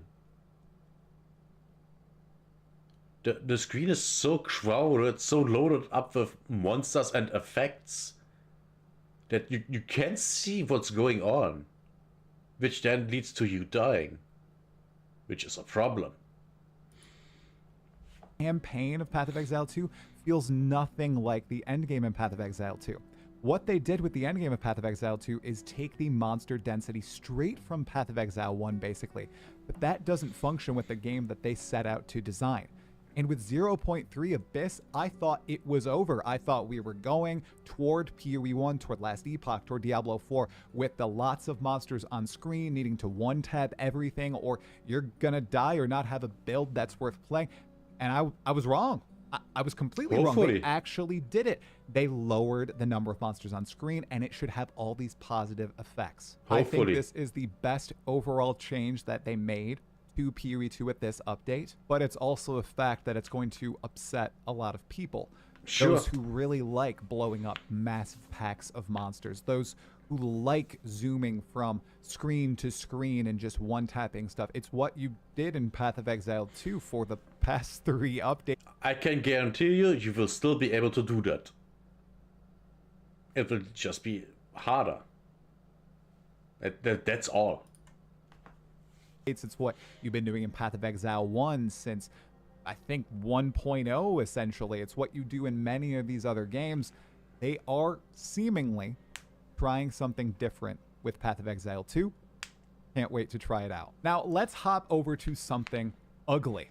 Something that a lot of people are rightfully disappointed about. The lack of an endgame overhaul. Now, what does this mean? Because Grinding Gear Games themselves said an endgame overhaul was slated for 0.4. They've said this in writing. They've said this in interviews. Yeah. But it did not happen. This means there was no rework to the Atlas trees. This means there was no rework to the Atlas itself or how you progress throughout it, how you interact with the Arbiter and the Citadels. No changes there. And people were expecting this because Grinding Gear Games said they should expect this.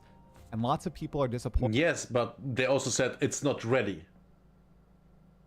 It's not ready. So we either can have a patch now or we wait. So what do you want to do? And for example, now we can just, play the game and basically test the druid out. I mean, what do you guys want? Oh yeah, one more season with endgame that's not that great. Yeah, sure. Yeah. They're still in beta. I mean, yes, it's early access, so it's basically out, but it's not really finished. Yes, just like Path of Exile 1 was. And this is completely causing their feeling about this patch to die. They're not excited. They like the endgame. They spend most of their time there, and without a better endgame in Path of Exile 2, the game is basically dead on arrival for them. Now, before I give my full take on this, there were endgame changes. There was just no overhaul like people were expecting. For example, tablets and tablet crafting changed entirely. Now you are able to craft tablets to be rare, and they juice up maps much more. However, there's a caveat. To be able to craft them to rare, to be able to elk and go, you have to clear the Arbiter of Ash. Initially, I was not a fan of this. Now, I really like it. It's this goal now that you have. You really... I don't even know what the Arbiter of Ash is. No idea. Want to get to the Arbiter of Ash, not just to kill the Arbiter of Ash and get your last set of passive points, but to unlock this awesome ability of being able to add a bunch more content to your maps. Abyss was also added as a core mechanic with its own Atlas passive tree, and from what we saw in the preview, it probably has the best Atlas passive tree, the most developed, the most interesting, so I'm excited for that. There's also a lot less waste. So that's basically the thing that got changed the most from... No, let's say it differently. That's the one that's going to be changed the least in the future for the next update. Stone prep needed because you can no longer instill waystones, and you can no longer use the preserved vertebrae bone from Abyss to add mods to waystones either. So you can just elk your waystone, maybe 2 exalts if you're feeling okay with just using 1 portal, set up your tablets, and go. Oh, also Delirium Fog was made far less egregious, and now it doesn't remove color from your maps. And finally, Mark Roberts has confirmed that 0.5 will have the massive rework to the Atlas trees and the endgame itself, building out the league mechanics, adding bosses, and all that. But remember, they did say that 0.4 was going to have the endgame rework, and while I do believe them this time, still remember there's a possibility that not everything will make it in. Now, why am I not as worried about the lack of endgame changes or additions in this patch? A lot of people are a little confused, or they think I don't care about those people who are upset. That's not true. That's... If that's your opinion, then you are retarded. Of course they care. That's a player base. That's the people that make the money. Of course they care.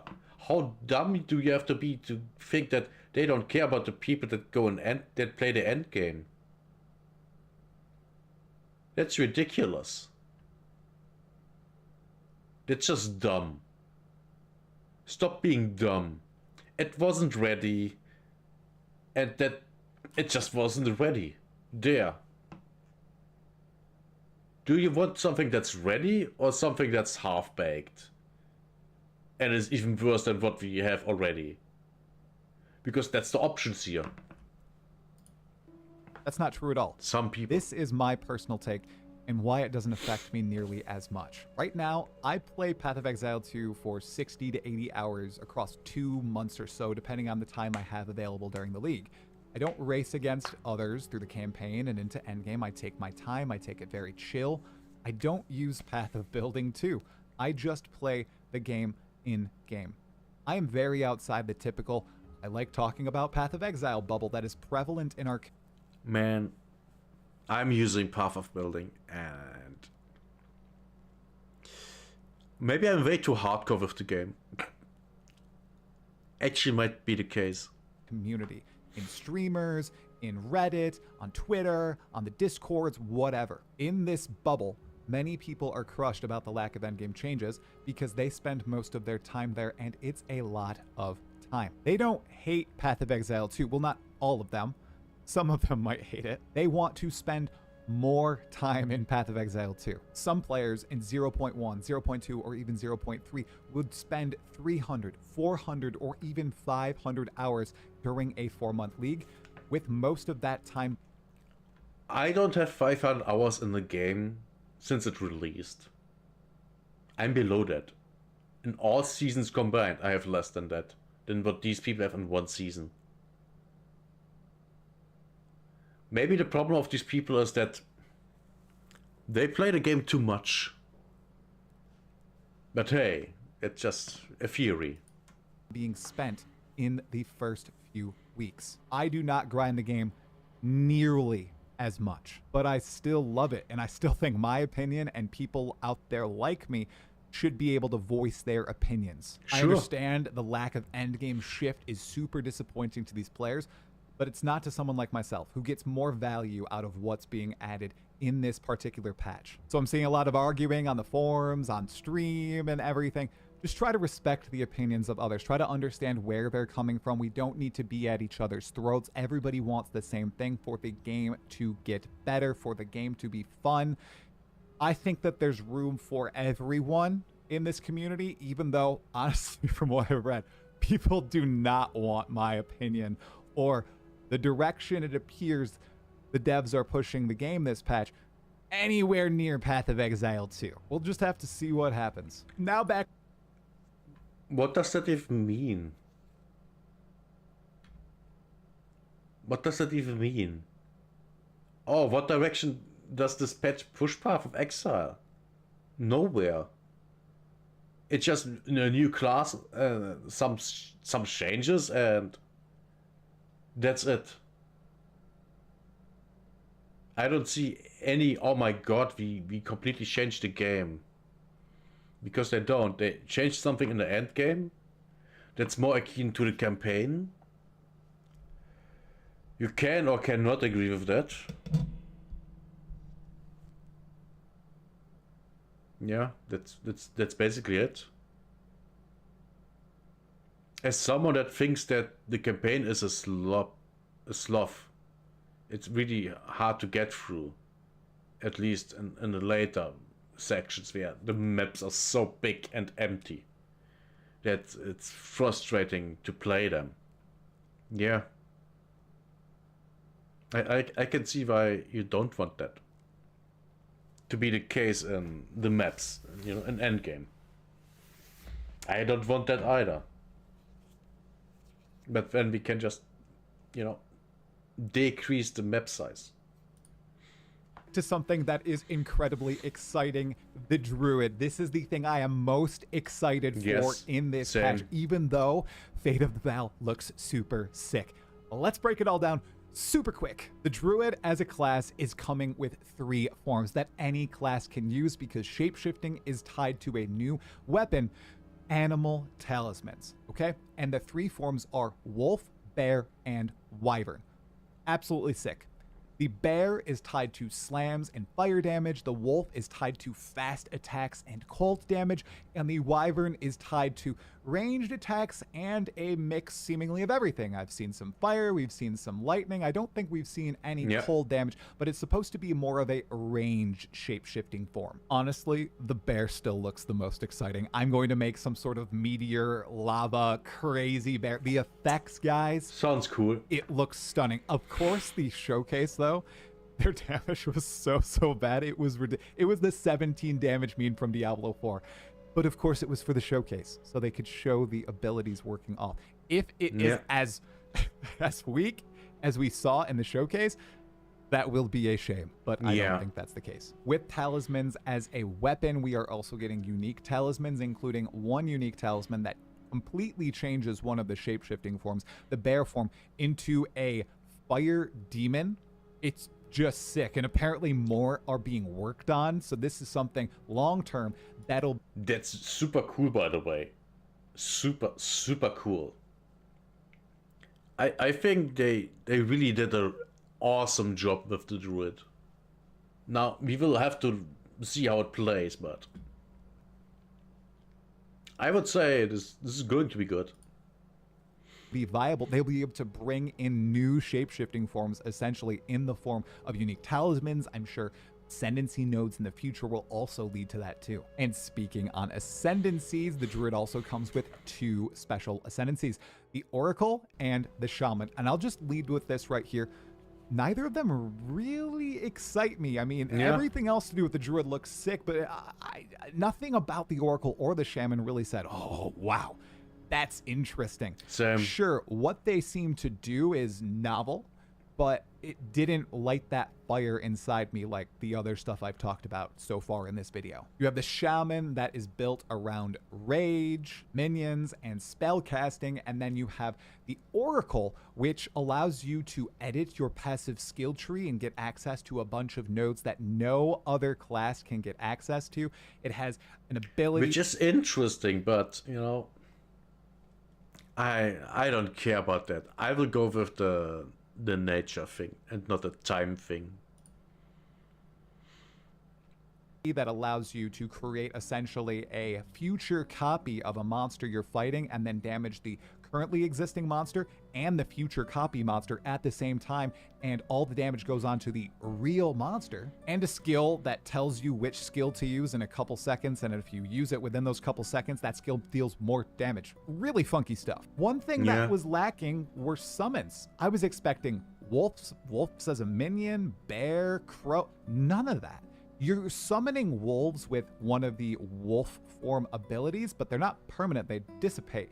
So I'm really curious to see if they've cut druidic summons entirely or if they're coming in the future. Yeah, that's just we have to wait and see. Because it has shape-shifting, it doesn't have summons, and it also has spell casting. So we're getting a bunch of elemental primal spells with the Druid 2. We have lightning ones, we have a tornado, we have fire ones, we have some plant-based spells as well. All those look really interesting. I'm curious to see how the combo-based gameplay and the lower monster density is going to play out in the end game with the tankier monsters, and if you really will be incentivized to use combos not just in the campaign but in the end game as well. This attack looks quite cool. Because with the Huntress, you were really incentivized to use combos in the early game, but it really trailed off as you got to endgame in 0.2. With the changes they've made, and hopefully with the numbers on these druid skills, I'm hoping combo gameplay will be worthwhile and feel good. That's the most important thing. I'm also curious if the primal spells will work with infusions at all. It didn't look like it. There was one more little ad, and that is spell totems. These are meta gems. Right. They summon totems using 3 power. I completely forgot about them. And but I remember you have to use rage. No, not rage. Something else. Charge is something that's a little bit of a controversial topic I plan on speaking with Jonathan about on Monday. And this spell totem will cast any spells that you socket into it. This is a playstyle that lots of people are excited for. We had the Ancestral War Chief totem already where you can socket in slams. Now we got it for spells. So the Druid is hype. It's a new class. It's introduced. But it uses a thingy that you have, a resource that you have to generate. So you can't just enter a level, put down totems, and they do their job. You have to generate resource first. I don't like that. That's overcomplicated. A bunch of stuff to the game, but what is happening for the existing classes? Well, I will say something that's surprising. No more new ascendancies for existing classes. I really expected that to come. That is very unfortunate, but there have been massive changes to many other aspects of character balance. We have over 200. I haven't read the patch notes, so I have no idea. 150 new nodes added to the passive skill tree based on filling out areas that were lacking before. There's over 30 new support gems, and while many of them do relate to the druid, many of them can also be used for other skills on other classes. There are 9 new lineage support gems, and the existing lineage support gems have been buffed massively. Wow. Many of these actually look ridiculous now. There's one that has to do with crit damage that essentially is buffing your crit damage to a massive degree. It's ensuring that you're critting a lot more. It like bifurcates, which is, it's wild. And then something that I really, really wanted, we're getting buffs to all existing Ascendancy classes. We have raw damage and number buffs on the Acolyte of Chayula, a complete rework, really, to the Pathfinder and Smith of Kitava. Both of those look very interesting. And other compelling number tweaks all around. Like the Ritualist rare monster eating node, the sacrifice node. You used to get the mods for 15 seconds from the rare that you're sacrificing. Now it's a minute. Then on top of all this, a lot of existing main skill gems were changed, many of them buffed, some of them tweaked. Roa seems strong still, Lightning Arrow seems strong still, but there were lots of changes there. I think that just like in 0.2 and 0.3, everything is going to shift up and be up in the air. It might turn out that Lightning Arrow Deadeye is the strongest thing again. We'll just have to see. Well, the game is still in a beta. Of course, there would be a lot of changes. That would be everyone that didn't expect any changes, any massive changes during the early access of Path of Exile 2 is stupid. Of course, there would be massive changes, just like in Path of Exile 1. But no one should be surprised by this. Lots changed this patch, especially with unique items as well. They realized that lots of uniques were not exciting, not cool, so they went and changed up a lot of mechanics and numbers in basic uniques. Okay, there's one more big thing we need to address, and that is the Fate of the Val, the League mechanic for Path of Exile 2.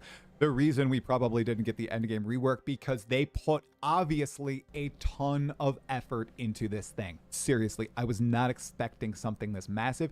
It's bigger than Abyss by a decent degree. So what is it exactly? Well, there's an in-map mechanic where you kill monsters in a circle. That's great. And once you've killed monsters in a circle 5 times, you set up your initial temple, which this ruin, wherein at Ziria's... Yeah. I'm actually looking forward to this.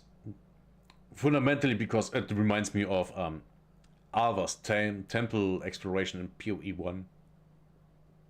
Which I really like, actually.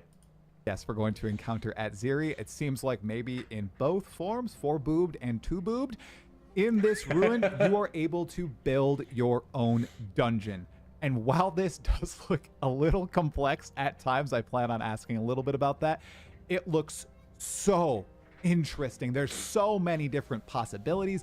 And essentially, I thought this was going to be a brand new big end game mechanic. That's how deep this looks. You're building your own dungeon, you're buffing the mob. Who says it won't be for the next update? I mean, very obviously it will be, because this is so big and so... This is basically new endgame content they created. It is. So this is going to be part of the big endgame change when it comes to content. And I think I like it.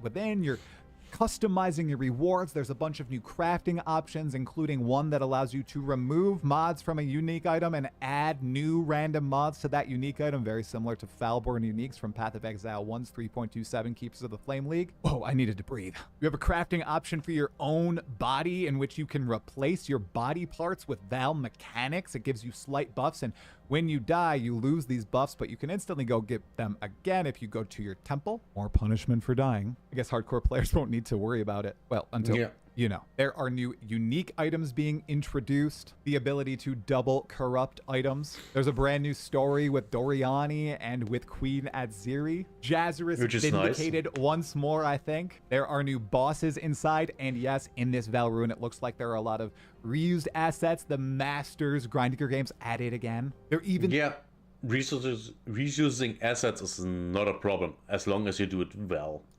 Seems to be a boss that is comprised of other bosses. I don't know if you're going to be able to build your own boss, but it reminded me a lot of Metamorph when I saw it. A better Metamorph. And there is a brand new pinnacle boss that I hope is actually difficult and not like the Vessel of Kulamak. It's Queen Adziri herself in her corrupted 4-boob form.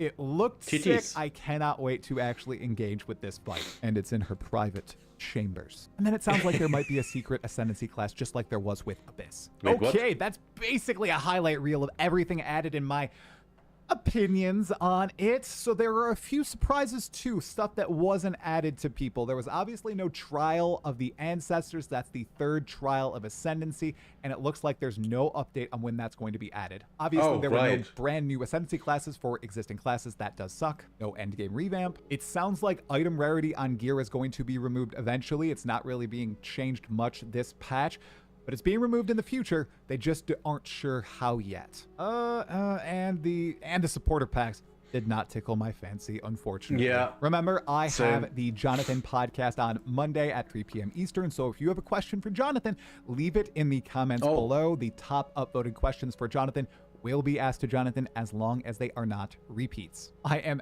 giga excited for Fate of the Val. It is very sucky that endgame revamp was not in this patch.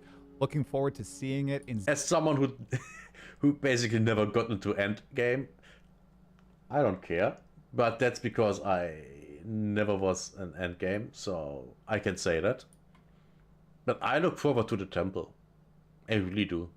0.5, which should hit in April, and whatever else Grinding Gear Games has in store. Now, I'd like to end this video with something a little bit different for those people who are very upset with the direction of this game, for those people who aren't just providing feedback or critique, for the people that legitimately hate the direction of the game but still feel like they need to play the game, of which there are a decent chunk. I've talked to them, I've seen them, okay? I have a public service announcement for you. If you don't like, if you hate, or you don't have fun playing Path of Exile 2, then don't play it. Yeah. Come back when it looks fun. Sound off if you would like. Provide feedback, but do not waste your own... That's why I don't play endgame, because it's not fun to me. And because it runs like trash on my system. The campaign runs okay, but the endgame maps, no. You can forget that. And even the campaign partly doesn't run that well. I hope they kind of fix that with the, new update, but yeah. We will see. We will see. But yeah, I just don't play the game if it's not fun. He's right. Just wait until it seems to be fun, then play it. And yes, it is that simple. Valuable time playing it. It's not worth it. Games are about fun. Different games can be fun in different ways. If you hate playing games, you need to take a step back and reevaluate what's going on in your life. Change something up. He is correct. All your friends, hang with your family, try to go on a date, attend church, take a run, lift some weights, cook a good meal, play a different game. There are so many good ones out there. Don't waste your time being as miserable as it looks like some of you are. It's disconcerting. Like I said, it's not worth it. Okay, that is truly the end. Remember, if you like my videos, if you like the content, make sure to like the video, make sure to leave a comment below, share this video with your friends, and subscribe to the channel for more Path of Exile 2 content. I cannot wait to stream the journey from 0 to probably level 95 as a druid. I'm going to try everything. I really want to make bear form work. I hope it feels impactful. I hope those hind legs are meaty. Thank you so much for watching. I will see you in the next one. Stay sane and have fun, my fellow exiles. All right. Yeah. Oh, shit, I didn't. Hey, exile. My, oh my, the I'm looking forward to playing Druid. It's gonna be awesome, hopefully. I was disappointed by all other classes, so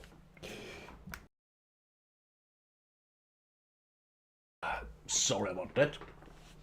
I was disappointed by basically all other classes except the Huntress. I would say the Huntress so far is the most fun class in the game. The Druid might change that. Yeah, I'm looking forward to this. Yeah, and with that, oh jeez, we are at the end of the stream. I'm oh crap! I have to do the dishes. I have to do the dishes. I have to cook. Oh god, yeah. We'll see. Yeah. We gonna. Am I going to stream later? No. We're gonna see us again on Friday when we are playing War Thunder. And on Saturday and Sunday we're gonna play, well, Path of Exile 2. Of course. Yeah, see you then. Goodbye. I hope you enjoyed your stay. And have a nice day. Bye bye.